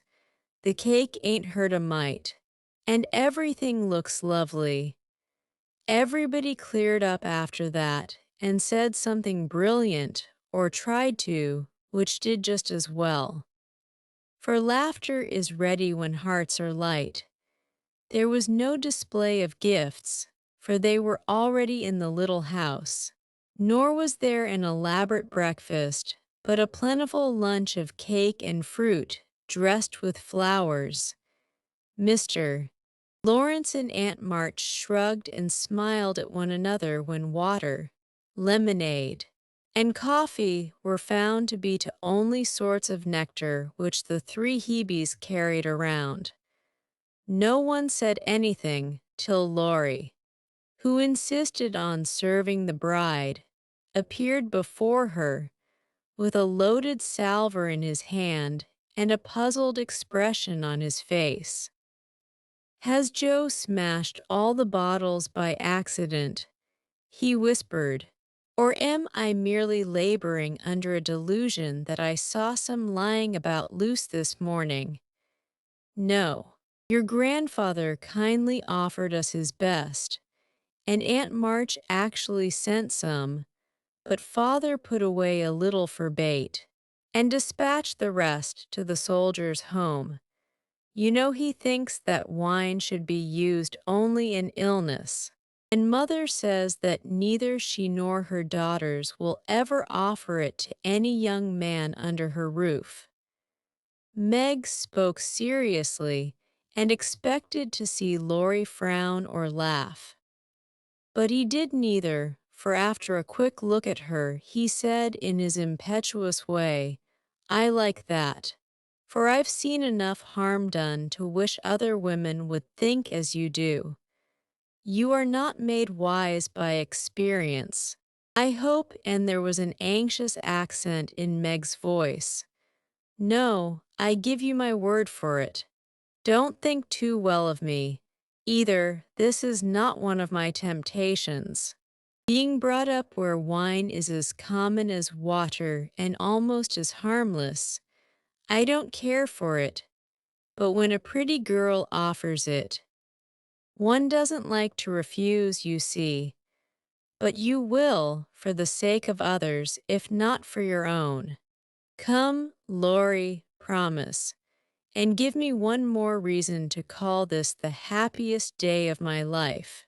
A demand so sudden and so serious made the young man hesitate a moment, for ridicule is often harder to bear than self-denial.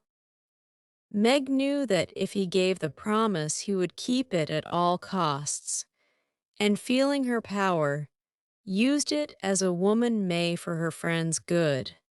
She did not speak, but she looked up at him with a face made very eloquent by happiness, and a smile which said, "No one can refuse me anything today." Laurie certainly could not, and with an answering smile he gave her his hand, saying heartily, "I promise, Mrs. Brooke. I thank you very, very much.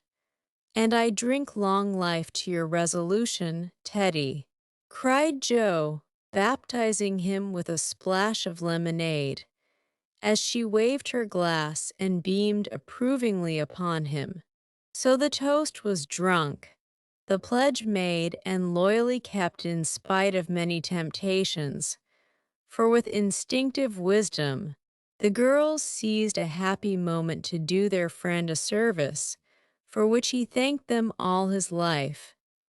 After lunch, people strolled about, by twos and threes, through the house and garden, enjoying the sunshine without and within.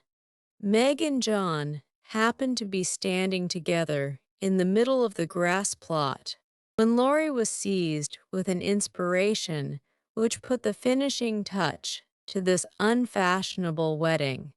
All the married people take hands and dance round the new-made husband and wife, as the Germans do, while we bachelors and spinsters prance in couples outside," cried Laurie, promenading down the path with Amy, with such infectious spirit and skill that everyone else followed their example without a murmur. Mr. and Mrs. March, Aunt and Uncle Carol began it. Others rapidly joined in, even Sally Moffat, after a moment's hesitation, threw her train over her arm and whisked Ned into the ring. But the crowning joke was Mr. Lawrence and Aunt March, for when the stately old gentleman shanced solemnly up to the old lady, she just tucked her cane under arm and hopped briskly away to join hands with the rest and dance about the bridal pair, while the young folks pervaded the garden like butterflies on a midsummer day. Want of breath brought the impromptu ball to a close, and then people began to go. "I wish you well, my dear, I heartily wish you well, but I think you'll be sorry for it," said Aunt March to Meg, adding to the bridegroom as he led her to the carriage, "You've got a treasure, young man. See that you deserve it. That is the prettiest wedding I've been to for an age, Ned, and I don't see why. For there wasn't a bit of style about it," observed Mrs. Moffat to her husband as they drove away. "Laurie, my lad, if you ever want to indulge in this sort of thing, get one of those little girls to help you, and I shall be perfectly satisfied," said Mr. Lawrence, settling himself in his easy chair to rest after the excitement of the morning. "I'll do my best to gratify you, sir," was Laurie's unusually dutiful reply, as he carefully unpinned the posy Joe had put in his buttonhole.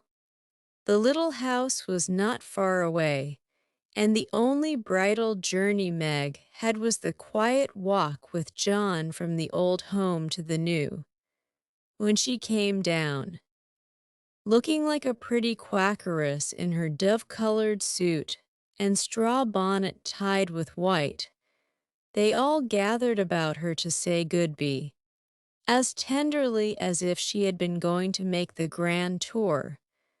Don't feel that I am separated from you, Marmee dear, or that I love you any the less for loving John so much, she said, clinging to her mother with full eyes for a moment. I shall come every day, father, and expect to keep my old place in all your hearts, though I am married. Bate is going to be with me a great deal, and the other girls will drop in now and then to laugh at my housekeeping struggles. Thank you all for my happy wedding day. Goodby, Goodby.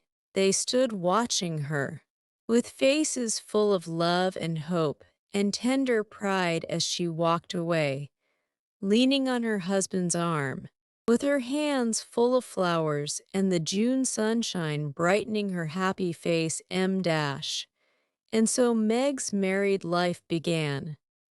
Chapter II. 26 Artistic attempts. It takes people a long time to learn the difference between talent and genius, especially ambitious young men and women. Amy was learning this distinction through much tribulation, for mistaking enthusiasm for inspiration. She attempted every branch of art with youthful audacity.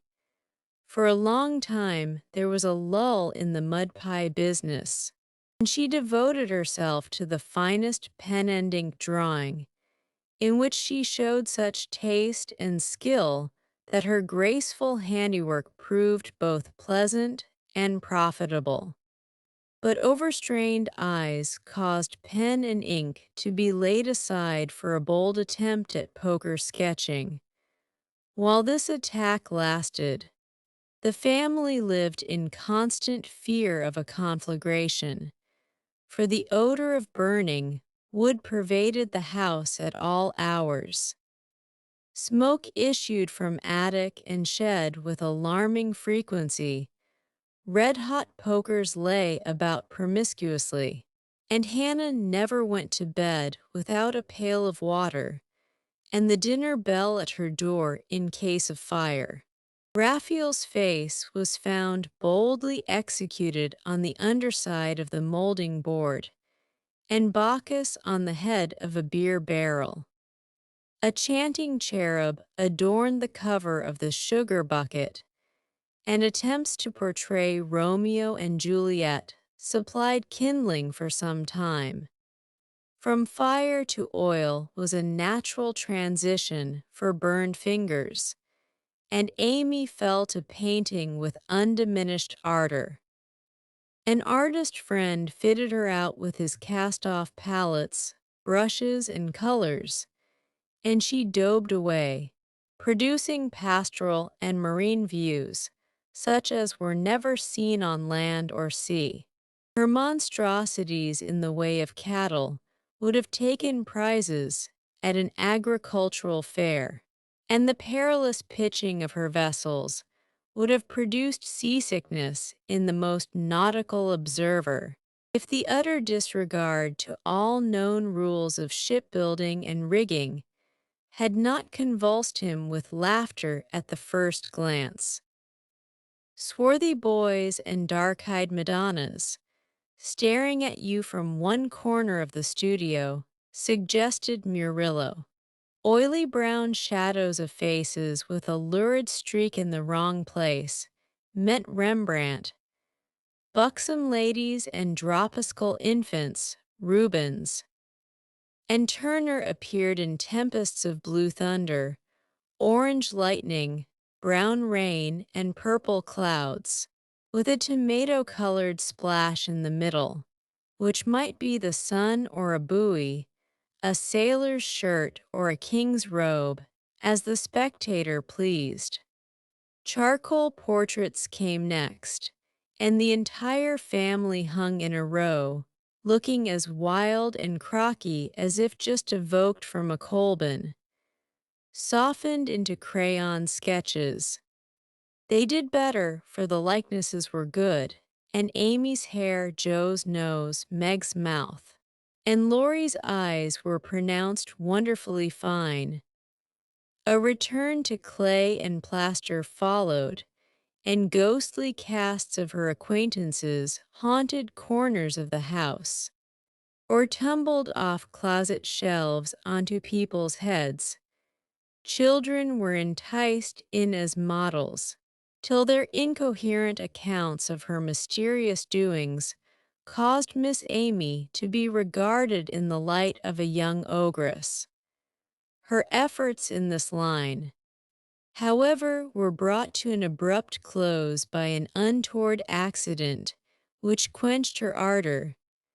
Other models failing her for a time, she undertook to cast her own pretty foot, and the family were one day alarmed by an unearthly bumping and screaming, and running to the rescue, found the young enthusiast hopping wildly about the shed, with her foot held fast in a pan full of plaster, which had hardened with unexpected rapidity.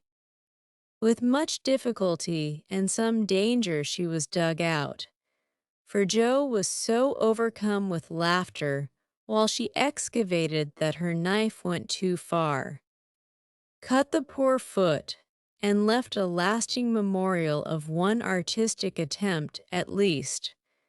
After this Amy subsided, till a mania for sketching from nature set her to haunting river, field, and wood for picturesque studies, and sighing for ruins to copy. She caught endless colds sitting on damp grass to book delicious bit, composed of a stone, a stump, one mushroom, and a broken mullein stalk, or a heavenly mass of clouds that looked like a choice display of featherbeds when done.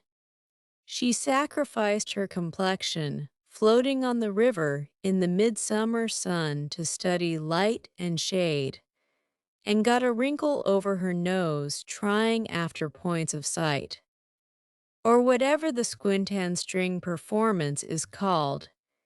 If genius is eternal patience, as Michelangelo affirms, Amy had some claim to the divine attribute, for she persevered in spite of all obstacles, failures, and discouragements, firmly believing that in time she should do something worthy to be called high art. She was learning, doing, and enjoying other things, meanwhile, for she had resolved to be an attractive and accomplished woman, even if she never became a great artist. Here she succeeded better, for she was one of those happily created beings who please without effort, make friends everywhere, and take life so gracefully and easily that less fortunate souls are tempted to believe that such are born under a lucky star.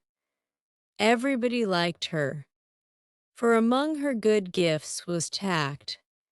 She had an instinctive sense of what was pleasing and proper, always said the right thing to the right person, did just what suited the time and place, and was so self-possessed that her sisters used to say, if Amy went to court without any rehearsal beforehand, she'd know exactly what to do. One of her weaknesses was a desire to move in our best society, without being quite sure what the best really was. Money, position, fashionable accomplishments, and elegant manners were most desirable things in her eyes, and she liked to associate with those who possessed them, often mistaking the false for the true, and admiring what was not admirable, never forgetting that by birth she was a gentlewoman. She cultivated her aristocratic tastes and feelings, so that when the opportunity came, she might be ready to take the place from which poverty now excluded her.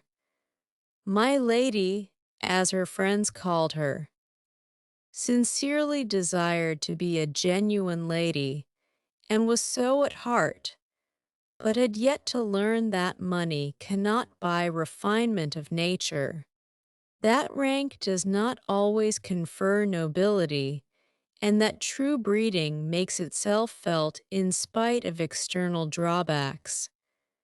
I want to ask a favor of you. Mamma, Amy said, coming in with an important air one day. Well, little girl, what is it? Replied her mother, in whose eyes the stately young lady still remained the baby. Our drawing class breaks up next week, and before the girls separate for the summer, I want to ask them out here for a day. They are wild to see the river, sketch the broken bridge, and copy some of the things they admire in my book. They have been very kind to me in many ways, and I am grateful, for they are all rich and I know I am poor. Yet they never made any difference. Why should they? And Mrs. March put the question with what the girls called her Maria Theresa air. You know as well as I that it does make a difference with nearly everyone, so don't ruffle up like a dear, motherly hen. When your chickens get pecked by smarter birds, the ugly duckling turned out a swan, you know, and Amy smiled without bitterness, for she possessed a happy temper and hopeful spirit. Mrs. March laughed and smoothed down her maternal pride as she asked, "Well, my swan, what is your plan?" "I should like to ask the girls out to lunch next week, to take them for a drive to the places they want to see, a row on the river, perhaps, and make a little artistic fete for them. That looks feasible. What do you want for lunch? Cake, sandwiches, fruit, and coffee will be all that is necessary, I suppose." "Oh, dear no, we must have cold tongue and chicken, French chocolate and ice cream. Besides, the girls are used to such things, and I want my lunch to be proper and elegant, though I do work for my living." "How many young ladies are there?" asked her mother, beginning to look sober. "12 or 14 in the class, but I dare say they won't all come." "Bless me, child, you will have to charter an omnibus to carry them about." "Why, mother, how can you think of such a thing? Not more than 6 or 8 will probably come. So I shall hire a beach wagon and borrow Mr. Lawrence's cherry bounce." Hannah's pronunciation of charabanc. "All of this will be expensive, Amy." "Not very. I've calculated the cost, and I'll pay for it myself. Don't you think, dear, that as these girls are used to such things, and the best we can do will be nothing new, that some simpler plan would be pleasanter to them, as a change if nothing more, and much better for us than buying or borrowing what we don't need, and attempting a style not in keeping with our circumstances? If I can't have it as I like, I don't care to have it at all. I know that I can carry it out perfectly well if you and the girls will help a little, and I don't see why I can't if I'm willing to pay for it," said Amy, with the decision which opposition was apt to change into obstinacy. Mrs. March knew that experience was an excellent teacher, and when it was possible, she left her children to learn alone the lessons which she would gladly have made easier. If they had not objected to taking advice as much as they did salts and senna, very well, Amy. If your heart is set upon it, and you see your way through without too great an outlay of money, time, and temper, I'll say no more. Talk it over with the girls, and whichever way you decide, I'll do my best to help you. Thanks. Mother, you are always so kind. And away went Amy to lay her plan before her sisters. Meg agreed at once and promised to her aid, gladly offering anything she possessed, from her little house itself to her very best salt spoons. But Joe frowned upon the whole project and would have nothing to do with it at first. Why in the world should you spend your money, worry your family, and turn the house upside down for a parcel of girls who don't care a sixpence for you? I thought you had too much pride and sense to truckle to any mortal woman just because she wears French boots and rides in a coupe, said Joe, who, being called from the tragic climax of her novel, was not in the best mood for social enterprises. I don't truckle, and I hate being patronized as much as you do, returned Amy indignantly, for the two still jangled when such questions arose. The girls do care for me, and I for them, and there's a great deal of kindness and sense and talent among them, in spite of what you call fashionable nonsense. You don't care to make people like you, to go into good society and cultivate your manners and tastes. I do, and I mean to make the most of every chance that comes. You can go through the world with your elbows out and your nose in the air, and call it independence if you like. That's not my way. When Amy had wetted her tongue and freed her mind, she usually got the best of it, for she seldom failed to have common sense on her side, while Jo carried her love of liberty and hate of conventionalities to such an unlimited extent that she naturally found herself worsted in an argument. Amy's definition of Jo's idea of independence was such a good hit that both burst out laughing, and the discussion took a more amiable turn. Much against her will, Jo at length consented to sacrifice a day to Mrs. Grundy and help her sister through what she regarded as a nonsensical business. The invitations were sent, nearly all accepted, and the following Monday was set apart for the grand event. Hannah was out of humor because her week's work was deranged, and prophesied that if the washin' and ironin' warn't done reglar, nothin' would go well anywheres. This hitch in the mainspring of the domestic machinery had a bad effect upon the whole concern, but Amy's motto was nil desperandum, and having made up her mind what to do, she proceeded to do it in spite of all obstacles. To begin with, Hannah's cooking didn't turn out well. The chicken was tough, the tongue too salt, and the chocolate wouldn't froth properly. Then the cake and ice cost more than Amy expected.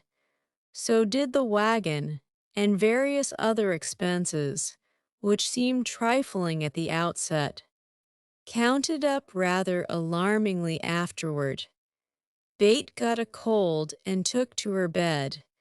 Meg had an unusual number of callers to keep her at home, and Jo was in such a divided state of mind that her breakages, accidents, and mistakes were uncommonly numerous, serious, and trying.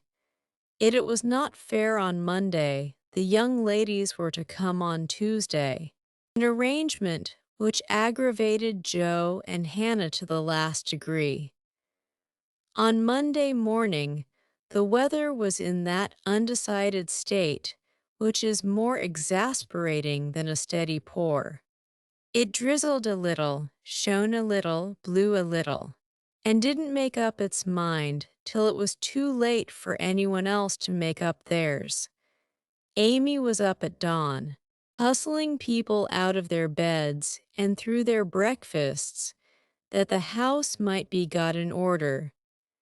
The parlor struck her as looking uncommonly shabby, but without stopping to sigh for what she had not, she skillfully made the best of what she had, arranging chairs over the worn places in the carpet, covering stains on the walls with homemade statuary, which gave an artistic air to the room, as did the lovely vases of flowers Jo scattered about. The lunch looked charming, and as she surveyed it, she sincerely hoped it would taste well, and that the borrowed glass, china, and silver would get safely home again. The carriages were promised. Meg and Mother were all ready to do the honors. Bate was able to help Hannah behind the scenes. Jo had engaged to be as lively and amiable as an absent mind, an aching head, and a very decided disapproval of everybody and everything would allow. And as she wearily dressed, Amy cheered herself with anticipations of the happy moment when, lunch safely over, she should drive away with her friends for an afternoon of artistic delights, for the cherry bounce and the broken bridge were her strong points. Then came the hours of suspense, during which she vibrated from parlor to porch, while public opinion varied like the weathercock. A smart shower at 11 had evidently quenched the enthusiasm of the young ladies who were to arrive at 12, for nobody came. And at 2, the exhausted family sat down in a blaze of sunshine to consume the perishable portions of the feast, that nothing might be lost. No doubt about the weather today, they will certainly come, so we must fly round and be ready for them, said Amy.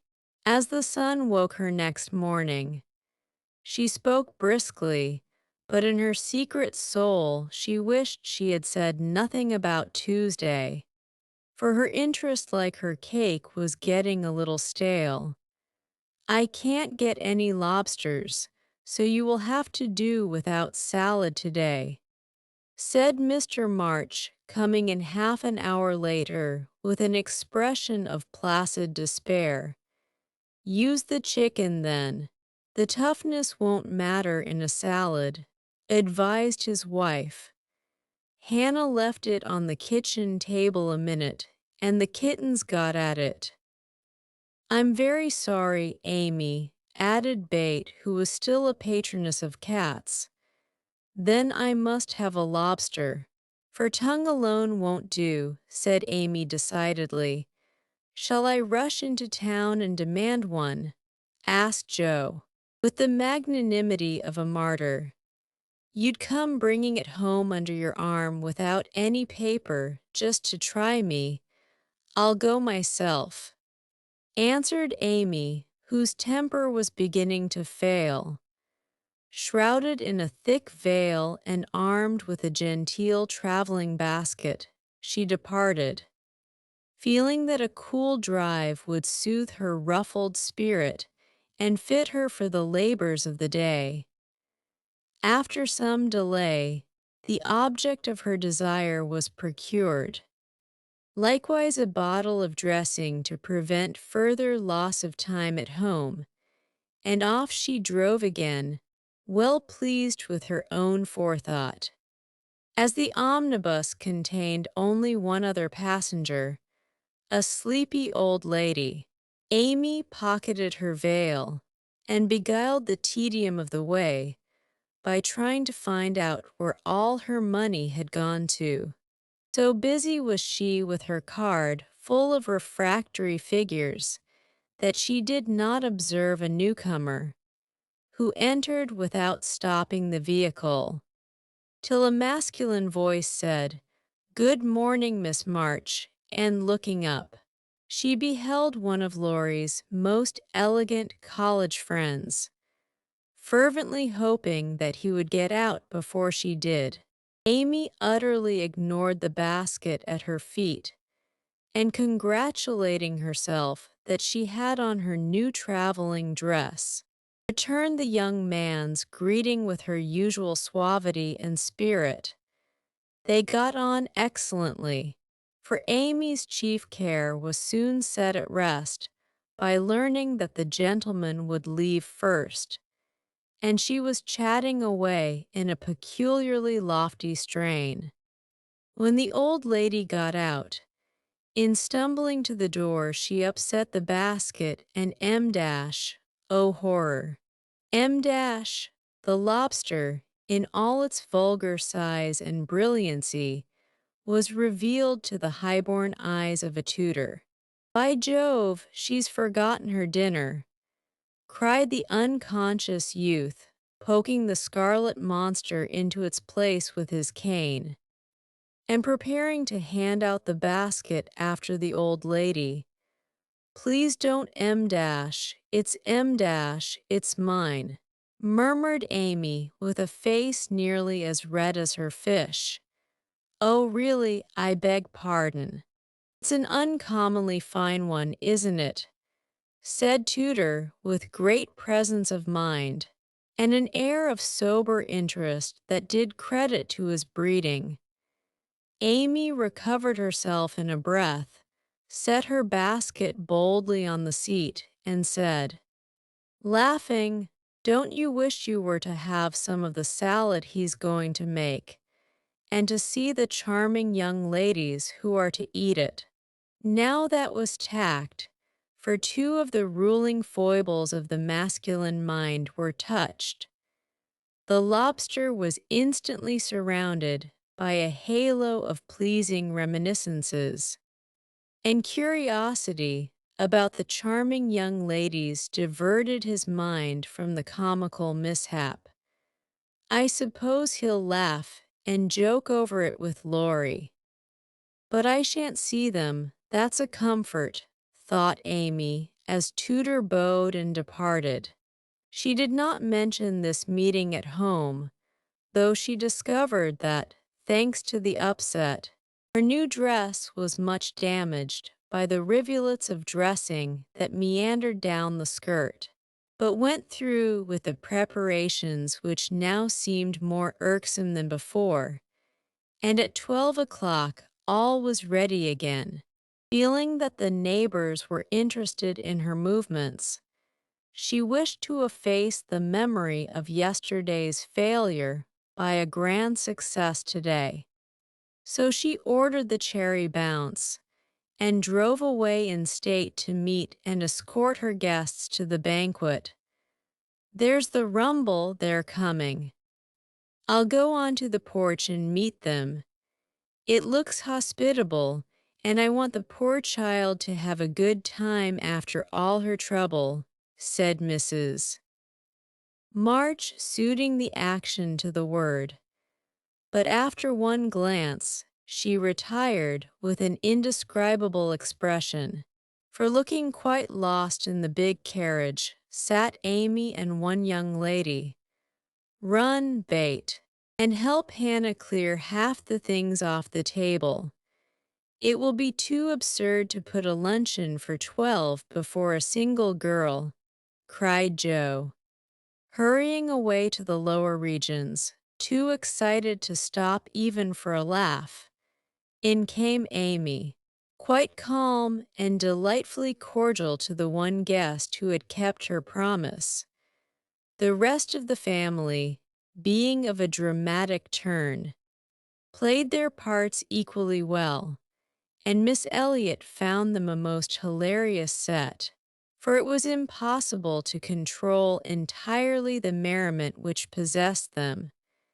The remodeled lunch being gaily partaken of, the studio and garden visited, and art discussed with enthusiasm, Amy ordered a buggy, alas, for the elegant cherry bounce, and drove her friend quietly about the neighborhood till sunset, when the party went out. As she came walking in, looking very tired but as composed as ever, she observed that every vestige of the unfortunate fate had disappeared, except a suspicious pucker about the corners of Joe's mouth.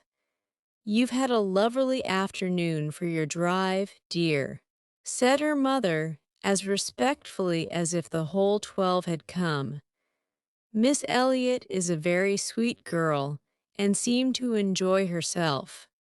"I thought," observed Bate with unusual warmth, "could you spare me some of your cake? I really need some. I have so much company, and I can't make such delicious stuff as yours," asked Meg soberly. "Take it all.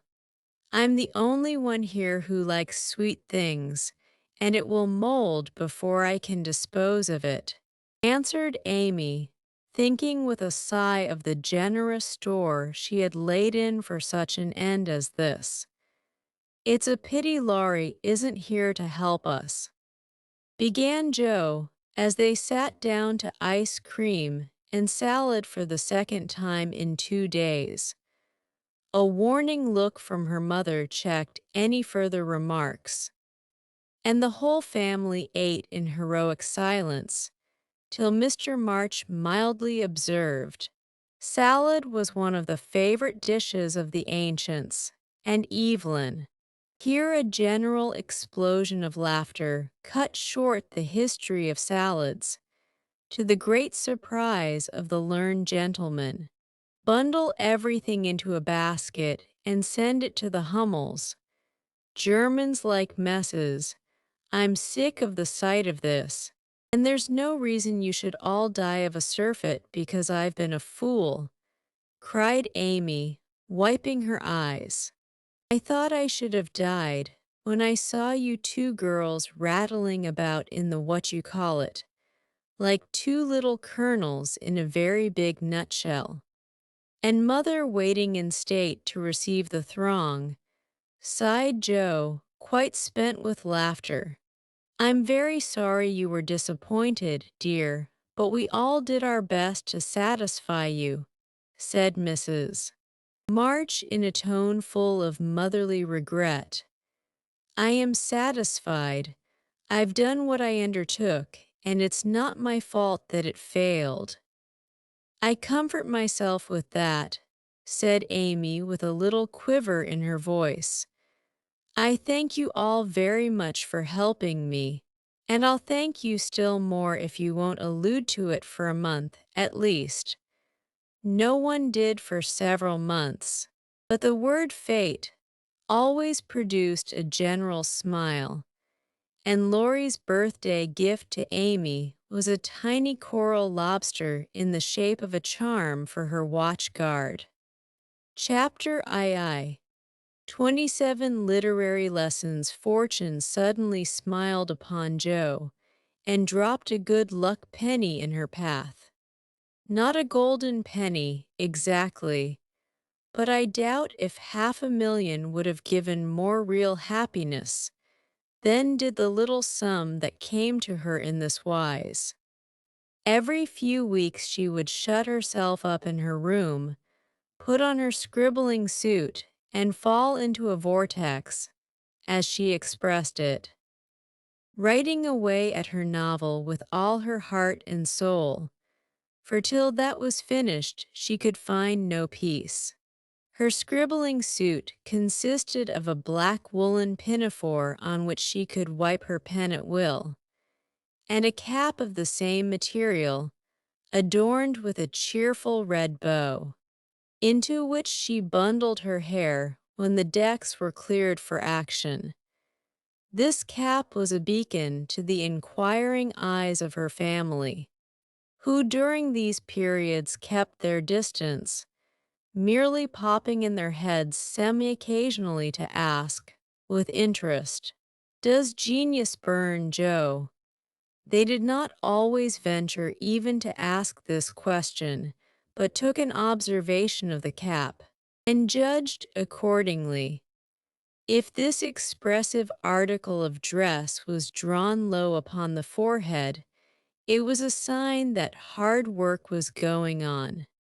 In exciting moments, it was pushed rakishly askew, and when despair seized the author, it was plucked wholly off and cast upon the floor. And cast upon the floor.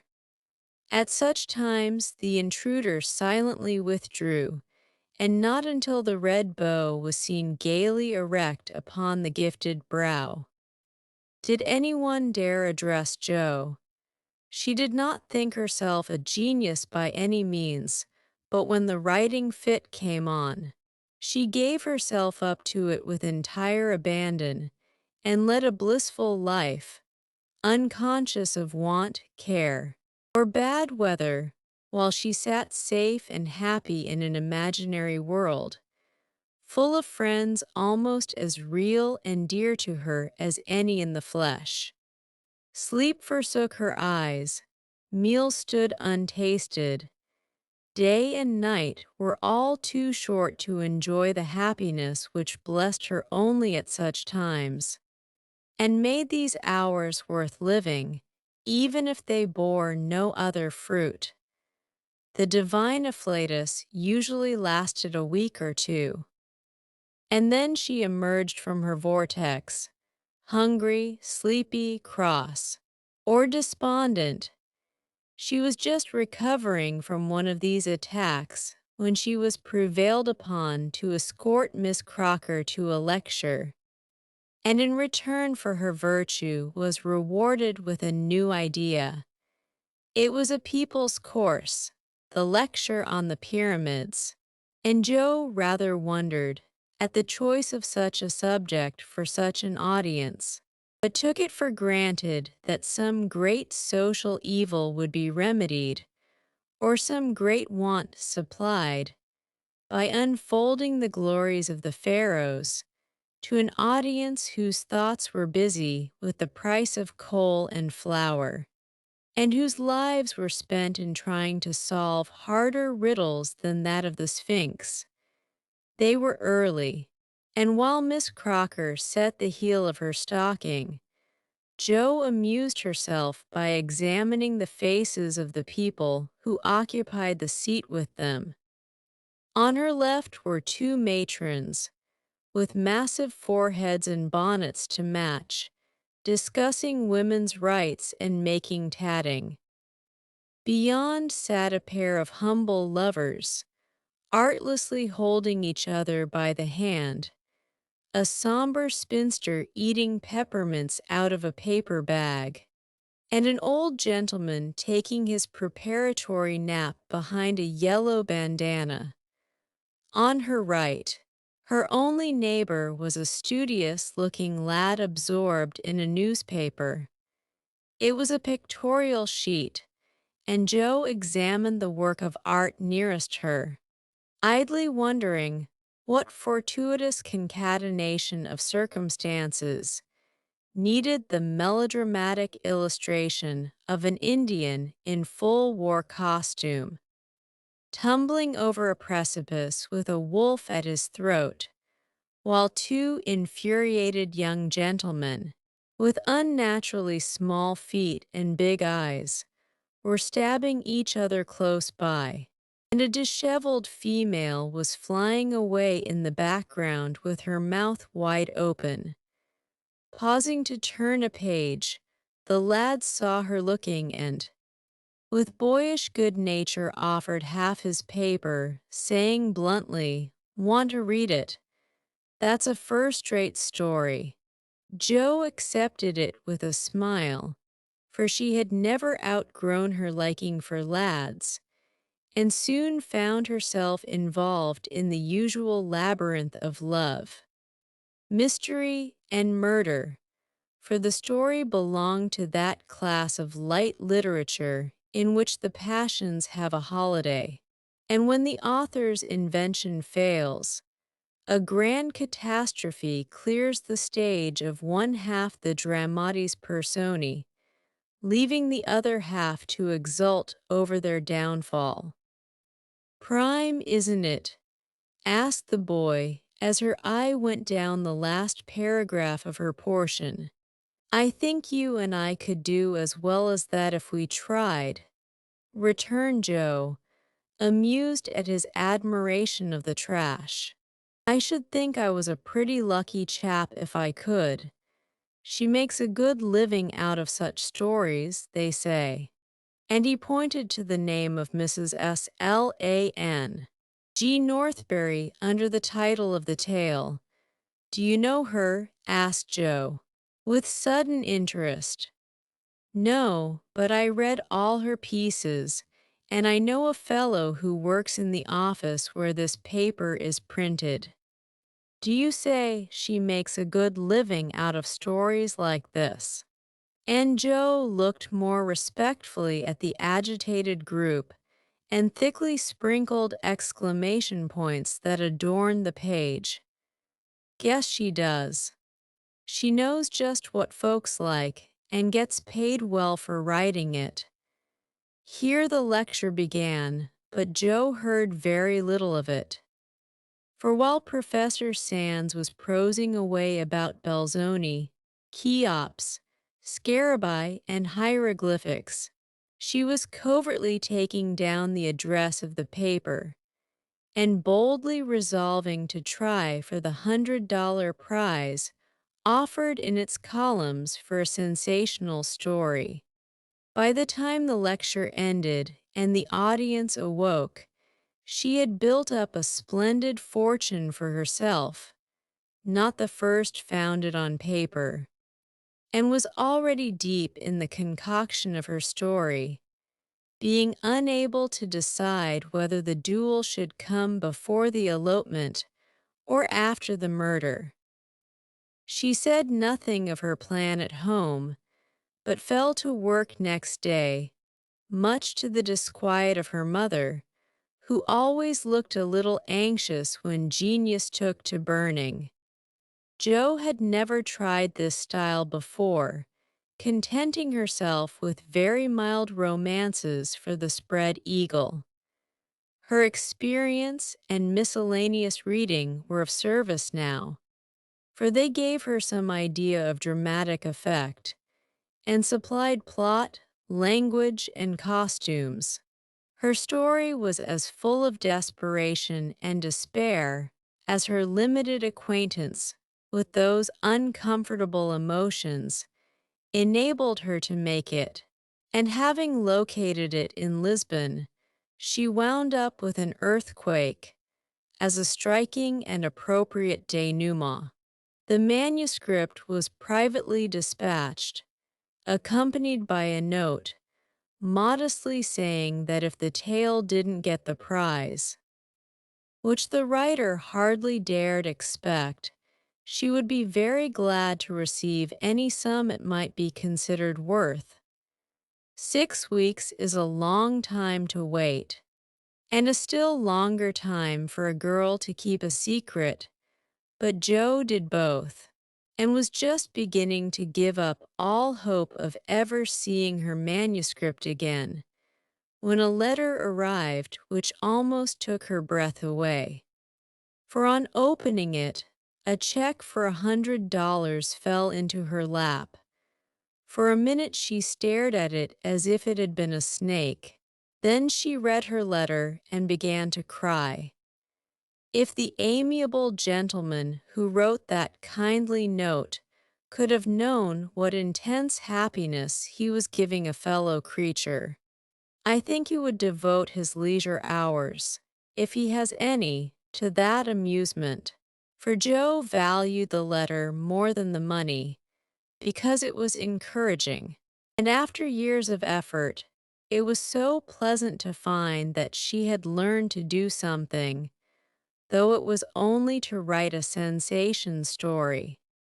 A prouder young woman was seldom seen than she, when, having composed herself, she electrified the family by appearing before them with the letter in one hand, the check in the other, announcing that she had won the prize. Of course there was a great jubilee, and when the story came, everyone read and praised it. Though after her father had told her that the language was good, the romance fresh and hearty, and the tragedy quite thrilling, he shook his head and said in his unworldly way, "You can do better than this, Joe. Aim at the highest. And never mind the money. I think the money is the best part of it. What will you do with such a fortune?" asked Amy, regarding the magic slip of paper with a reverential eye. "Send Bate and Mother to the seaside for a month or two," answered Joe promptly. To the seaside they went, after much discussion, and though Bate didn't come home as plump and rosy as could be desired, she was much better, while Mrs. March declared she felt 10 years younger. So Joe was satisfied with the investment of her prize money and fell to work with a cheery spirit, bent on earning more of those delightful checks. She did earn several that year and began to feel herself a power in the house, for by the magic of a pen, her rubbish turned into comforts for them all. The Duchess' daughter paid the butcher's bill, a phantom hand put down a new carpet, and the curse of the Coventrys proved the blessing of the Marches in the way of groceries and gowns. Wealth is certainly a most desirable thing, but poverty has its sunny side, and one of the sweet uses of adversity is the genuine satisfaction which comes from hearty work of head or hand. And to the inspiration of necessity, we owe half the wise, beautiful, and useful blessings of the world. Joe enjoyed a taste of this satisfaction, and ceased to envy richer girls, taking great comfort in the knowledge that she could supply her own wants, and need ask no one for a penny.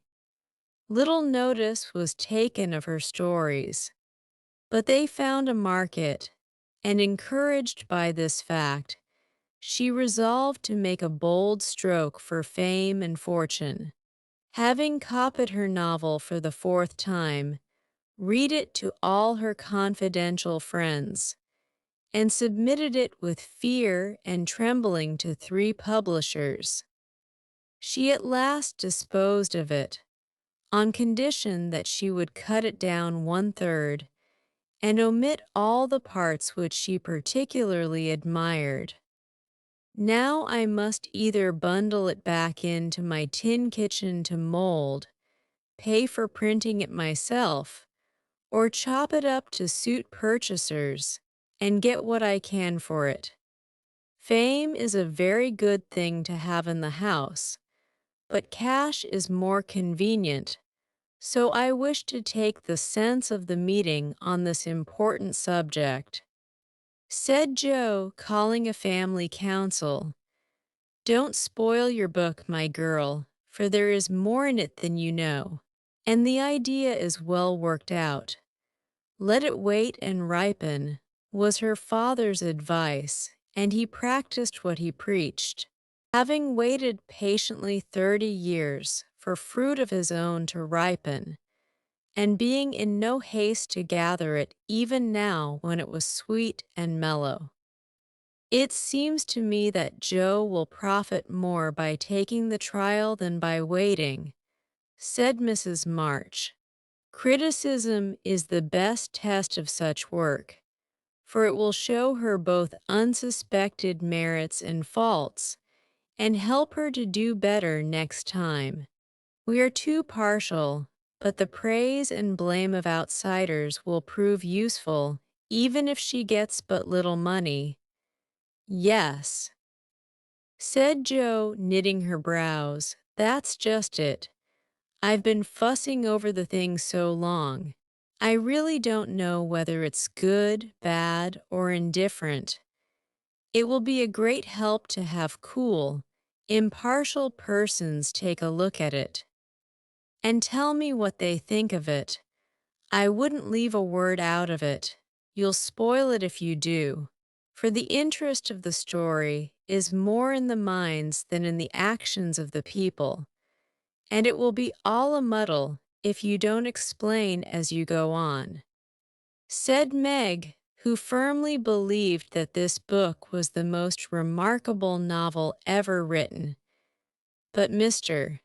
Allen says, leave out the explanations, make it brief and dramatic, and let the characters tell the story, interrupted Joe. Turning to the publisher's note, do as he tells you, he knows what will sail and we don't. Make a good, popular book and get as much money as you can. By and by, when you've got a name, you can afford to digress and have philosophical and metaphysical people in your novels, said Amy, who took a strictly practical view of the subject. Well, said Joe, laughing, if my people are philosophical and metaphysical, it isn't my fault, for I know nothing about such things except what I hear Father say, sometimes. If I've got some of his wise ideas jumbled up with my romance, so much the better for me. Now, Bate, what do you say? I should so like to see it printed soon, was all Bates said, and smiled in saying it. But there was an unconscious emphasis on the last word, and a wistful look in the eyes that never lost their childlike candor, which chilled Joe's heart for a minute with a foreboding fear, and decided her to make her little venture soon. So, with Spartan firmness, the young authoress laid her firstborn on her table and chopped it up as ruthlessly as any ogre. In the hope of pleasing everyone, she took everyone's advice, and like the old man and his donkey in the fable suited nobody. Her father liked the metaphysical streak which had unconsciously got into it, so that was allowed to remain though she had her doubts about it. Her mother thought that there was a trifle too much description.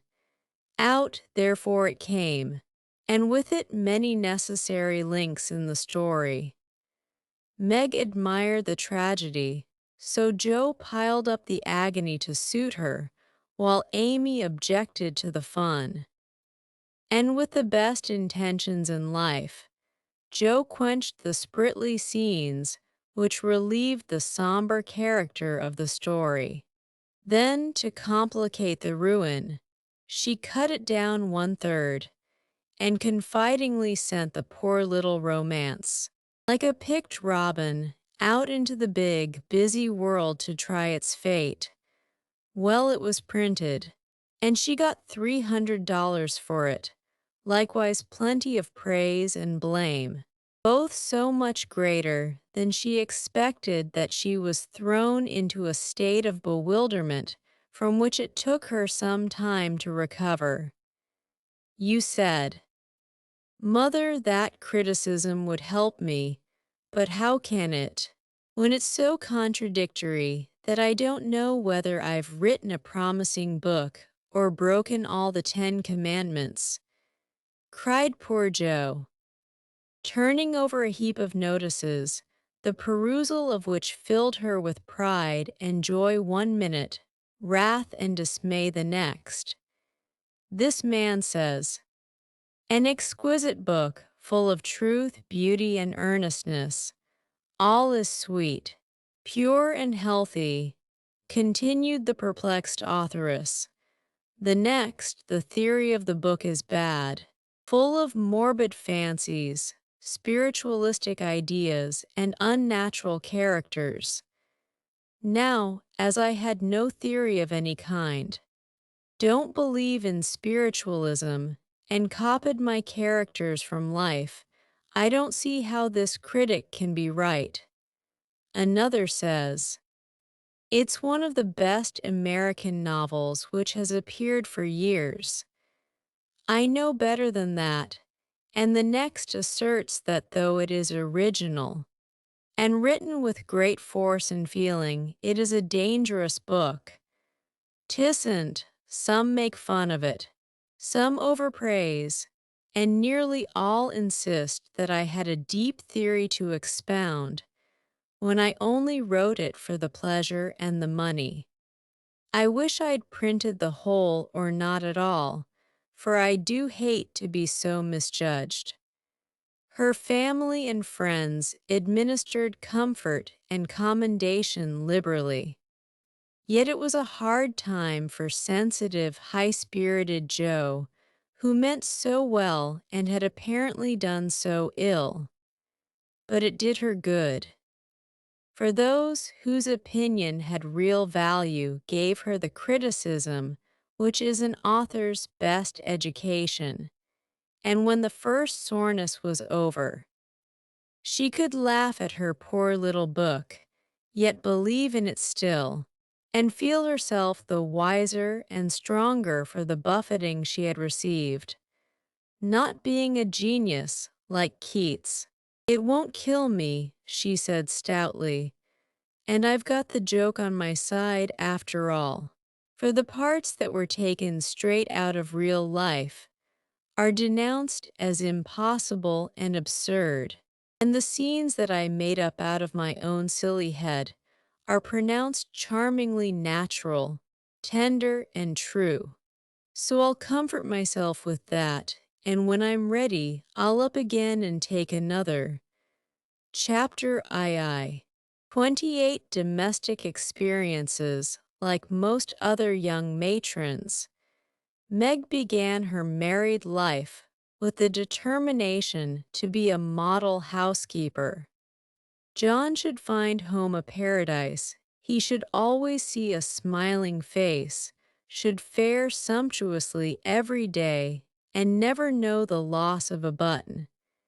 She brought so much love, energy, and cheerfulness to the work that she could not but succeed, in spite of some obstacles. Her paradise was not a tranquil one, for the little woman fussed, was over-anxious to please, and bustled about like a true Martha, cumbered with many cares. She was too tired.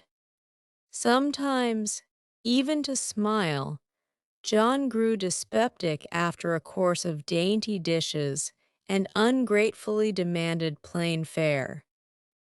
As for buttons, she soon learned to wonder where they went, to shake her head over the carelessness of men, and to threaten to make him sew them on himself, and see if his work would stand impatient and clumsy fingers any better than hers. They were very happy, even after they discovered that they couldn't live on love alone. John did not find Meg's beauty diminished, though she beamed at him from behind the familiar coffee pot. Nor did Meg miss any of the romance from the daily parting. When her husband followed up his kiss with the tender inquiry, "Shall I send some veal or mutton for dinner, darling?"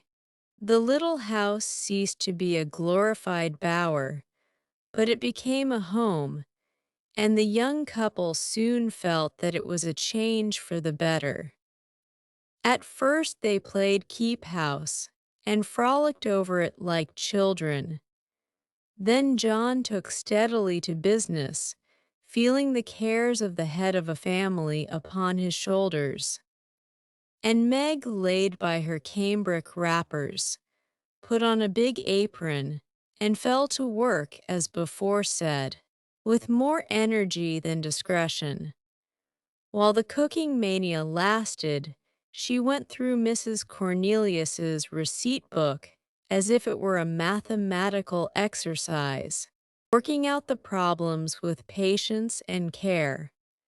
Sometimes her family were invited in to help eat up a too bounteous feast of successes, or Lottie would be privately dispatched with a batch of failures, which were to be concealed from all eyes in the convenient stomachs of the little Hummels.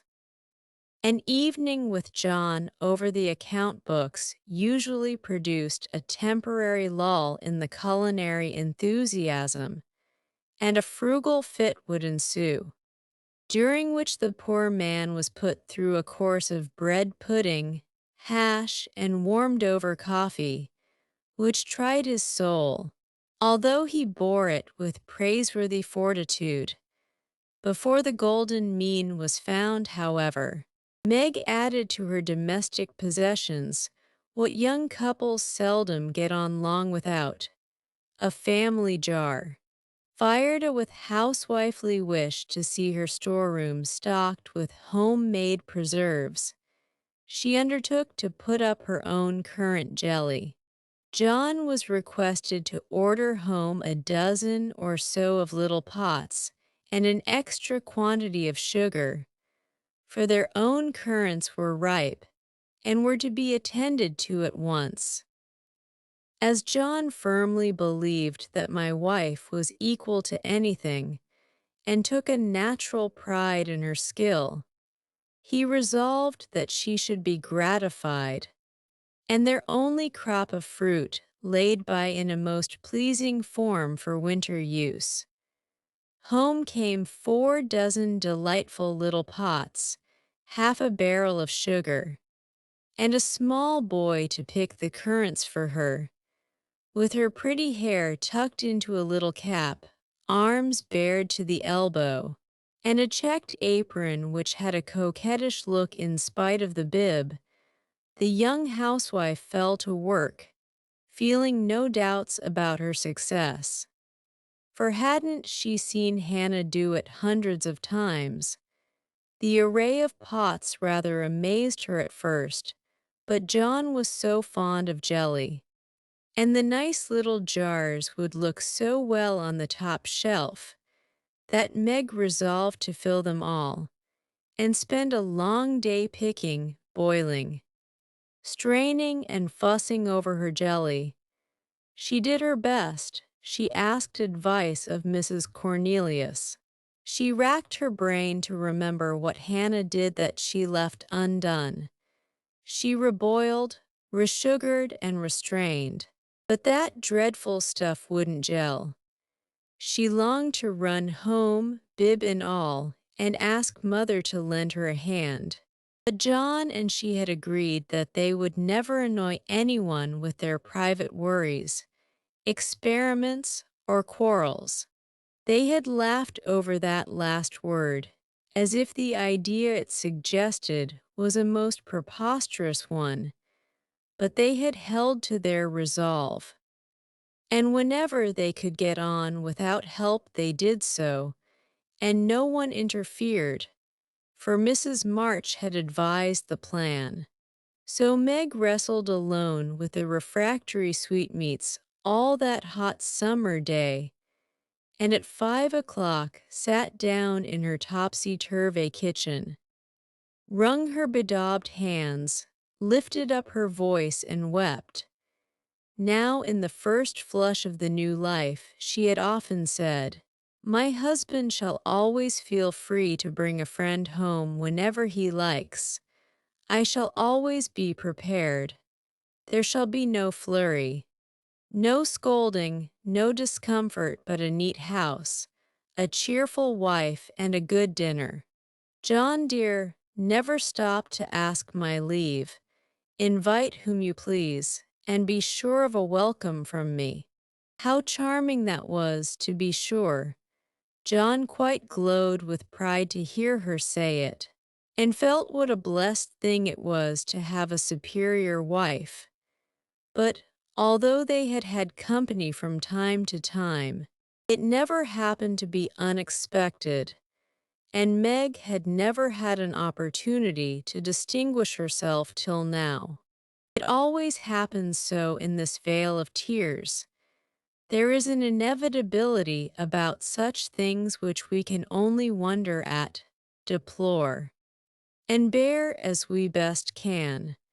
If John had not forgotten all about the jelly, It really would have been unpardonable in him to choose that day, of all the days in the year, to bring a friend home to dinner unexpectedly, congratulating himself that a handsome repast had been ordered that morning, feeling sure that it would be ready to the minute, and indulging in pleasant anticipations of the charming effect it would produce.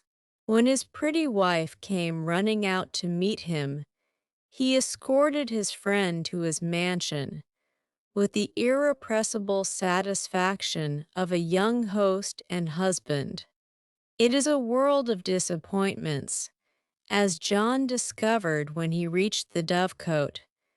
The front door usually stood hospitably open. Now it was not only shut, but locked, and yesterday's mud still adorned the steps.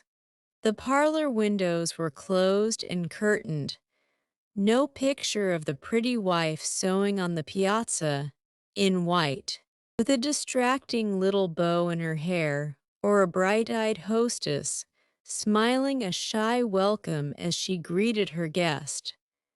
Nothing of the sort, for not a soul appeared but a sanguinary-looking boy asleep under the currant bushes. "I'm afraid something has happened.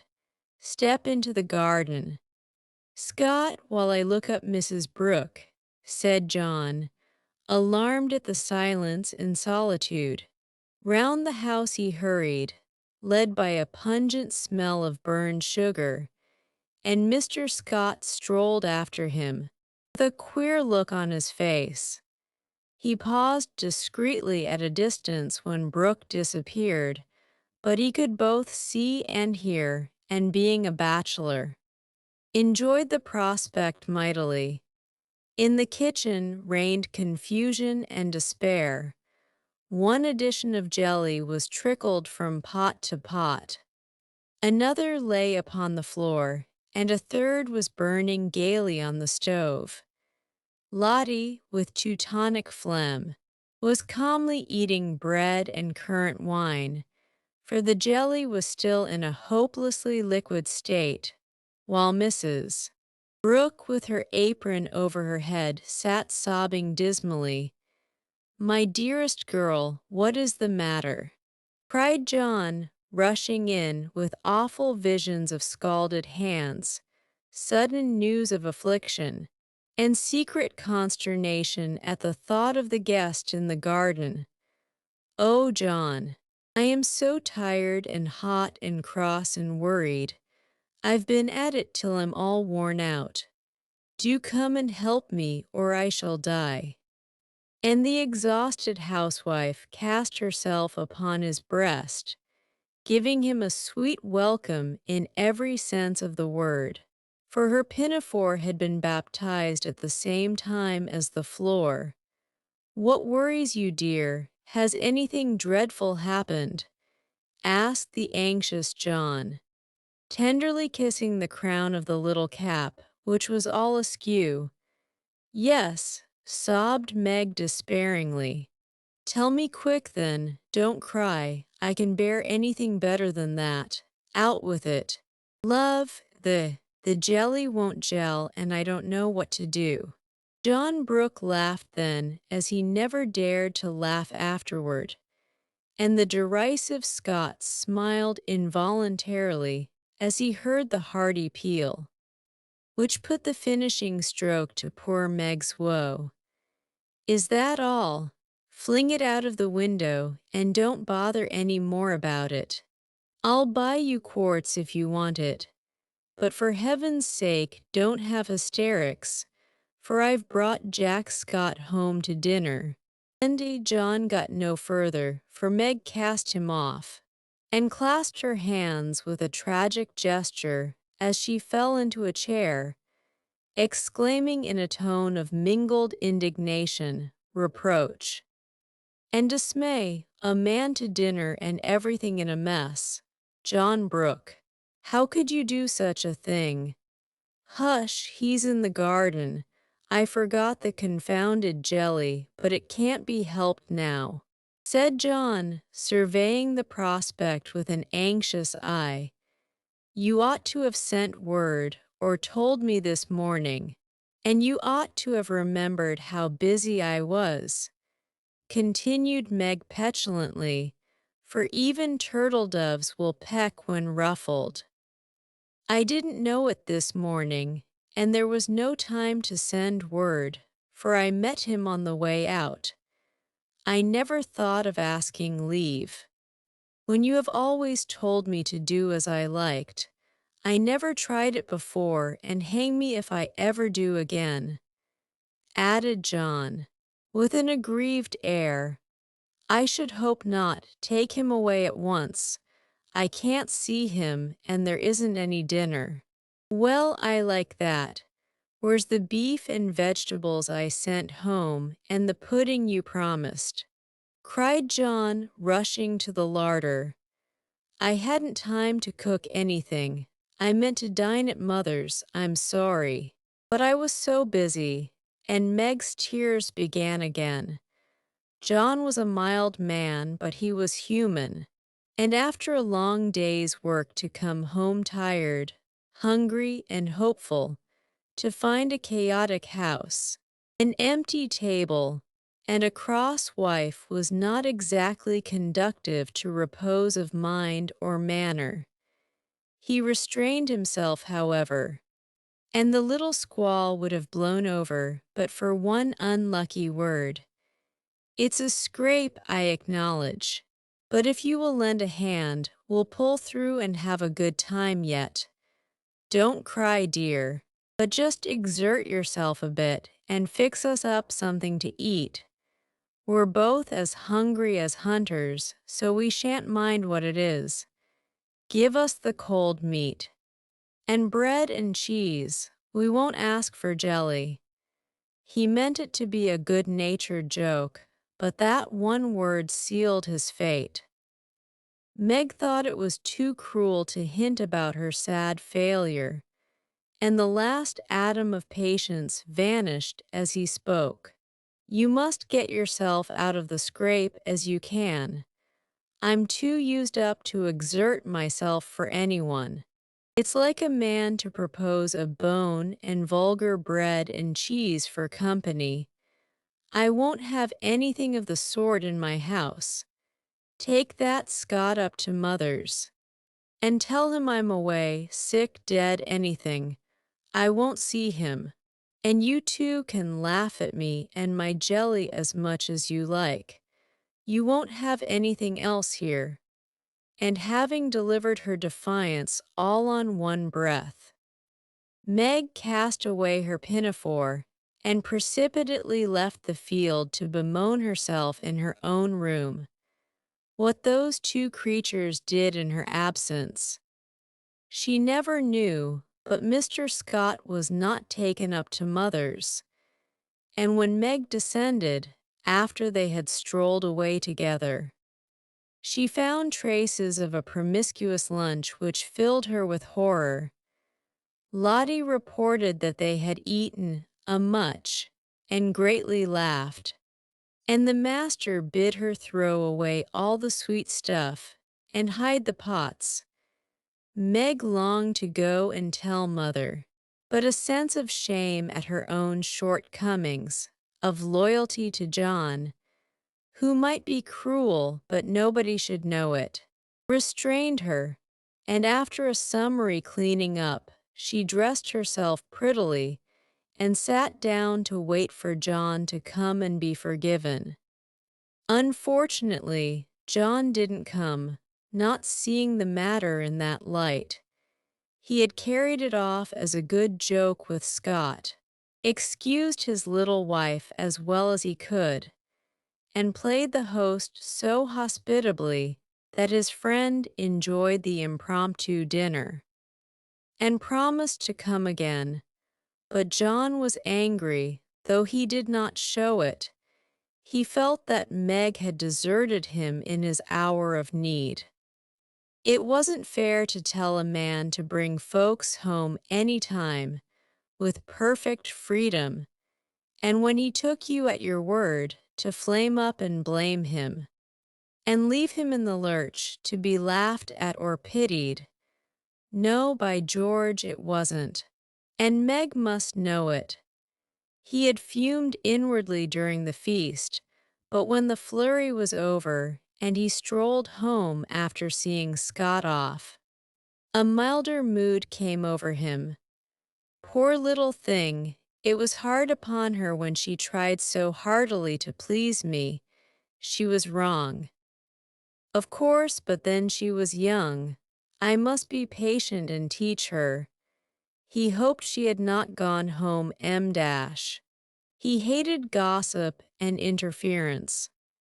For a minute, he was ruffled again at the mere thought of it, and then the fear that Meg would cry herself sick softened his heart and sent him on at a quicker pace, resolving to be calm and kind, but firm, quite firm, and show her where she had failed in her duty to her spouse. Meg likewise resolved to be calm and kind, but firm, and show him his duty. She longed to run to meet him, and beg pardon, and be kissed and comforted, as she was sure of being. But of course she did nothing of the sort, and when she saw John coming, began to hum quite naturally, as she rocked and sewed, like a lady of leisure in her best parlor. John was a little disappointed not to find a tender Niobe, but feeling that his dignity demanded the first apology, he made none, only came leisurely in, and laid himself upon the sofa with the singularly relevant remark, "We are going to have a new moon, my dear." "I've no objection," was Meg's equally soothing remark. A few other topics of general interest were introduced by Mr. Brooke and wet-blanketed by Mrs. Brooke, and conversation languished. John went to one window, unfolded his paper, and wrapped himself in it, figuratively speaking. Meg went to the other window, and sewed as if new rosettes for slippers were among the necessaries of life. Neither spoke. Both looked quite calm and firm, and both felt desperately uncomfortable. Oh, dear, thought Meg, married life is very trying, and does need infinite patience as well as love. As mother says, the word mother suggested other maternal counsels given long ago and received with unbelieving protests. John is a good man, but he has his faults, and you must learn to see and bear with them, remembering your own. He is very decided, but never will be obstinate if you reason kindly, not oppose impatiently. He is very accurate, and particular about the truth M-dash. A good trait, though you call him fussy. Never deceive him by look or word. Meg, and he will give you the confidence you deserve, the support you need. He has a temper, not like ours M-dash, one flash and then all over M-dash, but the white, still anger that is seldom stirred, but once kindled is hard to quench. Be careful, be very careful, not to wake his anger against yourself. For peace and happiness depend on keeping his respect. Watch yourself. Be the first to ask pardon if you both err, and guard against the little piques, misunderstandings, and hasty words that often pave the way for bitter sorrow and regret. These words came back to Meg as she sat sewing in the sunset, especially the last. This was the first serious disagreement. Her own hasty speeches sounded both silly and unkind, as she recalled them.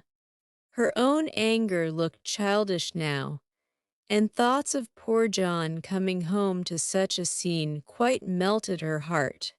She glanced at him with tears in her eyes, but he did not see them. She put down her work and got up, thinking, "I will be the first to say, 'Forgive me,'" but he did not seem to hear her. She went very slowly across the room, for pride was hard to swallow, and stood by him, but he did not turn his head. For a minute she felt as if she really couldn't do it. Then came the thought, "This is the beginning. I'll do my part and have nothing to reproach myself with," and stooping sown. She softly kissed her husband on the forehead. Of course that settled it. The penitent kiss was better than a world of words. And John had her on his knee in a minute, saying tenderly, "It was too bad to laugh at the poor little jelly pots. Forgive me, dear, I never will again." But he did, oh bless you, yes, hundreds of times, and so did Meg, both declaring that it was the sweetest jelly they ever made, for family peace was preserved in that little family jar. After this, Meg had Mr. Scott to dinner by special invitation, and served him up a pleasant feast without a cooked wife for the first course, on which occasion she was so gay and gracious, and made everything go off so charmingly, that Mr. Scott told John he was a lucky fellow, and shook his head over the hardships of bachelorhood all the way home. In the autumn, new trials and experiences came to Meg. Sally Moffat renewed her friendship, was always running out for a dish of gossip at the little house, or inviting that poor dear to come in and spend the day at the big house. It was pleasant, for in dull weather Meg often felt lonely. All were busy at home, John absent till night, and nothing to do but sew or read or potter about. So it naturally fell out that Meg got into the way of gadding and gossiping with her friend. Seeing Sally's pretty things made her long for such, and pity herself because she had not got them. Sally was very kind, and often offered her the coveted trifles, but Meg declined them, knowing that John wouldn't like it. And then this foolish little woman went and did what John disliked even worse. She knew her husband's income, and she loved to feel that he trusted her, not only with his happiness, but what some men seem to value more, his money. She knew where it was free to take what she liked, and all he asked was that she should keep account of every penny, pay bills once a month, and remember that she was a poor man's wife. Till now she had done well, been prudent and exact, kept her little account books neatly, and showed them to him monthly without fear. But that autumn the serpent got into Meg's paradise, and tempted her like many a modern Eve, not with apples, but with dress. Meg didn't like to be pitied and made to feel poor. It irritated her, but she was ashamed to confess it. And now and then she tried to console herself by buying something pretty, so that Sally needn't think she had to economize. She always felt wicked after it, for the pretty things were seldom necessaries, but then they cost so little, it wasn't worth worrying about, so the trifles increased unconsciously, and in the shopping excursions she was no longer a passive looker-on, but the trifles cost more than one would imagine, and when she cast up her accounts at the end of the month, the sum total rather scared her. John was busy that month and left the bills to her. The next month he was absent, But the third he had a grand quarterly settling up, and Meg never forgot it. A few days before she had done a dreadful thing, and it weighed upon her conscience. Sally had been buying silks, and Meg longed for a new one. Just a handsome light one for parties. Her black silk was so common, and thin things for evening wear were only proper for girls.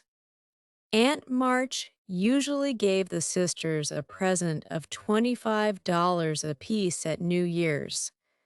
That was only a month to wait. And here was a lovely violet silk going at a bargain, and she had the money, if she only dared to take it.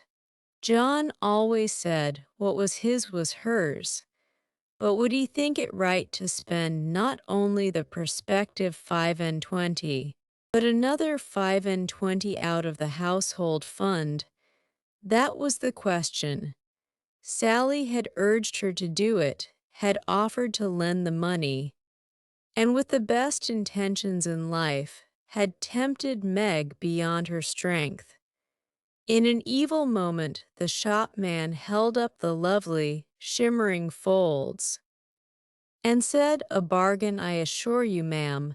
She answered, "I'll take it," and it was cut off and paid for, and Sally had exulted, and she had laughed as if it were a thing of no consequence, and driven away, feeling as if she had stolen something and the police were after her. When she got home, she tried to assuage the pangs of remorse by spreading forth the lovely silk, but it looked less silvery now, didn't become her. After all, and the words $50 seemed stamped like a pattern down each breadth.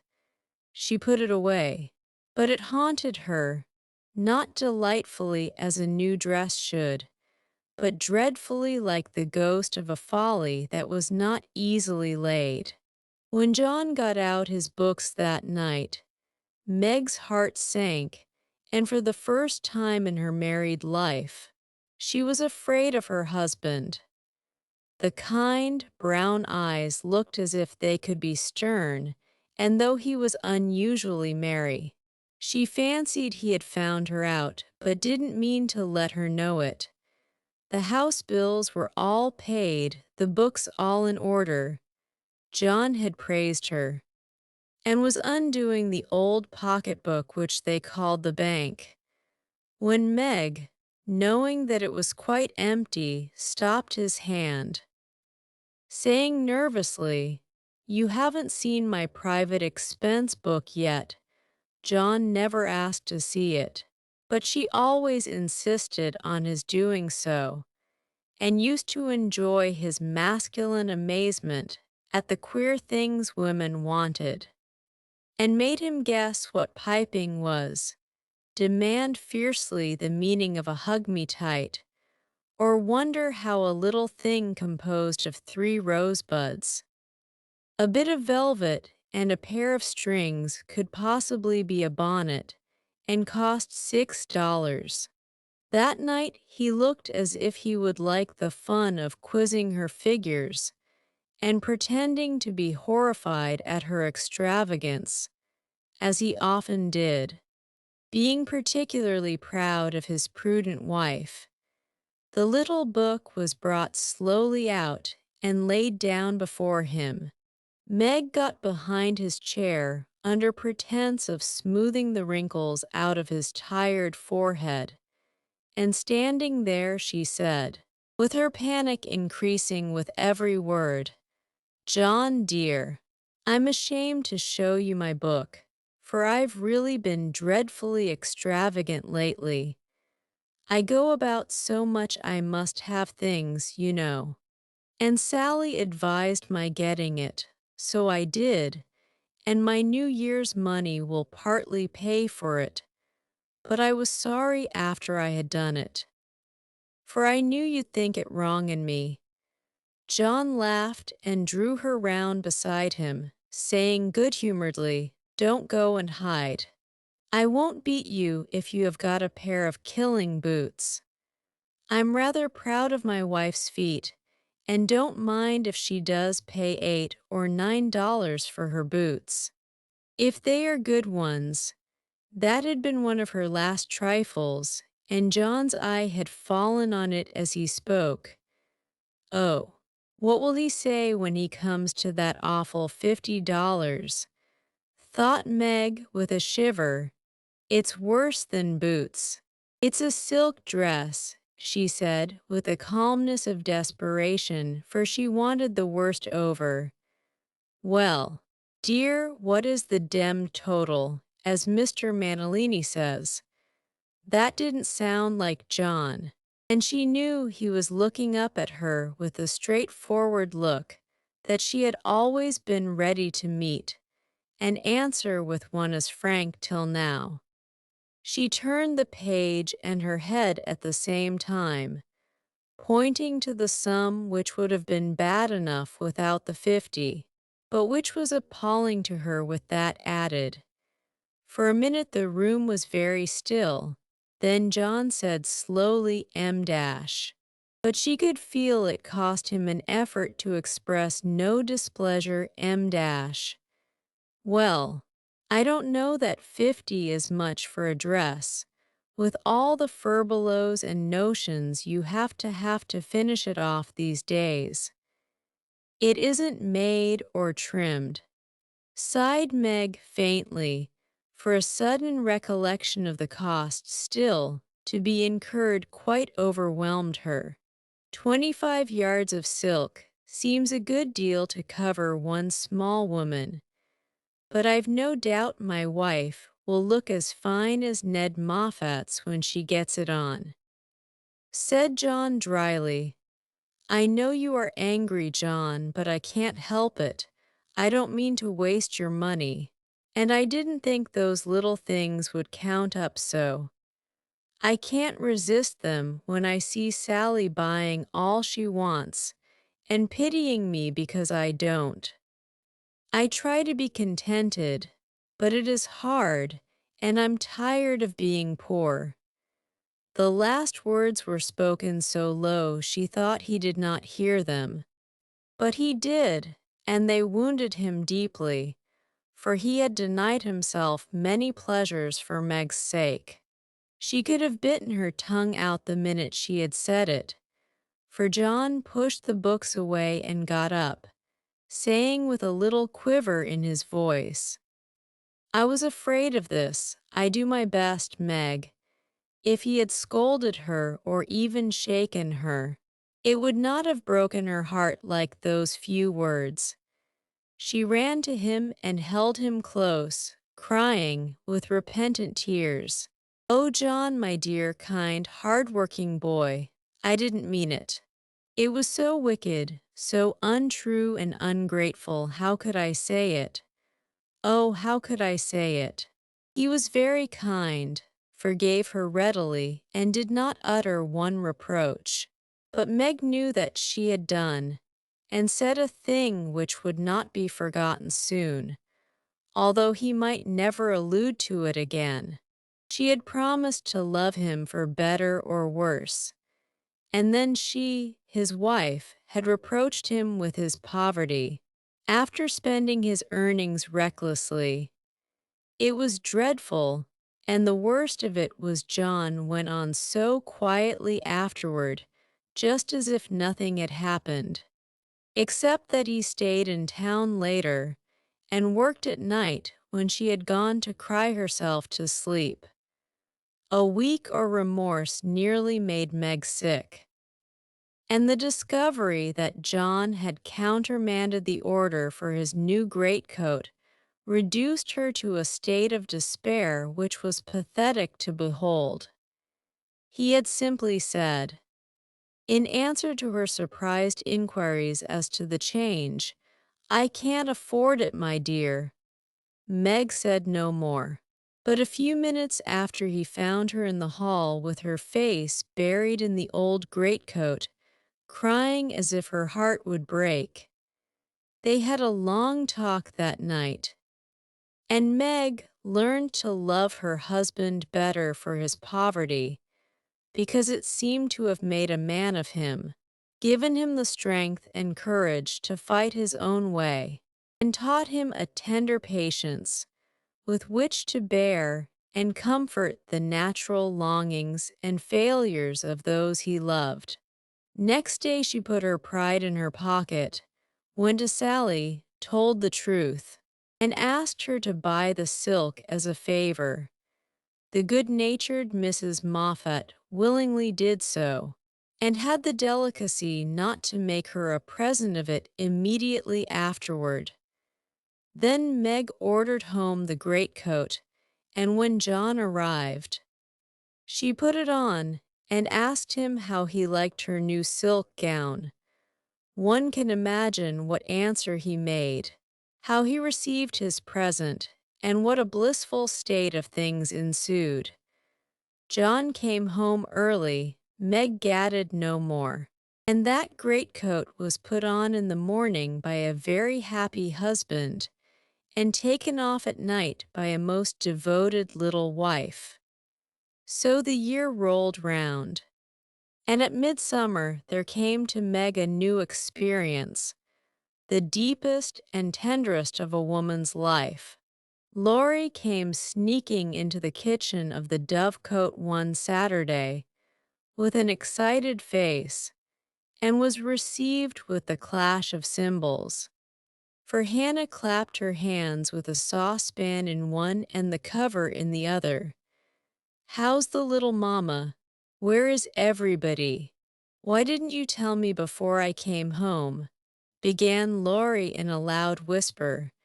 "Happy as a queen, the dear. Every soul of 'em is upstairs a worshipin'. We didn't want no hurricanes round. Now you go into the parlor, and I'll send 'em down to you."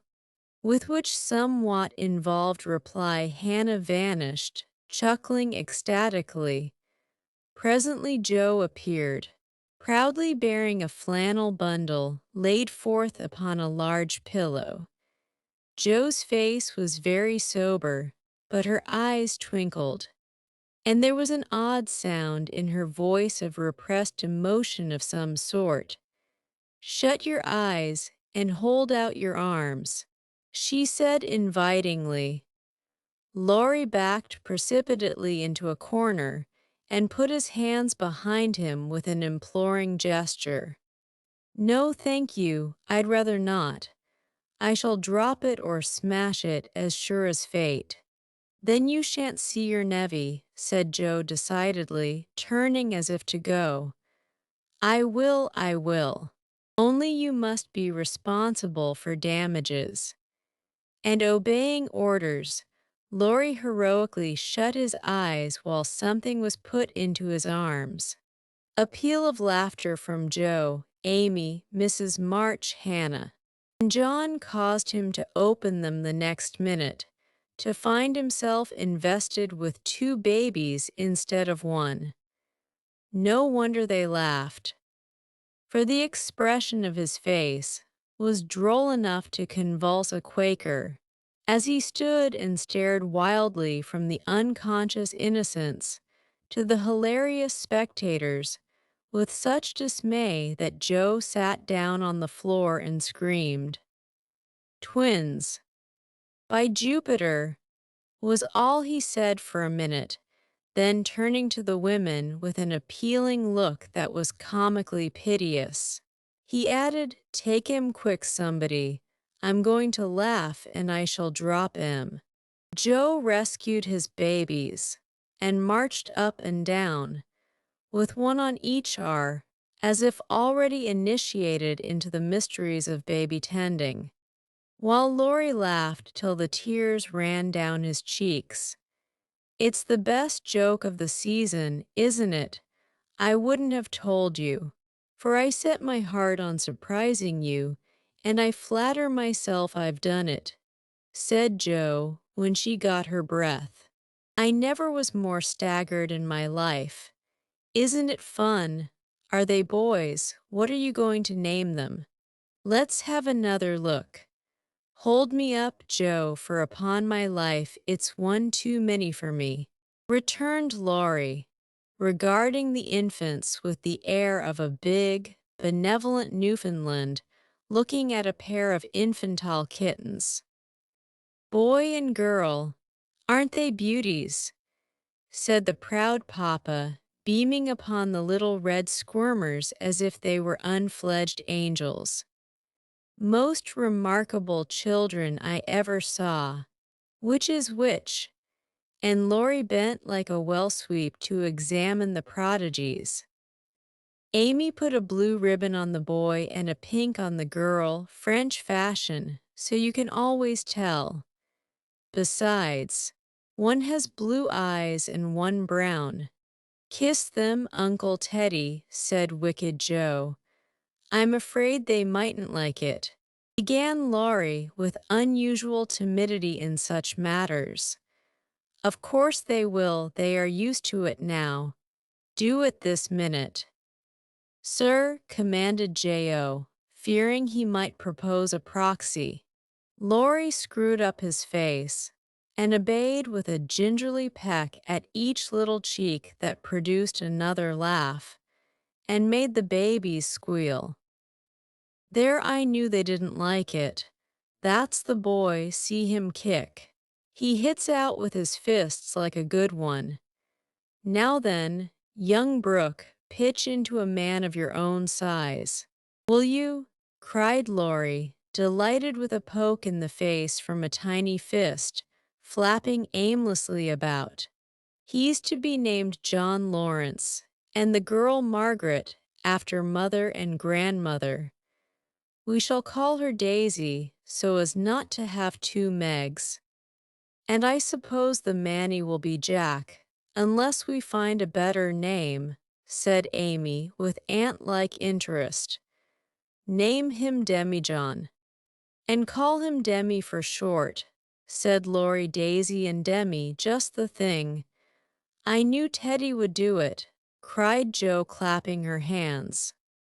Teddy certainly had done it that time, for the babies were Daisy and Demi to the end of the chapter. Chapter II. 29 calls come. "Joe, it's time." "For what?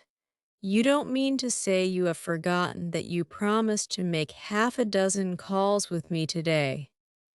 "I've done a good many rash and foolish things in my life, but I don't think I ever was mad enough to say I'd make 6 calls in one day, when a single one upsets me for a week." "Yes, you did. It was a bargain between us. I was to finish the crayon of bait for you, and you were to go properly with me and return our neighbors' visits. If it was fair. That was in the bond, and I stand to the letter of my bond, Shylock. There is a pile of clouds in the east, it's not fair, and I don't go. Now that's shirking. It's a lovely day, no prospect of rain, and you pride yourself on keeping promises, so be honorable, come and do your duty, and then be at peace for another 6 months. At that minute, Jo was particularly absorbed in dressmaking, for she was mantua-maker general to the family, and took a special credit to herself because she could use a needle as well as a pen. It was very provoking to be arrested in the act of a first trying on, and ordered out to make calls in her best array on a warm July day. She hated calls of the formal sort, and never made any till Amy compelled her with a bargain, bribe, or promise.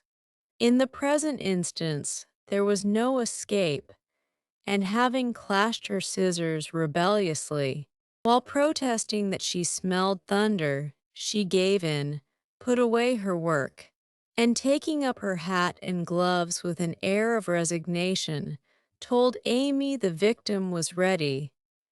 "Joe March, you are perverse enough to provoke a saint. You don't intend to make calls in that state, I hope." cried Amy, surveying her with amazement. Why not? I'm neat and cool and comfortable. Quite proper for a dusty walk on a warm day. If people care more for my clothes than they do for me, I don't wish to see them. You can dress for both and be as elegant as you please. It pays for you to be fine. It doesn't for me, and furbelows only worry me. Oh dear, sighed Amy, now she's in a contrary fit, and will drive me distracted before I can get her properly ready. I'm sure it's no pleasure to me to go today, but it's a debt we owe society. And there's no one to pay it but you and me. I'll do anything for you, Joe, if you'll only dress yourself nicely. And come and help me do the civil. You can talk so well, look so aristocratic in your best things, and behave so beautifully if you try, that I'm proud of you. I'm afraid to go alone. Do come and take care of me. You're an artful little puss to flatter and wheedle your cross old sister in that way. The idea of my being aristocratic and well-bred. And you're being afraid to go anywhere alone. I don't know which is the most absurd. Well, I'll go if I must, and do my best. You shall be commander of the expedition, and I'll obey blindly. Will that satisfy you? Said Joe, with a sudden change from perversity to lamb-like submission. You're a perfect cherub. Now put on all your best things, and I'll tell you how to behave at each place, so that you will make a good impression. I want people to like you, and they would if you'd only try to be a little more agreeable. Do your hair the pretty way, and put the pink rose in your bonnet. It's becoming, and you look too sober in your plain suit. Take your light gloves and the embroidered handkerchief. We'll stop at Meg's and borrow her white sunshade, and then you can have my dove-colored one. While Amy dressed, she issued her orders, and Joe obeyed them, not without entering her protest, however, for she sighed as she rustled into her new organdy, frowned darkly at herself as she tied her bonnet strings in an irreproachable bow, wrestled viciously with pins as she put on her collar, wrinkled up her features generally as she shook out the handkerchief, whose embroidery was as irritating to her nose as the present mission was to her feelings. And when she had squeezed her hands into tight gloves with 3 buttons and a tassel, as the last touch of elegance, she turned to Amy with an imbecile expression of countenance, saying meekly, I'm perfectly miserable, but if you consider me presentable, I die happy. You're highly satisfactory. Turn slowly round and let me get a careful view. Joe revolved, and Amy gave a touch here and there, then fell back, with her head on one side, observing graciously, Yes, you'll do. Your head is all I could ask, for that white bonnet with the rose is quite ravishing. Hold back your shoulders, and carry your hands easily, no matter if your gloves do pinch. There's one thing you can do well, Joe. That is, wear a shawl. I can't, but it's very nice to see you. And I'm so glad Aunt March gave you that lovely one. It's simple but handsome. And those folds over the arm are really artistic. Is the point of my mantle in the middle, and have I looped my dress evenly? I like to show my boots, for my feet are pretty though my nose isn't. You are a thing of beauty and a joy forever, said Joe, looking through her hand with the air of a connoisseur at the blue feather against the golden hair. Am I to drag my best dress through the dust, or loop it up, please, ma'am? Hold it yup when you walk, but drop it in the house. The sweeping style suits you best, and you must learn to trail your skirts gracefully. You haven't half-buttoned one cuff. Do it at once. You'll never look finished if you are not careful about the little details, for they make yup the pleasing whole. Joe sighed and proceeded to burst the buttons off her glove in doing up her cuff, but at last both were ready, and sailed away looking as pretty as pictures. Hannah said, as she hung out of the upper window to watch them, "Now, Joe dear, the Chesters consider themselves very elegant people, so I want you to put on your best deportment. Don't make any of your abrupt remarks or do anything odd. Will you? Just be calm, cool, and quiet. That's safe and ladylike. And you can easily do it for 15 minutes," said Amy, as they approached the first place. Having borrowed the white parasol and been inspected by Meg, with a baby on each arm. "Let me see. Calm, cool, and quiet. Yes, I think I can promise that. I've played the part of a prim young lady on the stage, and I'll try it off. My powers are great, as you shall see. So be easy in your mind, my child." Amy looked relieved, but naughty Joe took her at her word. For during the first call she sat with every limb gracefully composed, every fold correctly draped, calm as a summer sea, cool as a snowbank, and as silent as the Sphinx. In vain Mrs. Chester alluded to her charming novel, and the Mrs. Chester introduced parties, picnics, the opera, and the fashions. Each and all were answered by a smile, a bow, and a demure yes or no with the chill on. In vain Amy telegraphed the word talk, tried to draw her out, and administered covert pokes with her foot.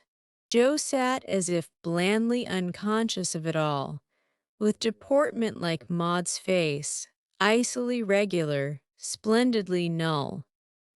What a haughty, uninteresting creature that oldest Miss March is, was the unfortunately audible remark of one of the ladies. As the door closed upon their guests, Joe laughed noiselessly all through the hall, but Amy looked disgusted at the failure of her instructions, and very naturally laid the blame upon Joe. "How could you mistake me so? I merely meant you to be properly dignified and composed. And you made yourself a perfect stock and stone. Try to be sociable at the Lambs, gossip as other girls do, and be interested in dress and flirtations and whatever nonsense comes up. They move in the best society, are valuable persons for us to know, and I wouldn't fail to make a good impression there for anything. I'll be agreeable. I'll gossip and giggle, and have horrors and raptures over any trifle you like. I rather enjoy this, and now I'll imitate what is called a charming girl. I can do it, for I have May Chester as a model, and I'll improve upon her. See if the Lambs don't say, what a lively, nice creature that Joe March is." Amy felt anxious, as well she might, for when Joe turned freakish there was no knowing where she would stop. Amy's face was a study when she saw her sister skim into the next drawing-room, kiss all the young ladies with effusion, beam graciously upon the young gentlemen, and join in the chat with a spirit which amazed the beholder. Amy was taken possession of by Mrs. Lamb, with whom she was a favorite, and forced to hear a long account of Lucretia's last attack, while three delightful young gentlemen hovered near, waiting for a pause when they might rush in and rescue her. So situated, she was powerless to check Joe, who seemed possessed by a spirit of mischief, and talked away as volubly as the lady. A knot of heads gathered about her, and Amy strained her ears to hear what was going on, for broken sentences filled her with curiosity, and frequent peals of laughter made her wild to share the fun. One may imagine her suffering on overhearing fragments of this sort of conversation. She rides splendidly, who taught her? No one. She used to practice mounting, holding the reins, and sitting straight on an old saddle in a tree. Now she rides anything, for she doesn't know what fear is. And the stableman lets her have horses cheap because she trains them to carry ladies so well. She has such a passion for it. I often tell her if everything else fails, she can be a horsebreaker and get her living so. At this awful speech, Amy contained herself with difficulty, for the impression was being given that she was rather a fast young lady, which was her especial aversion. But what could she do? For the old lady was in the middle of her story, and long before it was done, Joe was off again, make more droll revelations and committing still more fearful blunders.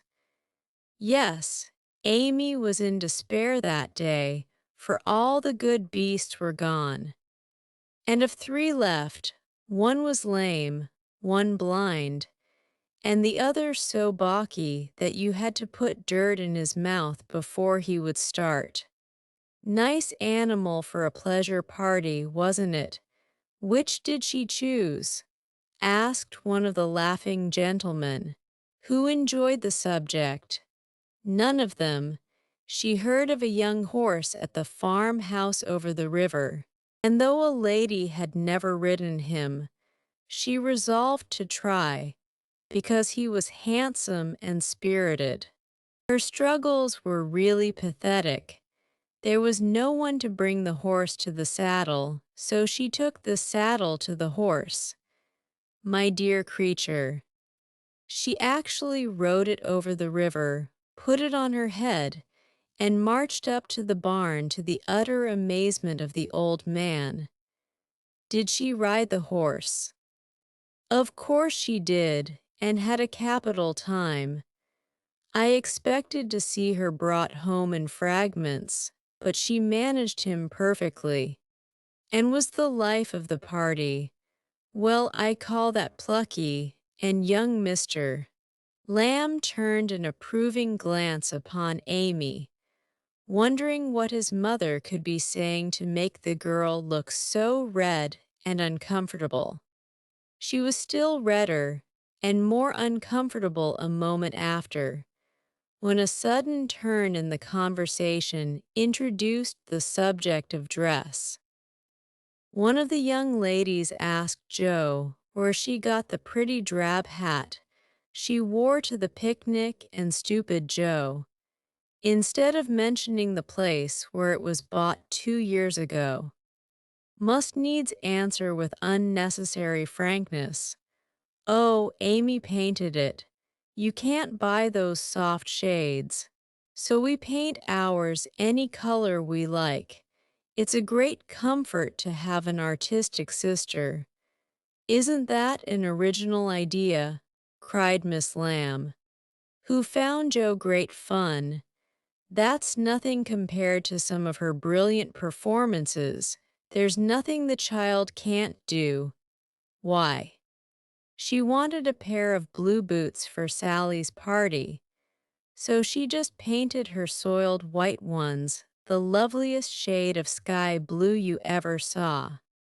"And they looked exactly like satin," added Joe, with an air of pride in her sister's accomplishments that exasperated Amy till she felt that it would be a relief to throw her card case at her. We read a story of yours the other day and enjoyed it very much, observed the elder Miss Lamb, wishing to compliment the literary lady, who did not look the character just then, it must be confessed. Any mention of her works always had a bad effect upon Joe, who either grew rigid and looked offended, or changed the subject with a brusque remark, as now, "Sorry you could find nothing better to read. I write that rubbish because it sells and ordinary people like it. Are you going to New York this winter?" As Miss Lamb had enjoyed the story, this speech was not exactly grateful or complimentary. The minute it was made, Joe saw her mistake, but fearing to make the matter worse, suddenly remembered that it was for her to make the first move toward departure, and did so with an abruptness that left three people with half-finished sentences in their mouths. "Amy, we must go. Goodbye, dear, do come and see us. We are pining for a visit.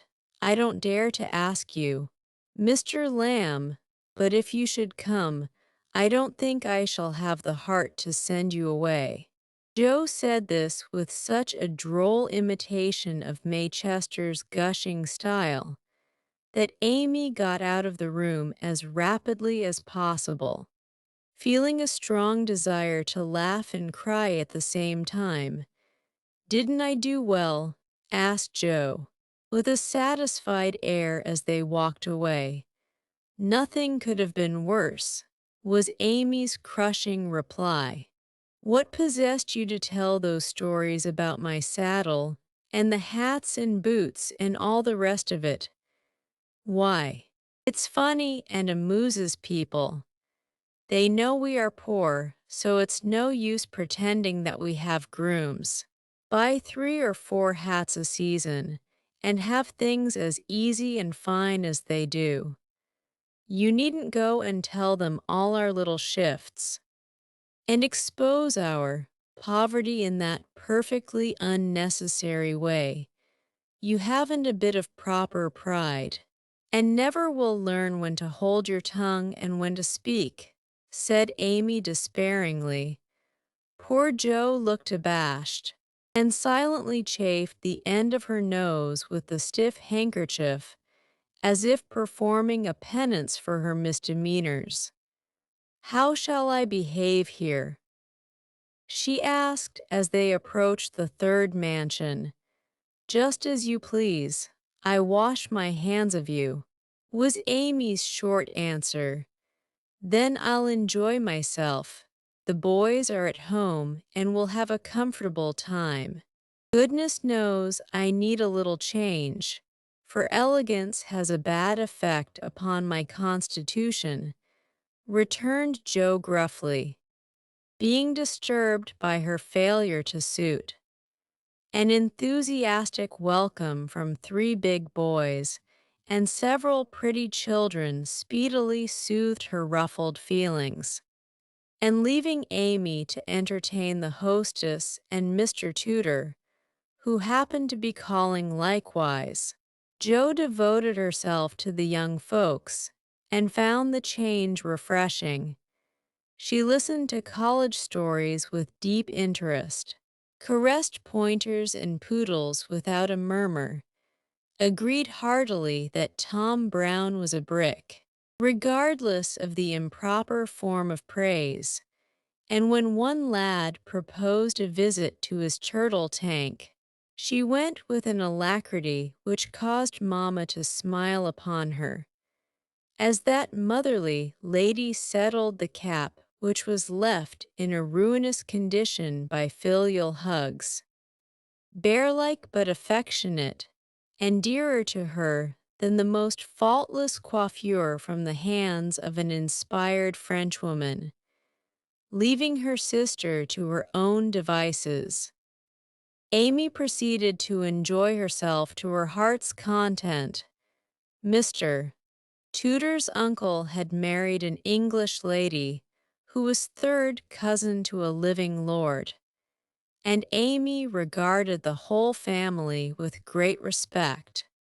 For in spite of her American birth and breeding, she possessed that reverence for titles which haunts the best of us that unacknowledged loyalty to the early faith in kings, which set the most democratic nation under the sun in ferment at the coming of a royal yellow-haired laddie, some years ago, and which still has something to do with the love the young country bears the old, like that of a big son for an imperious little mother, who held him while she could, and let him go with a farewell scolding when he rebelled. But even the satisfaction of talking with a distant connection of the British nobility did not render Amy forgetful of time, and when the proper number of minutes had passed, she reluctantly tore herself from this aristocratic society and looked about for Joe, fervently hoping that her incorrigible sister would not be found in any position which should bring disgrace upon the name of March. It might have been worse. But Amy considered it bad, for Joe sat on the grass with an encampment of boys about her, and a dirty-footed dog reposing on the skirt of her state and festival dress, as she related one of Laurie's pranks to her admiring audience.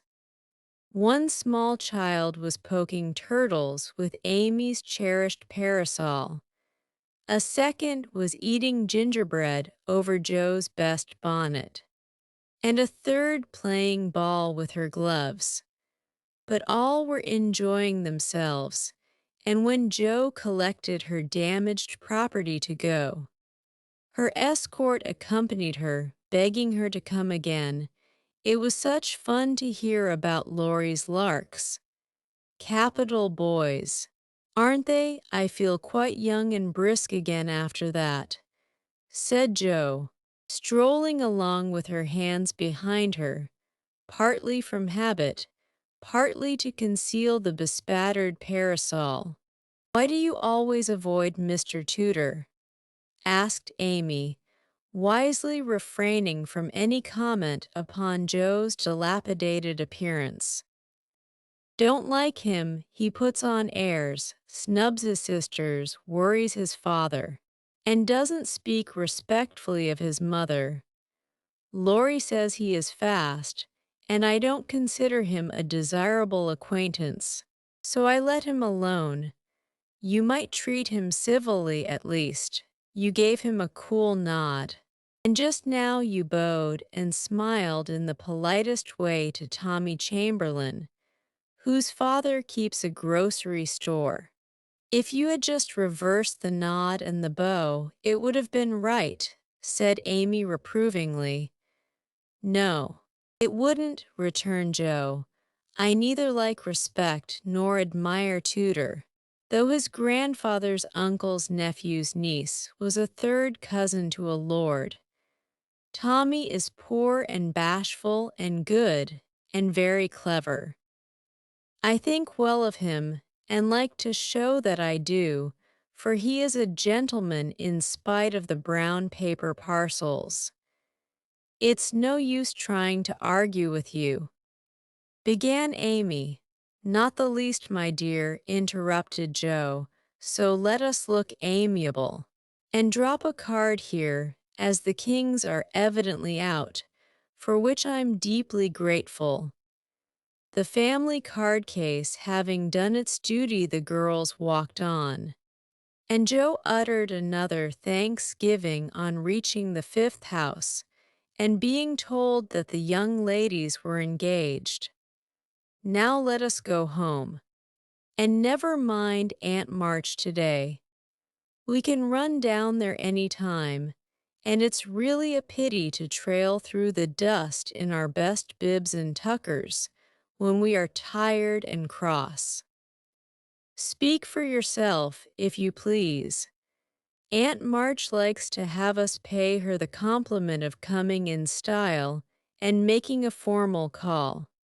It's a little thing to do, but it gives her pleasure, and I don't believe it will hurt your things half so much as letting dirty dogs and clumping boys spoil them.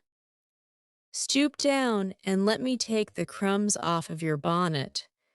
What a good girl you are, Amy, said Jo, with a repentant glance from her own damaged costume to that of her sister, which was fresh and spotless still. I wish it was as easy for me to do little things to please people as it is for you.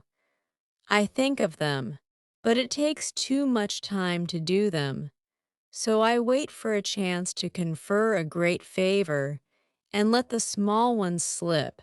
But they tell best in the end, I fancy.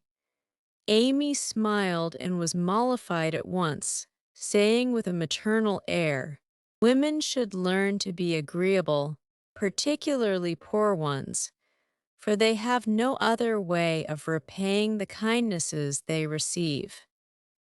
If you'd remember that and practice it, you'd be better liked than I am because there is more of you. I'm a crotchety old thing, and always shall be, but I'm willing to own that you are right. Only it's easier for me to risk my life for a person than to be pleasant to him when I don't feel like it. It's a great misfortune to have such strong likes and dislikes. Isn't it? It's a greater not to be able to hide them. I don't mind saying that I don't approve of Tudor any more than you do, but I'm not called upon to tell him so. Neither are you. And there is no use in making yourself disagreeable because he is. But I think girls ought to show when they disapprove of young men. And how can they do it except by their manners? Preaching does not do any good, as I know to my sorrow, since I've had Teddy to manage. But there are many little ways in which I can influence him without a word, and I say we ought to do it to others if we can.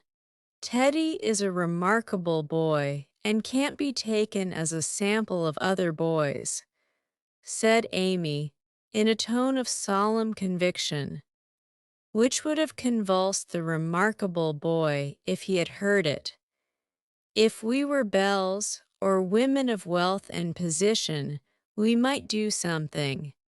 Perhaps, but for us to frown at one set of young gentlemen because we don't approve of them, and smile upon another set because we do, wouldn't have a particle of effect, and we should only be considered odd and puritanical.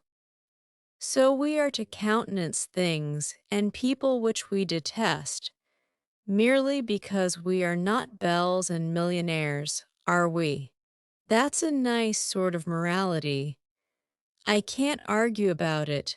I only know that it's the way of the world, and people who set themselves against it only get laughed at for their pains. I don't like reformers, and I hope you never try to be one. I do like them, and I shall be one if I can, for in spite of the laughing the world would never get on without them. We can't agree about that, for you belong to the old set, and I to the new. You will get on the best, but I shall have the liveliest time of it. I should rather enjoy the brickbats and hooting, I think. Well, compose yourself now, and don't worry Aunt with your new ideas. I'll try not to, but I'm always possessed to burst out with some particularly blunt speech or revolutionary sentiment before her. It's my doom, and I can't help it. They found Aunt Carol with the old lady. both absorbed in some very interesting subject. But they dropped it as the girls came in, with a conscious look which betrayed that they had been talking about their nieces.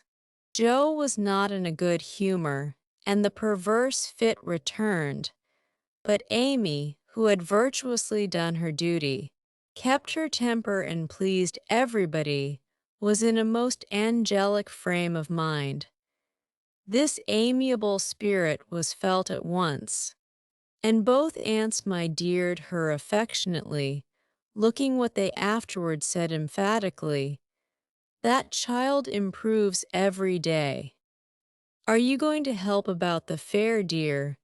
asked Mrs. Carroll, as Amy sat down beside her with the confiding air elderly people like so well in the young. "Yes, aunt. Mrs. Chester asked me if I would, and I offered to tend a table, as I have nothing but my time to give." "I'm not," put in Joe decidedly. "I hate to be patronized, and the Chesters think it's a great favor to allow us to help with their highly connected fair." "I wonder you consented, Amy. They only want you to work." "I am willing to work. It's for the freedmen as well as the Chesters, and I think it very kind of them to let me share the labor and the fun. Patronage does not trouble me when it is well meant. Quite right and proper. I like your grateful spirit, my dear. It's a pleasure to help people who appreciate our efforts." "Some do not, and that is trying," observed Aunt March, looking over her spectacles at Joe, who sat apart, rocking herself with a somewhat morose expression. If Joe had only known what a great happiness was wavering in the balance for one of them, she would have turned dove-like in a minute. But unfortunately, we don't have windows in our breasts, and cannot see what goes on in the minds of our friends. Better for us that we cannot as a general thing, but now and then it would be such a comfort, such a saving of time and temper. By her next speech, Jo deprived herself of several years of pleasure and received a timely lesson in the art of holding her tongue. "I don't like favors. They oppress and make me feel like a slave. I'd rather do everything for myself and be perfectly independent." "Ahem," coughed Aunt Carroll softly with a look at Aunt March. "I told you so," said Aunt March, with a decided nod to Aunt Carroll. Mercifully unconscious of what she had done, Jo sat with her nose in the air, and a revolutionary aspect which was anything but inviting. "Do you speak French, dear?" asked Mrs. Carroll, laying a hand on Amy's. "Pretty well, thanks to Aunt March, who lets Esther talk to me as often as I like," replied Amy with a grateful look, which caused the old lady to smile affably. "How are you about languages?" asked Mrs. Carroll of J.O. "Don't know a word. I'm very stupid about studying anything. Can't bear French, it's such a slippery, silly sort of language," was the brusque reply. Another look passed between the ladies, and Aunt March said to Amy, "You are quite strong and well know, dear, I believe. Eyes don't trouble you any more, do they?" "Not at all, thank you, ma'am. I'm very well, and mean to do great things next winter, so that I may be ready for Rome whenever that joyful time arrives." "Good girl. You deserve to go, and I'm sure you will some day," said Aunt March with an approving pat on the head, as Amy picked up her ball for her. "Crossbatch, draw the latch, sit by the fire and spin," squalled Polly, bending down from his perch on the back of her chair to peep into Joe's face, with such a comical air of impertinent inquiry that it was impossible to help laughing. "Most observing bird," said the old lady. "Come and take a walk, my dear," cried Polly, hopping toward the china closet, with a look suggestive of a lump of sugar. "Thank you, I will. Come, Amy." And Joe brought the visit to an end, feeling more strongly than ever that calls did have a bad effect upon her constitution. She shook hands in a gentlemanly manner, but Amy kissed both the aunts, and the girls departed, leaving behind them the impression of shadow and sunshine, which impression caused Aunt March to say, as they vanished, "You'd better do it, Mary. I'll supply the money," and Aunt Carol to reply decidedly, "I certainly will if her father and mother consent." Chapter II. 30 Consequences, Mrs. Chester's fare was so very elegant and select that it was considered a great honor by the young ladies of the neighborhood to be invited to take a table, and everyone was much interested in the matter. Amy was asked, but Joe was not, which was fortunate for all parties, as her elbows were decidedly akimbo at this period of her life, and it took a good many hard knocks to teach her how to get on easily. The haughty, uninteresting creature was let severely alone, but Amy's talent and taste were duly complimented by the offer of the art table, and she exerted herself to prepare and secure appropriate and valuable contributions to it. Everything went on smoothly till the day before the fair opened.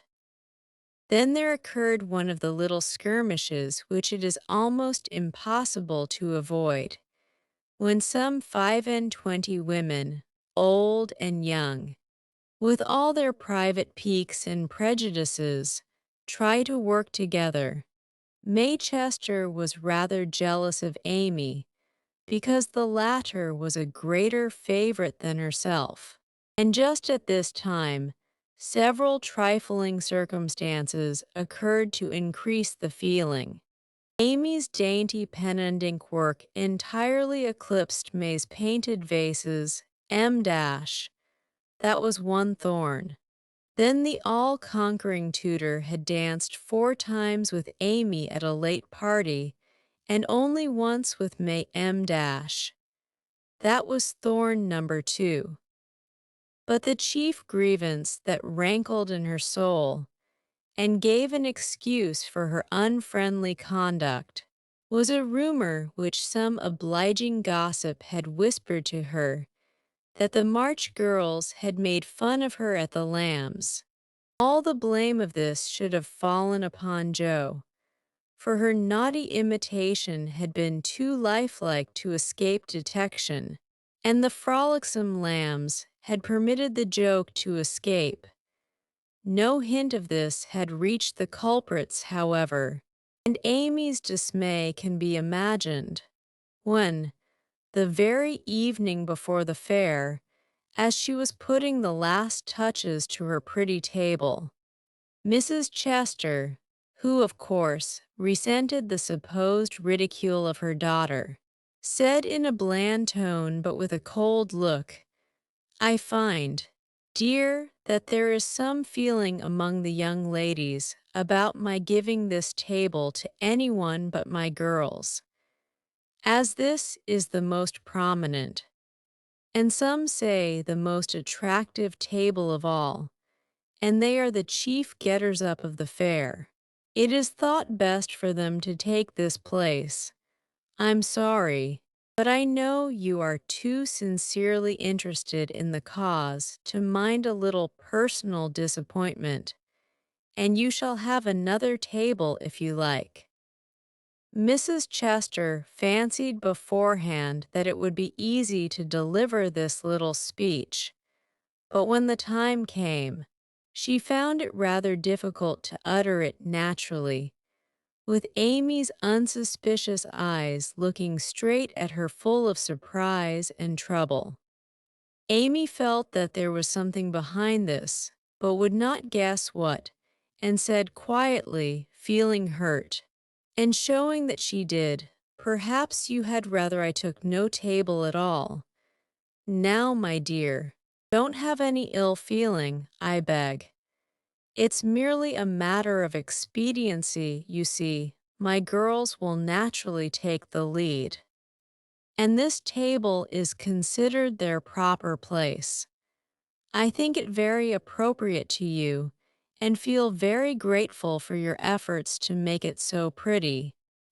But we must give up our private wishes, of course, and I will see that you have a good place elsewhere. Wouldn't you like the flower table? The little girls undertook it, but they are discouraged. You could make a charming thing of it. And the flower table is always attractive, you know, especially to gentlemen," added May, with a look which enlightened Amy as to one cause of her sudden fall from favor. She colored angrily, but took no other notice of that girlish sarcasm, and answered with unexpected amiability, "It shall be as you please, Mrs. Chester. I'll give up my place here at once and attend to the flowers.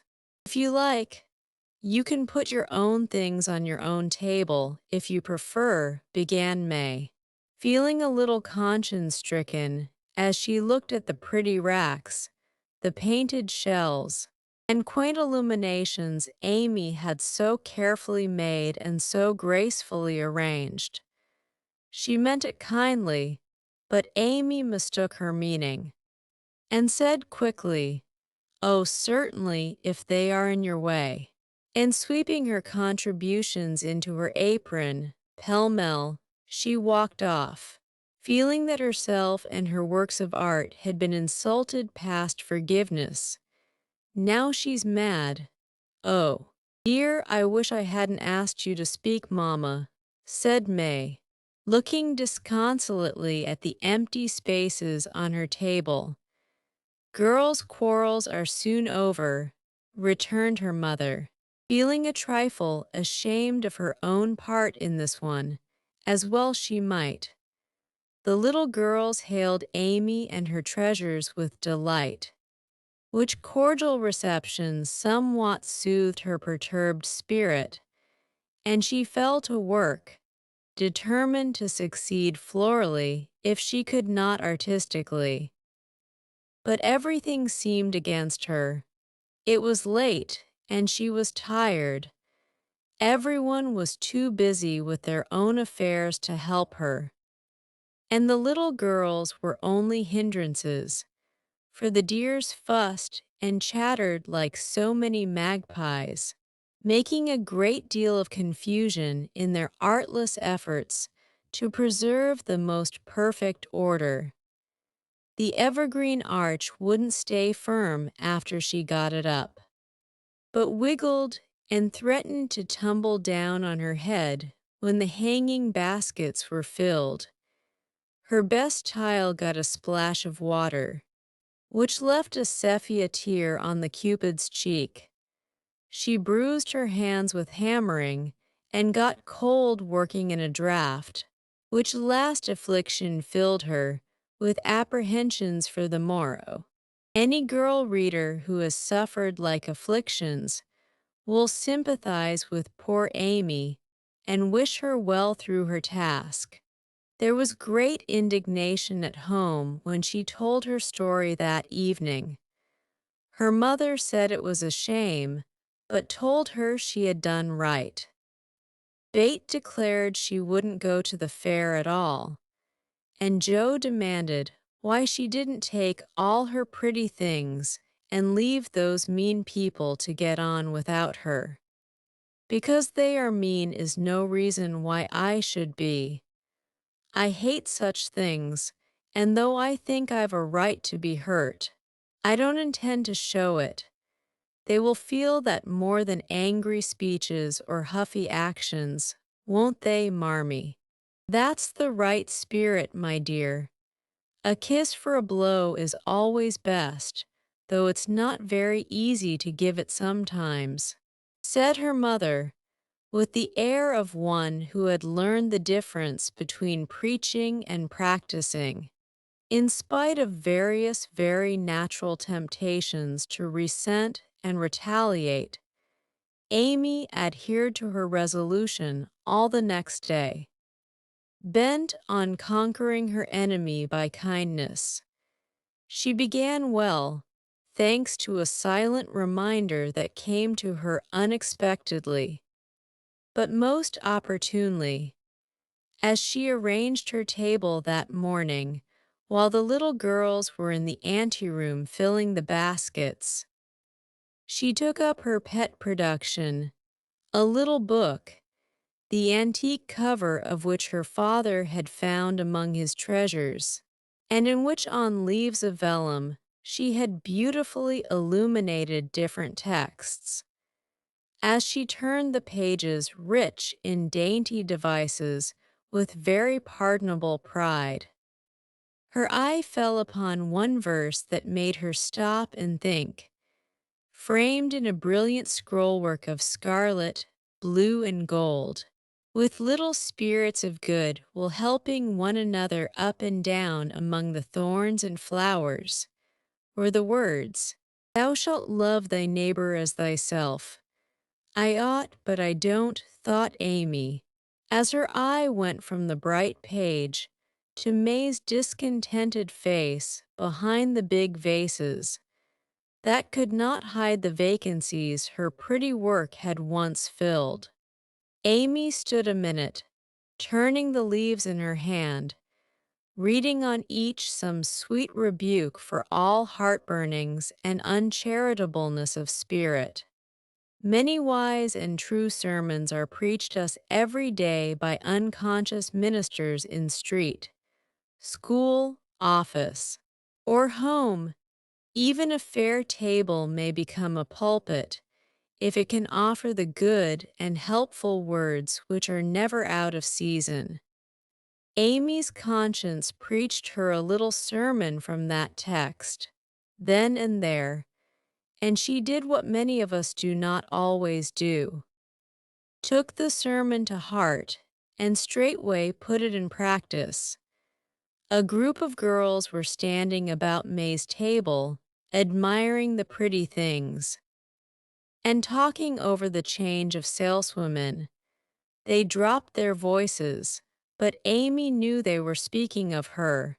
Hearing one side of the story and judging accordingly, it was not pleasant, but a better spirit had come over her, and presently a chance offered for proving it.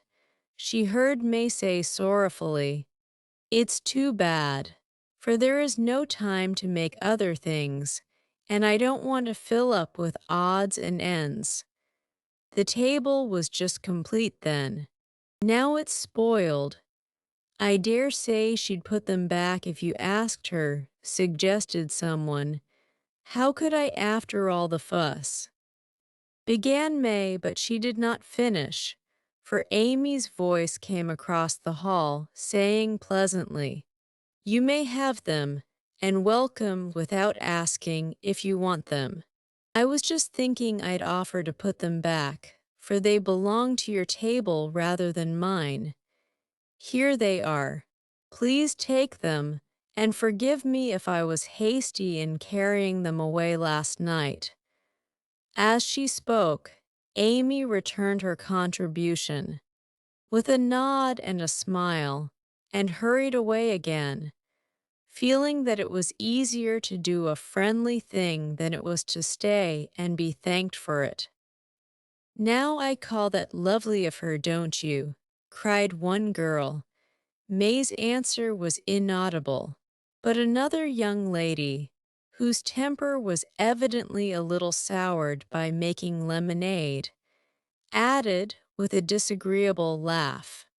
Very lovely, for she knew she wouldn't sell them at her own table. Now that was hard. When we make little sacrifices, we like to have them appreciated, at least, and for a minute Amy was sorry she had done it, feeling that virtue was not always its one reward. But it is, as she presently discovered, for her spirits began to rise, and her table to blossom under her skillful hands. The girls were very kind, and that one little act seemed to have cleared the atmosphere amazingly. It was a very long day and a hard one for Amy, as she sat behind her table, often quite alone, for the little girls deserted very soon. Few cared to buy flowers in summer, and her bouquets began to droop long before night. The art table was the most attractive in the room. There was a crowd about it all day long, and the tenders were constantly flying to and fro with important faces and rattling money boxes. Amy often looked wistfully across, longing to be there, where she felt at home and happy, instead of in a corner with nothing to do. It might seem no hardship to some of us, but to a pretty, blithe young girl, it was not only tedious, but very trying, and the thought of Laurie and his friends made it a real martyrdom. She did not go home till night, and then she looked so pale and quiet that they knew the day had been a hard one, though she made no complaint, and did not even tell what she had done. Her mother gave her an extra cordial cup of tea. Bate helped her dress, and made a charming little wreath for her hair, while Jo astonished her family by getting herself up with unusual care, and hinting darkly that the tables were about to be turned. "Don't do anything rude, pray, Jo. I won't have any fuss made. So let it all pass and behave yourself," begged Amy, as she departed early, hoping to find a reinforcement of flowers to refresh her poor little table. "I merely intend to make myself entrancingly agreeable to everyone I know, and to keep them in your corner as long as possible. Teddy and his boys will lend a hand, and we'll have a good time yet," returned Jo, leaning over the gate to watch for Laurie. Presently the familiar tramp was heard in the dusk, and she ran out to meet him. "Is that my boy? As sure as this is my girl." And Laurie tucked her hand under his arm with the air of a man whose every wish was gratified. "Oh, Teddy, such doings!" And Jo told Amy's wrongs with sisterly zeal. "A flock of our fellows are going to drive over by and by, and I'll be hanged if I don't make them buy every flower she's got, and camp down before her table afterward," said Laurie, espousing her cause with warmth. "The flowers are not at all nice, Amy says, and the fresh ones may not arrive in time. I don't wish to be unjust or suspicious, but I shouldn't wonder if they never came at all. When people do one mean thing, they are very likely to do another," observed Jo in a disgusted tone. "Didn't Hayes give you the best out of our gardens? I told him to. I didn't know that. He forgot, I suppose. And as your grandpa was poorly, I didn't like to worry him by asking, though I did want some. Now, Jo, how could you think there was any need of asking? They are just as much yours as mine. Don't we always go halves in everything?" began Laurie, in the tone that always made Jo turn thorny. Gracious, I hope not. Half of some of your things wouldn't suit me at all, but we mustn't stand philandering here. I've got to help Amy. So you go and make yourself splendid. And if you'll be so very kind as to let Hayes take a few nice flowers up to the hall, I'll bless you forever. Couldn't you do it now? Asked Laurie, so suggestively that Joe shut the gate in his face with inhospitable haste and called through the bars, "Go away, Teddy, I'm busy." Thanks to the conspirators, the tables were turned that night, for Hayes sent up a wilderness of flowers, with a lovely basket arranged in his best manner for a centerpiece. Then the March family turned out en masse, and Jo exerted herself to some purpose, for people not only came, but stayed, laughing at her nonsense, admiring Amy's taste, and apparently enjoying themselves very much. Laurie and his friends gallantly threw themselves into the breach, bought up the bouquets, encamped before the table, and made that corner the liveliest spot in the room.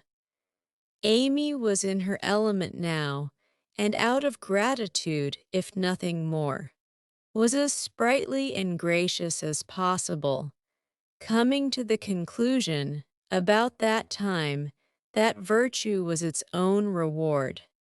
After all, Jo behaved herself with exemplary propriety, and when Amy was happily surrounded by her guard of honor, Jo circulated about the hall, picking up various bits of gossip, which enlightened her upon the subject of the Chester change of base. She reproached herself for her share of the ill feeling and resolved to exonerate Amy as soon as possible. She also discovered what Amy had done about the things in the morning, and considered her a model of magnanimity. As she passed the art table, she glanced over it for her sister's things, but saw no sign of them. Tucked away out of sight, I dare say, thought Jo, who could forgive her own wrongs, but hotly resented any insult offered her family. "Good evening, Miss Jo. How does Amy get on?" asked May with a conciliatory air, for she wanted to show that she also could be generous. "She has sold everything she had that was worth selling, and now she is enjoying herself. The flower table is always attractive, you know, especially to gentlemen." Jo couldn't resist giving that little slap, but May took it so meekly she regretted it a minute after, and fell to praising the great vases, which still remained unsold. "Is Amy's illumination anywhere about? I took a fancy to buy that for father," said Jo, very anxious to learn the fate of her sister's work. "Everything of Amy's sold long ago. I took care that the right people saw them, and they made a nice little sum of money for us," returned May, who had overcome sundry small temptations, as well as Amy had that day. Much gratified, Jo rushed back to tell the good news, and Amy looked both touched and surprised by the report of May's word and manner. "Now, gentlemen, I want you to go and do your duty by the other tables as generously as you have by mine, especially the art table," she said, ordering out Teddy's own, as the girls called the college friends. "Charge, Chester, charge," is the motto for that table, but do your duty like men, and you'll get your money's worth of art in every sense of the word," said the irrepressible Jo. As the devoted phalanx prepared to take the field, To hear is to obey, but March is fairer far than May, said little Parker, making a frantic effort to be both witty and tender, and getting promptly quenched by Laurie, who said, "Very well, my son, for a small boy," and walked him off, with a paternal pat on the head. "By the vases," whispered Amy to Laurie, as a final heaping of coals of fire on her enemy's head. To May's great delight, Mr. Lawrence not only bought the vases, but pervaded the hall with one under each arm. The other gentlemen speculated with equal rashness in all sorts of frail trifles, and wandered helplessly about afterward, burdened with wax flowers, painted fans, filigree portfolios, and other useful and appropriate purchases. Aunt Carol was there, heard the story, looked pleased, and said something to Mrs. March in a corner, which made the latter lady beam with satisfaction, and watch Amy with a face full of mingled pride and anxiety, though she did not betray the cause of her pleasure till several days later. The fair was pronounced a success, and when May bade Amy good night, she did not gush as usual, but gave her an affectionate kiss, and a look which said forgive and forget. That satisfied Amy, and when she got home, she found the vases paraded on the parlor chimney-piece with a great bouquet in each, the reward of merit for a magnanimous march. As Laurie announced with a flourish, "You've a deal more principle and generosity and nobleness of character than I ever gave you credit for, Amy. You've behaved sweetly, and I respect you with all my heart," said Joe warmly, as they brushed their hair together late that night. "Yes, we all do, and love her for being so ready to forgive. It must have been dreadfully hard, after working so long and setting your heart on selling your own pretty things. I don't believe I could have done it as kindly as you did." Added bait from her pillow. "Why, girls, you needn't praise me so. I only did as I'd be done by. You laugh at me when I say I want to be a lady, but I mean a true gentlewoman in mind and manners, and I try to do it as far as I know how. I can't explain exactly, but I want to be above the little meannesses and follies and faults that spoil so many women. I'm far from it now, but I do my best and hope in time to be what Mother is." Amy spoke earnestly, and Joe said, with a cordial hug, "I understand now what you mean, and I'll never laugh at you again. You are getting on faster than you think. And I'll take lessons of you in true politeness, for you've learned the secret, I believe. Try away. Dearie, you'll get your reward some day, and no one will be more delighted than I shall." A week later Amy did get her reward, and poor Joe found it hard to be delighted. A letter came from Aunt Carol, and Mrs. March's face was illuminated to such a degree when she read it that Joe and Bate, who were with her, demanded what the glad tidings were. "Aunt Carol is going abroad next month and wants me to go with her," burst in Joe, flying out of her chair in an uncontrollable rapture. "No, dear, not you, it's Amy. Oh, Mother, she's too young. It's my turn first. I've wanted it so long. It would do me so much good and be so altogether splendid. I must go." "I'm afraid it's impossible, Joe," Aunt says Amy decidedly, "and it is not for us to dictate when she offers such a favor. It's always so, Amy has all the fun and I have all the work. It isn't fair, oh, it isn't fair, cried Joe passionately. I'm afraid it's partly your own fault.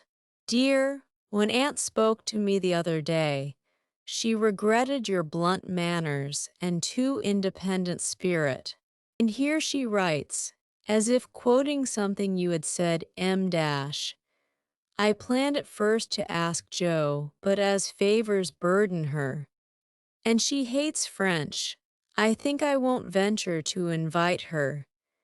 Amy is more docile, will make a good companion for Flo, and receive gratefully any help the trip may give her. Oh, my tongue, my abominable tongue. Why can't I learn to keep it quiet? Groaned Joe, remembering words which had been her undoing. When she had heard the explanation of the quoted phrases, Mrs. March said sorrowfully, I wish you could have gone, but there is no hope of it this time. So try to bear it cheerfully, and don't sadden Amy's pleasure by reproaches or regrets. I'll try, said Joe, winking hard as she knelt down to pick up the basket she had joyfully upset. I'll take a leaf out of her book, and try not only to seem glad, but to be so, and not grudge her 1 minute of happiness. But it won't be easy, for it is a dreadful disappointment. And poor Joe bedewed the little fat pincushion she held with several very bitter tears. Joe dear, I'm very selfish, but I couldn't spare you. And I'm glad you are not going quite yet, whispered Bate, embracing her basket and all, with such a clinging touch and loving face that Joe felt comforted in spite of the sharp regret that made her want to box her own ears, and humbly beg Aunt Carol to burden her with this favor and see how gratefully she would bear it.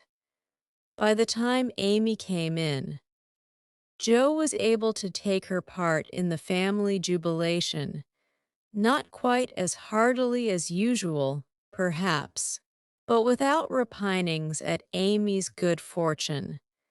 The young lady herself received the news as tidings of great joy, went about in a solemn sort of rapture, and began to sort her colors and pack her pencils that evening, leaving such trifles as clothes, money, and passports to those less absorbed in visions of art than herself.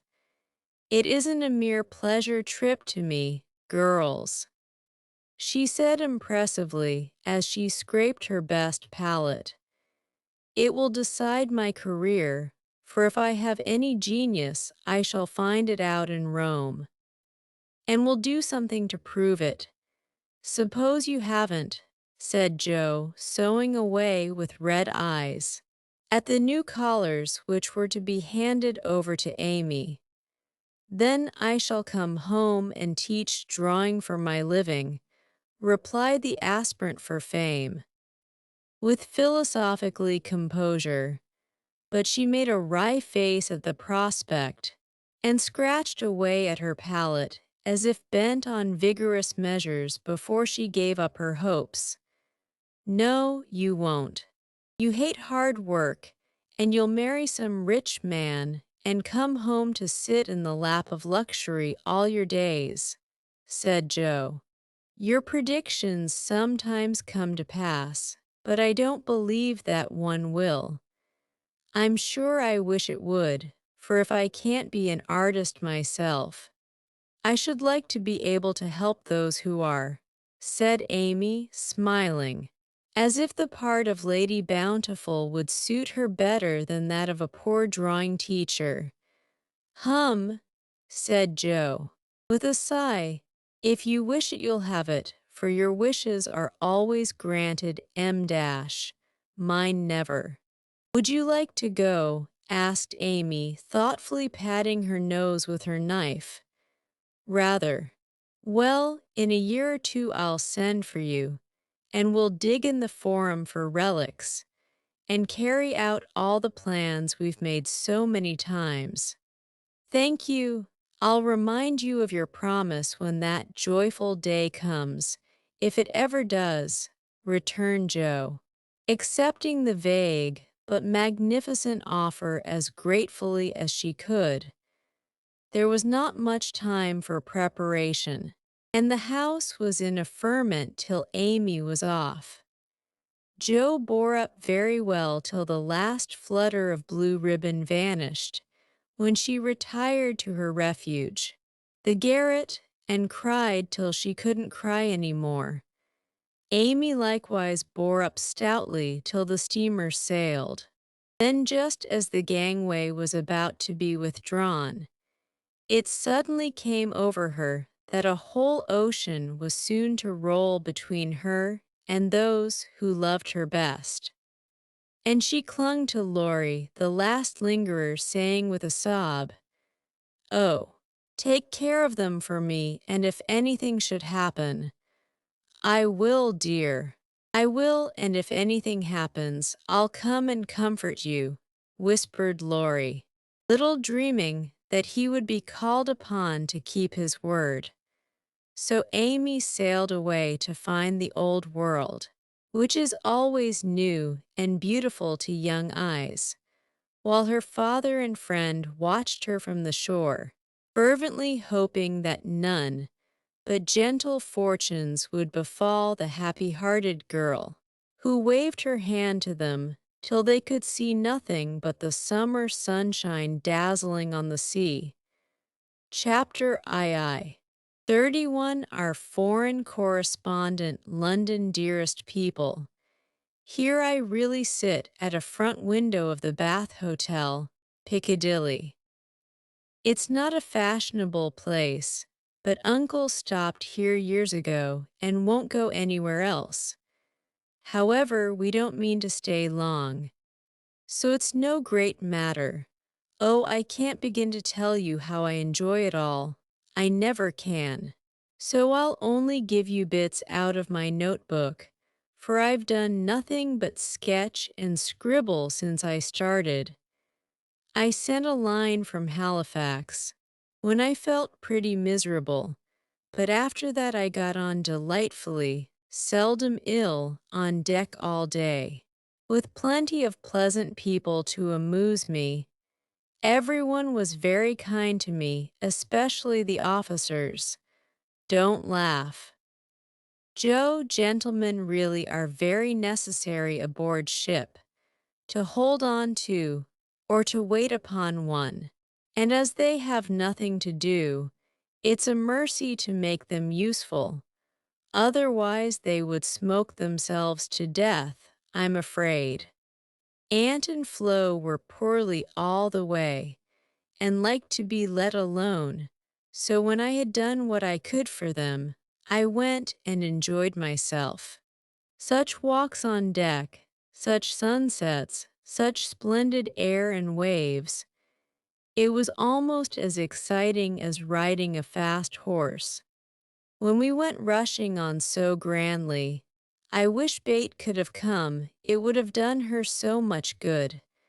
As for Jo, she would have gone up and sat on the maintop jib, or whatever the high thing is called, made friends with the engineers, and tooted on the captain's speaking trumpet. She'd have been in such a state of rapture. It was all heavenly, but I was glad to see the Irish coast, and found it very lovely, so green and sunny, with brown cabins here and there, ruins on some of the hills, and gentlemen's countrysats in the valleys, with deer feeding in the parks. It was early in the morning, but I didn't regret getting up to see it, for the bay was full of little boats, the shore so picturesque, and a rosy sky overhead. I never shall forget it. At Queenstown, one of my new acquaintances left us, Mr. Lennox, and when I said something about the lakes of Killarney, he sighed, and with a look at me. Oh, have you e'er heard of Kate Carney? She lives on the banks of Killarney. From the glance of her eye, shun danger and fly. For fatal's the glance of Kate Carney. Wasn't that nonsensical? We only stopped at Liverpool a few hours. It's a dirty, noisy place, and I was glad to leave it. Uncle rushed out and bought a pair of dogskin gloves, some ugly, thick shoes and an umbrella, and got shaved a law mutton chop the first thing. Then he flattered himself that he looked like a true Briton, but the first time he had the mud cleaned off his shoes. The little bootblack knew that an American stood in them, and said with a grin, "There you're har. Sir, I've given 'em the latest Yankee shine." It amused Uncle immensely. Oh, I must tell you what that absurd Lennox did. He got his friend Ward, who came on with us, to order a bouquet for me. And the first thing I saw in my room was a lovely one, with Robert Lennox's compliments on the card. Wasn't that fun? Girls, I like traveling. I never shall get to London if I don't hurry. The trip was like riding through a long picture gallery, full of lovely landscapes. The farmhouses were my delight, with thatched roofs, ivy up to the eaves, latticed windows, and stout women with rosy children at the doors. The very cattle looked more tranquil than ours, as they stood knee-deep in clover, and the hens had a contented cluck, as if they never got nervous like Yankee biddies. Such perfect color I never saw, the grass so green, sky so blue. Grain so yellow, wood so dark, I was in a rapture all the way. So was Flo. And we kept bouncing from one side to the other, trying to see everything while we were whisking along at the rate of 60 miles an hour. Aunt was tired and went to sleep, but Uncle read his guidebook and wouldn't be astonished at anything. This is the way we went on. Amy flying up M dash. Oh, that must be Kenilworth, that gray place among the trees. Flo darting to my window M dash. How sweet. We must go there sometime, won't we, Papa? Uncle calmly admiring his boots M dash. No, my dear, not unless you want beer. That's a brewery. A pause M dash, then Flo cried out, "Bless me, there's a gallows and a man going up." Where? Shrieks Amy, staring out at two tall posts with a crossbeam and some dangling chains. "A colliery," remarks Uncle, with a twinkle of the eye. "Here's a lovely flock of lambs all lying down." Says Amy, "See, Papa, aren't they pretty?" Added Flo sentimentally. "Geese, young ladies," returns Uncle, in a tone that keeps us quiet till Flo settles down to enjoy the flirtations of Captain Cavendish. And I have the scenery all to myself. Of course it rained when we got to London, and there was nothing to be seen but fog and umbrellas. We rested, unpacked, and shopped a little between the showers. Aunt Mary got me some new things, for I came off in such a hurry I wasn't half ready. A white hat and blue feather, a muslin dress to match, and the loveliest mantle you ever saw. Shopping in Regent Street is perfectly splendid. Things seem so cheap, nice ribbons only 6 pence a yard. I laid in a stock, but shall get my gloves in Paris. Doesn't that sound sort of elegant and rich? Flo and I, for the fun of it, ordered a hansom cab, while Aunt and Uncle were out, and went for a drive, though we learned afterward that it wasn't the thing for young ladies to ride in them alone. It was so droll, for when we were shut in by the wooden apron, the man drove so fast that Flo was frightened and told me to stop him. But he was up outside behind somewhere, and I couldn't get at him. He didn't hear me call, nor see me flap my parasol in front.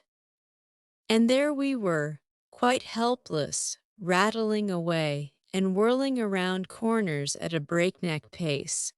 At last, in my despair, I saw a little door in the roof, and on poking it open, a red eye appeared, and a beery voice said, "Now then, Mum." I gave my order as soberly as I could, and slamming down the door with an "Aye, aye, Mum," the man made his horse walk, as if going to a funeral. I poked again and said, "A little faster." Then off he went, helter-skelter as before, and we resigned ourselves to our fate. Today was fair, and we went to Hyde Park close by, for we are more aristocratic than we look. The Duke of Devonshire lives near. I often see his footmen lounging at the back gate, and the Duke of Wellington's house is not far off. Such sights as I saw, my dear, it was as good as punch, for there were fat dowagers rolling about in their red and yellow coaches, with gorgeous gemecies in silk stockings and velvet coats, up behind, and powdered coachmen in front. Smart maids, with the rosiest children I ever saw, handsome girls looking half asleep. Dandies in queer English hats and lavender kids lounging about, and tall soldiers in short red jackets and muffin caps stuck on one side, looking so funny I long to sketch them. Rotten Row means Route de Roy, or the King's Way, but now it's more like a riding school than anything else. The horses are splendid, and the men, especially the grooms, ride well, but the women are stiff and bounce, which isn't according to our rules. I long to show them a tearing American gallop, for they trotted solemnly up and down, in their scant habits and high hats. Looking like the women in a toy Noah's Ark, everyone rides M-dash. Old men, stout ladies, little children M-dash, and the young folks do a deal of flirting here. I say a pair exchange rose buds, for it's the thing to wear one in the buttonhole, and I thought it rather a nice little idea. In the P.M. to Westminster Abbey, but don't expect me to describe it. That's impossible, so I'll only say it was sublime.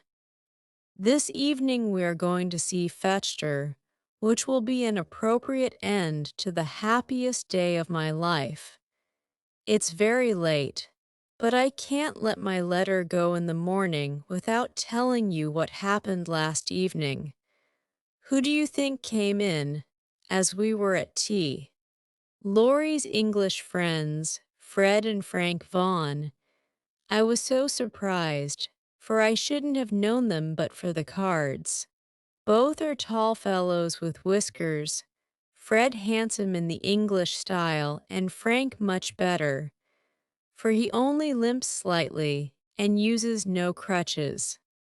They had heard from Laurie where we were to be, and came to ask us to their house, but Uncle won't go, so we shall return the call, and see them as we can. They went to the theater with us, and we did have such a good time, for Frank devoted himself to Flo, and Fred and I talked over past, present, and future fun as if we had known each other all our days. Tell Bate Frank asked for her, and was sorry to hear of her ill health. Fred laughed when I spoke of Joe, and sent his respectful compliments to the big hat. Neither of them had forgotten Camp Lawrence, or the fun we had there. What ages ago it seems, doesn't it? And is tapping on the wall for the third time. So I must stop.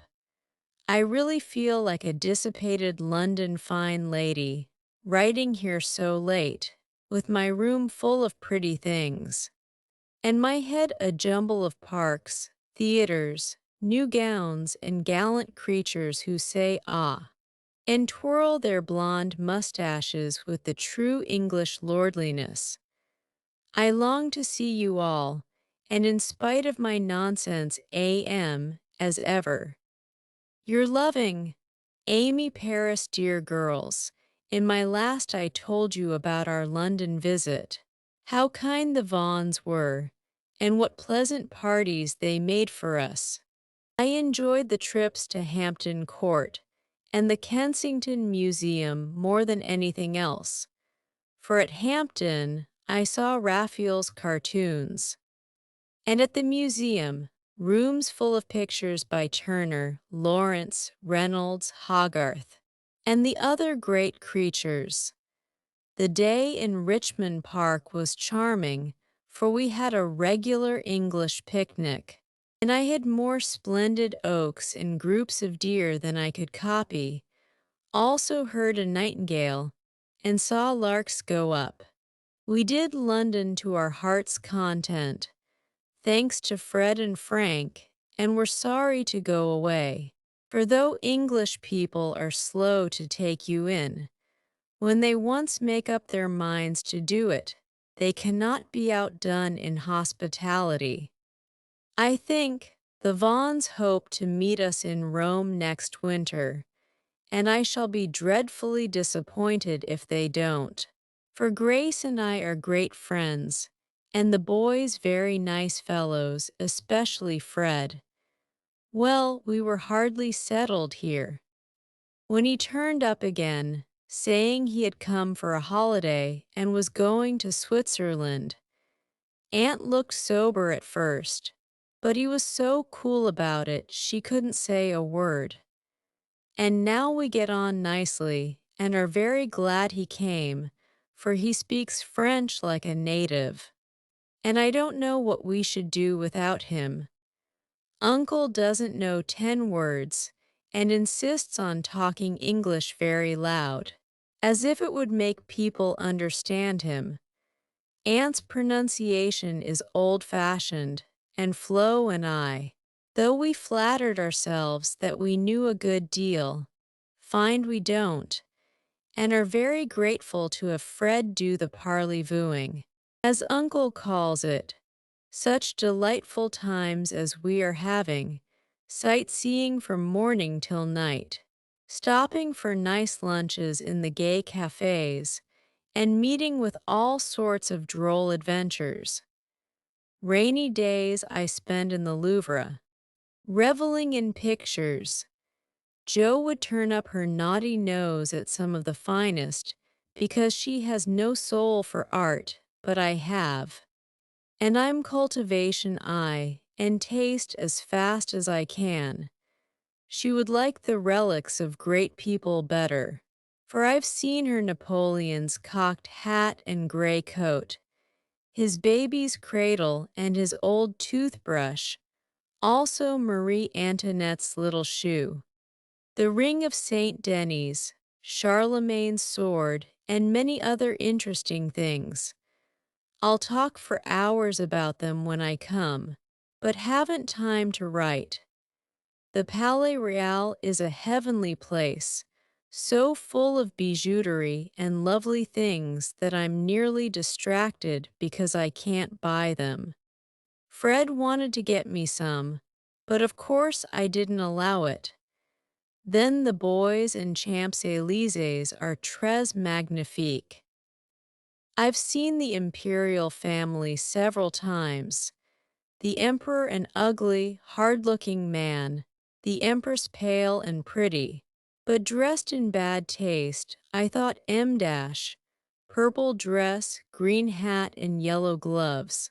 Little Nap is a handsome boy, who sits chatting to his tutor, and kissed his hand to the people as he passes in his four-horse barouche. With postilions in red satin jackets and a mounted guard before and behind, we often walk in the Tuileries gardens, for they are lovely, though the antique Luxembourg gardens suit me better.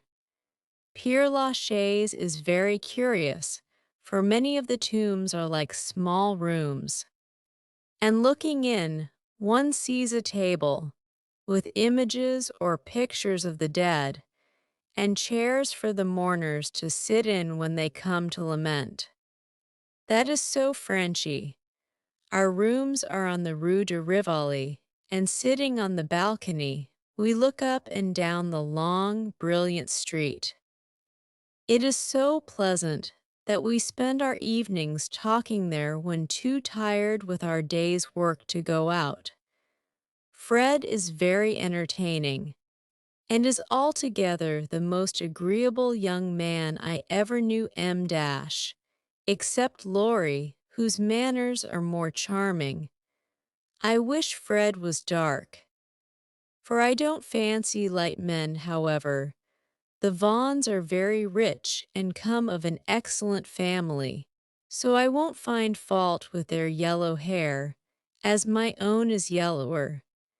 Next week we are off to Germany and Switzerland, and as we shall travel fast, I shall only be able to give you hasty letters.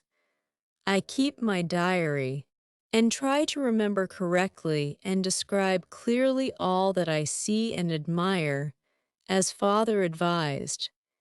It is good practice for me, and with my sketchbook will give you a better idea of my tour than these scribbles. Adieu, I embrace you tenderly. Votre AMIE Heidelberg, my dear mamma. Having a quiet hour before we leave for Bern, I'll try to tell you what has happened, for some of it is very important, as you will see. The sail up the Rhine was perfect, and I just sat and enjoyed it with all my might. Get father's old guidebooks and read about it. I haven't words beautiful enough to describe it. At Koblenz we had a lovely time. For some students from Bonn, with whom Fred got acquainted on the boat, gave us a serenade. It was a moonlight night, and about 1 o'clock Flo and I were waked by the most delicious music under our windows. We flew up and hid behind the curtains, but sly peeps showed us Fred and the students singing away down below. It was the most romantic thing I ever saw. The river, the bridge of boats, the great fortress opposite, moonlight everywhere, and music fit to melt a heart of stone. When they were done, we threw down some flowers, and saw them scramble for them, kiss their hands to the invisible ladies, and go laughing away. To smoke and drink beer, I suppose. Next morning Fred showed me one of the crumpled flowers in his vest pocket, and looked very sentimental. I laughed at him, and said I didn't throw it but Flo, which seemed to disgust him, for he tossed it out of the window, and turned sensible again. I'm afraid I'm going to have trouble with that boy. It begins to look like it. The baths at Nassau were very gay. So was Baden-Baden, where Fred lost some money, and I scolded him. He needs someone to look after him when Frank is not with him. Kate said once she hoped he'd marry soon, and I quite agree with her that it would be well for him. Frankfurt was delightful. I saw Goethe's house, Schiller's statue, and Danneker's famous Ariadne. It was very lovely, but I should have enjoyed it more if I had known the story better. I didn't like to ask. as everyone knew it or pretended they did. I wish Joe would tell me all about it. I ought to have read more, for I find I don't know anything. And it mortifies me. Now comes the serious part, for it happened here, and Fred has just gone. He has been so kind and jolly that we all got quite fond of him. I never thought of anything but a traveling friendship till the serenade night. Since then, I've begun to feel that the moonlight walks, balcony talks, and daily adventures were something more to him than fun. I haven't flirted, mother, truly, but remembered what you said to me and have done my very best. I can't help it if people like me. I don't try to make them, and it worries me if I don't care for them, though Joe says I haven't got any heart. Now I know mother will shake her head, and the girls say, "Oh, the mercenary little wretch." But I've made up my mind, and if Fred asks me, I shall accept him, though I'm not madly in love. I like him and we get on comfortably together. He is handsome, young, clever enough, and very rich dash, ever so much richer than the Lawrences. I don't think his family would object, and I should be very happy. For they are all kind, well-bred, generous people, and they like me. Fred, as the eldest twin, will have the estate, I suppose, and such a splendid one it is. A city house in a fashionable street. Not so showy as our big houses, but twice as comfortable and full of solid luxury, such as English people believe in. I like it, for it's genuine. I've seen the plate, the family jewels, the old servants, and pictures of the country place, with its park, great house, lovely grounds, and fine horses. Oh, it would be all I should ask, and I'd rather have it than any title such as girls snap up so readily and find nothing behind. I may be mercenary, but I hate poverty and don't mean to bear it a minute longer than I can help. One of us must marry well. Meg didn't. Joe won't, Bate can't yet, so I shall, and make everything okay all round. I wouldn't marry a man I hated or despised. You may be sure of that, and though Fred is not my model hero, he does very well, and in time I should get fond enough of him if he was very fond of me, and let me do just as I liked. So I've been turning the matter over in my mind the last week, for it was impossible to help seeing that Fred liked me. He said nothing, but little things showed it.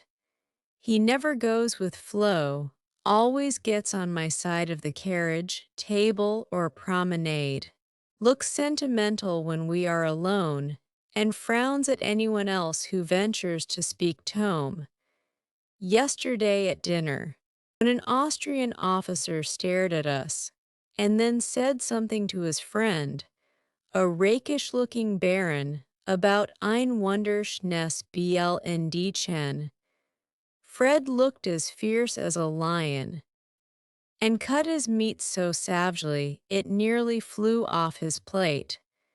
He isn't one of the cool, stiff Englishmen, but is rather peppery, for he has Scotch blood in him, as one might guess from his bonny blue eyes.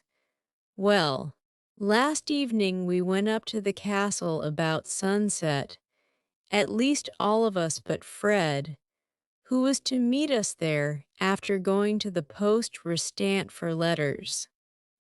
We had a charming time poking about the ruins, the vaults where the monster tun is, and the beautiful gardens made by the elector long ago for his English wife.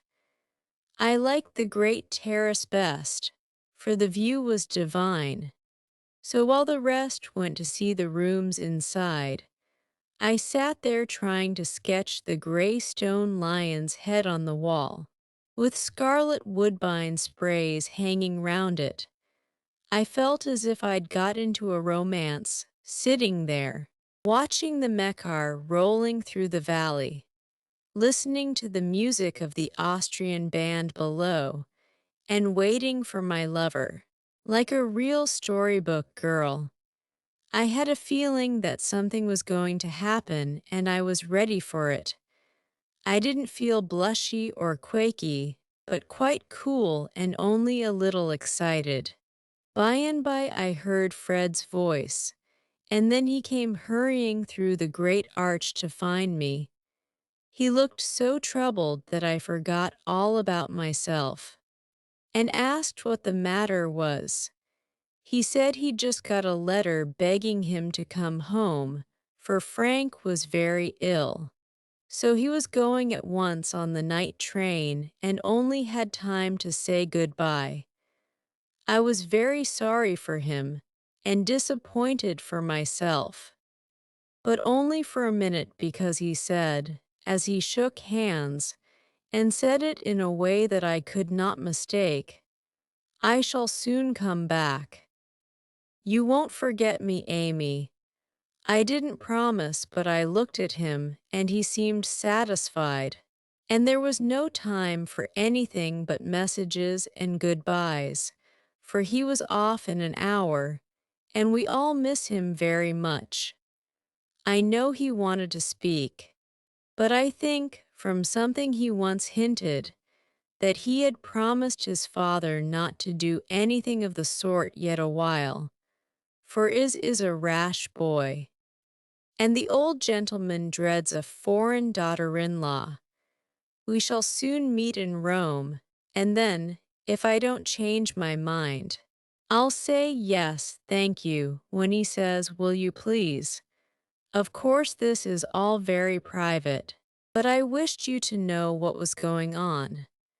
Don't be anxious about me. Remember I am your prudent Amy, and be sure I will do nothing rashly. Send me as much advice as you like. I'll use it if I can. I wish I could see you for a good talk, Marmee. Love and trust me. Ever your Amy, chapter II. 32 tender troubles, Joe. I'm anxious about Bate. Why, mother? She has seemed unusually well since the babies came. It's not her health that troubles me now, it's her spirits. I'm sure there is something on her mind, and I want you to discover what it is. What makes you think so, mother? She sits alone a good deal, and doesn't talk to her father as much as she used. I found her crying over the babies the other day. When she sings, the songs are always sad ones, and now and then I see a look in her face that I don't understand. This isn't like Bate, and it worries me. Have you asked her about it? I have tried once or twice, but she either evaded my questions or looked so distressed that I stopped. I never force my children's confidence, and I seldom have to wait for long. Mrs. March glanced at Joe as she spoke, but the face opposite seemed quite unconscious of any secret disquietude but Bates, and after sewing thoughtfully for a minute, Joe said, I think she is growing up, and so begins to dream dreams, and have hopes and fears and fidgets, without knowing why or being able to explain them. Why, mother, Bates 18. But we don't realize it and treat her like a child, forgetting she's a woman. So she is, dear heart. How fast you do grow up, returned her mother with a sigh and a smile. Can't be helped, Marmee. So you must resign yourself to all sorts of worries, and let your birds hop out of the nest, one by one. I promise never to hop very far. If that is any comfort to you. It's a great comfort, Joe. I always feel strong when you are at home. Now Meg is gone. Bate is too feeble and Amy too young to depend upon, but when the tug comes, you are always ready.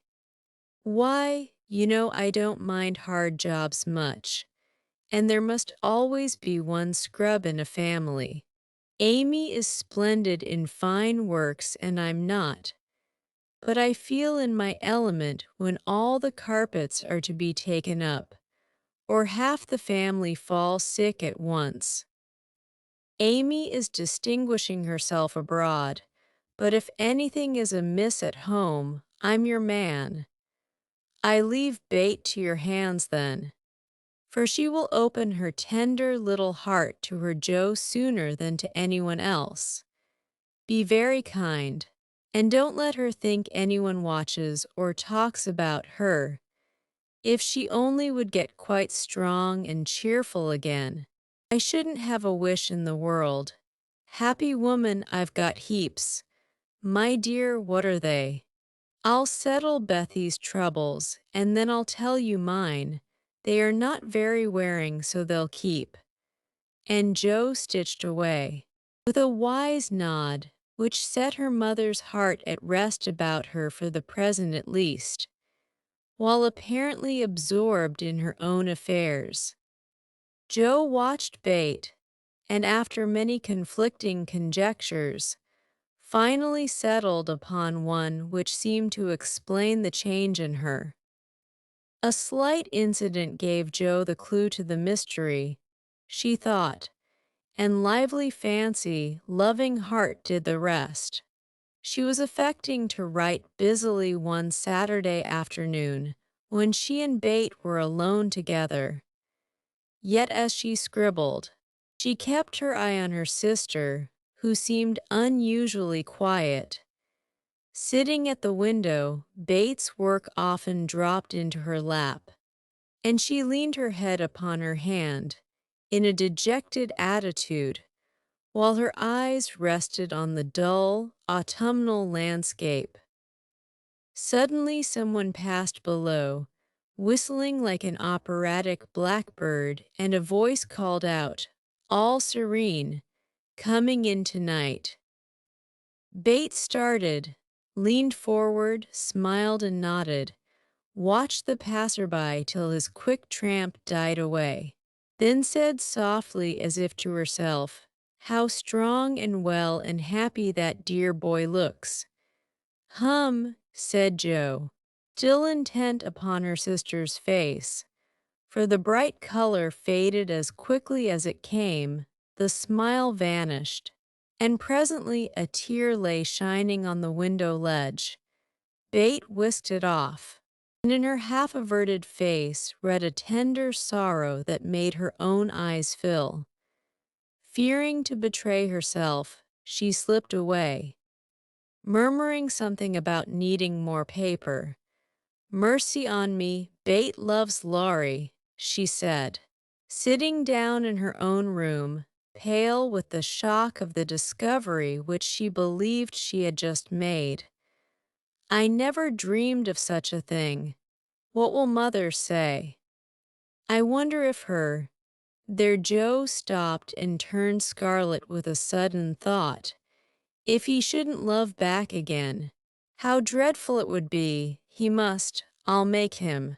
And she shook her head threateningly at the picture of the mischievous-looking boy laughing at her from the wall. Oh dear, we are growing up with a vengeance. Here's Meg married and a mamma, Amy flourishing away at Paris, and Bate in love. I'm the only one that has sense enough to keep out of mischief. Joe thought intently for a minute with her eyes fixed on the picture. Then she smoothed out her wrinkled forehead and said, with a decided nod at the face opposite, "No, thank you. Sir, you're very charming, but you've no more stability than a weathercock. So you needn't write touching notes and smile in that insinuating way, for it won't do a bit of good, and I won't have it." Then she sighed, and fell into a reverie from which she did not wake till the early twilight sent her down to take new observations, which only confirmed her suspicion. Though Laurie flirted with Amy and joked with Joe, his manner to Bate had always been peculiarly kind and gentle, but so was everybody's. Therefore, no one thought of imagining that he cared more for her than for the others. Indeed, a general impression had prevailed in the family of late that our boy was getting fonder than ever of Joe, who, however, wouldn't hear a word upon the subject, and scolded violently if anyone dared to suggest it. If they had known the various tender passages which had been nipped in the bud, they would have had the immense satisfaction of saying, "I told you so." But Joe hated philandering and wouldn't allow it, always having a joke or a smile ready at the least sign of impending danger. When Laurie first went to college, he fell in love about once a month, but these small flames were as brief as ardent, did no damage, and much amused Joe, who took great interest in the alternations of hope, despair, and resignation, which were confided to her in their weekly conferences. But there came a time when Laurie ceased to worship at many shrines, hinted darkly at one all-absorbing passion, and indulged occasionally in Byronic fits of gloom. Then he avoided the tender subject altogether, wrote philosophical notes to Joe, turned studious, and gave out that he was going to dig, intending to graduate in a blaze of glory. This suited the young lady better than twilight confidences, tender pressures of the hand, and eloquent glances of the eye, for with Joe, brain developed earlier than heart, and she preferred imaginary heroes to real ones, because when tired of them, the former could be shut up in the tin kitchen till called for, and the latter were less manageable. Things were in this state when the grand discovery was made, and Joe watched Laurie that night as she had never done before. If she had not got the new idea into her head, she would have seen nothing unusual in the fact that Bate was very quiet, and Laurie very kind to her. But having given the rein to her lively fancy, it galloped away with her at a great pace, and common sense, being rather weakened by a long course or romance writing, did not come to the rescue. As usual, Bate lay on the sofa, and Laurie sat in a low chair close by, amusing her with all sorts of gossip, for she depended on her weekly spin, and he never disappointed her. But that evening, Joe fancied that Bates' eyes rested on the lively, dark face beside her with peculiar pleasure, and that she listened with intense interest to an account of some exciting cricket match. Though the phrases "caught off a tice," "stumped off his ground," and "the leg hit for three" were as intelligible to her as Sanskrit. She also fancied, having set her heart upon seeing it, that she saw a certain increase of gentleness in Laurie's manner, that he dropped his voice now and then, laughed less than usual, was a little absent-minded, and settled the Afghan over Bates' feet with an assiduity that was really almost tender. Who knows? Stranger things have happened, thought Joe as she fussed about the room. She will make quite an angel of him, and he will make life delightfully easy and pleasant for the dear. If they only love each other, I don't see how he can help it, and I do believe he would if the rest of us were out of the way. As everyone was out of the way but herself, Jo began to feel that she ought to dispose of herself with all speed. But where should she go? And burning to lay herself upon the shrine of sisterly devotion, she sat down to settle that point. Now, the old sofa was a regular patriarch of a sofa long, broad, well cushioned, and lo, a trifle shabby, as well it might be, for the girls had slept and sprawled on it as babies, fished over the back, rode on the arms, and had menageries under it as children, and rested tired heads, dreamed dreams, and listened to tender talk on it as young women. They all loved it, for it was a family refuge, and one corner had always been Joe's favorite lounging place. Among the many pillows that adorned the venerable couch was one hard, round, covered with prickly horsehair, and furnished with a knobby button at each end. This repulsive pillow was her especial property, being used as a weapon of defense, a barricade, or a stern preventive of too much slumber. Laurie knew this pillow well and had cause to regard it with deep aversion. Having been unmercifully pummeled with it in former days, when romping was allowed, and now frequently debarred by it from the seat he most coveted next to Joe in the sofa corner. If the sausage, as they called it, stood on end, it was a sign that he might approach and repose, but if it lay flat across the sofa, woe to man, woman, or child who dared disturb it. That evening Jo forgot to barricade her corner and had not been in her seat 5 minutes before a massive form appeared beside her, and with both arms spread over the sofa back, both long legs stretched out before him, Laurie exclaimed, with a sigh of satisfaction, "Now this is filling at the price." "No slang," snapped Joe, slamming down the pillow. But it was too late. There was no room for it. And coasting onto the floor, it disappeared in a most mysterious manner. "Come, Joe, don't be thorny. After studying himself to a skeleton all the week. A fellow deserves petting and ought to get it. Bate will pet you, I'm busy." "No. She's not to be bothered with me, but you like that sort of thing, unless you've suddenly lost your taste for it. Have you? Do you hate your boy, and want to fire pillows at him?" Anything more wheedlesome than that touching appeal was seldom heard. But Jo quenched her boy by turning on him with a stern query, "How many bouquets have you sent Miss Randall this week?" "Not one." "Upon my word, she's engaged. Now then, I'm glad of it.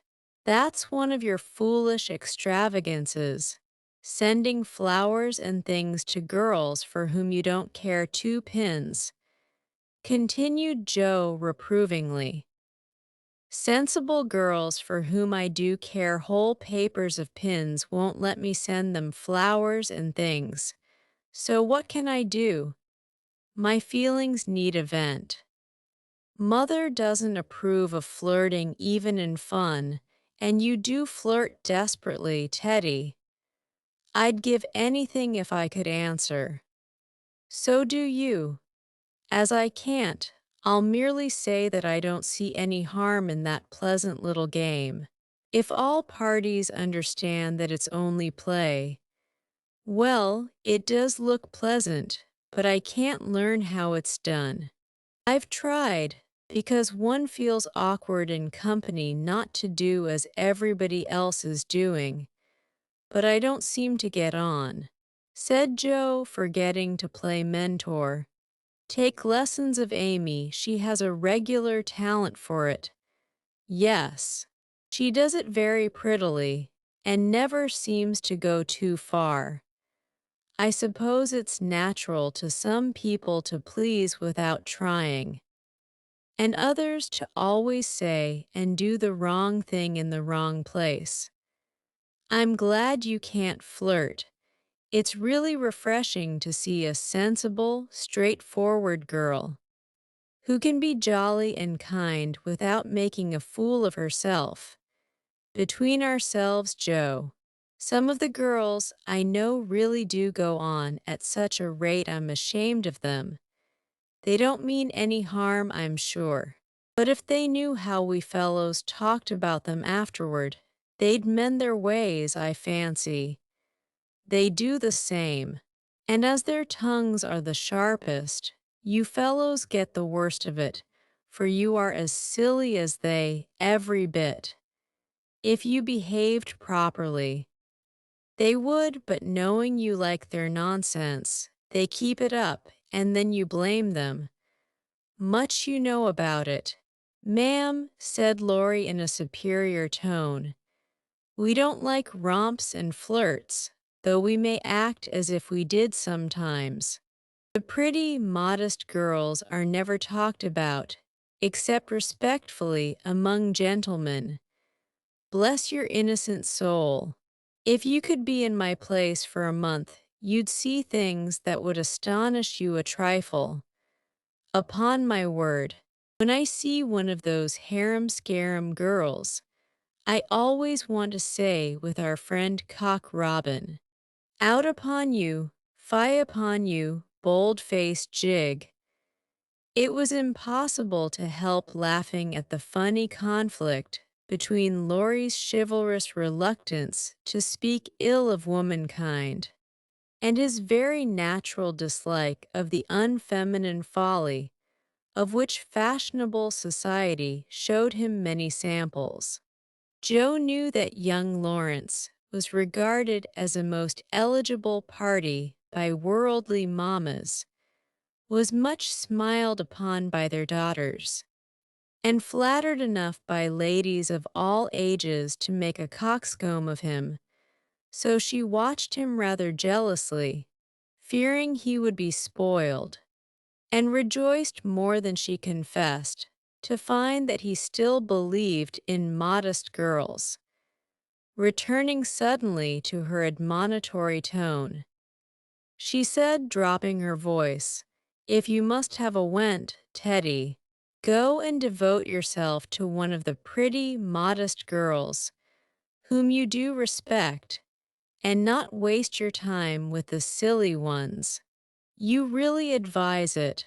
And Laurie looked at her with an odd mixture of anxiety and merriment in his face. "Yes, I do, but you'd better wait till you are through college, on the whole, and be fitting yourself for the place meantime. You're not half good enough for well, whoever the modest girl may be." And Joe looked a little queer likewise, for a name had almost escaped her. "That I'm not," acquiesced Laurie, with an expression of humility quite new to him, as he dropped his eyes and absently wound Joe's apron tassel round his finger. "Mercy on us, this will never do," thought Joe, adding aloud, "Go and sing to me. I'm dying for some music, and always like yours. I'd rather stay here, thank you." "Well, you can't, there isn't room. Go and make yourself useful, since you are too big to be ornamental. I thought you hated to be tied to a woman's apron string," retorted Joe, quoting certain rebellious words of his own. "Ah, that depends on who wears the apron." And Laurie gave an audacious tweak at the tassel. "Are you going?" demanded Joe, diving for the pillow. He fled at once, and the minute it was well. Up with the bonnets of Bonnie Dundee. She slipped away to return no more, till the young gentleman departed in high dudgeon. Joe lay long awake that night, and was just dropping off when the sound of a stifled sob made her fly to Bates' bedside, with the anxious inquiry, "What is it, dear? I thought you were asleep," sobbed Bate. "Is it the old pain?"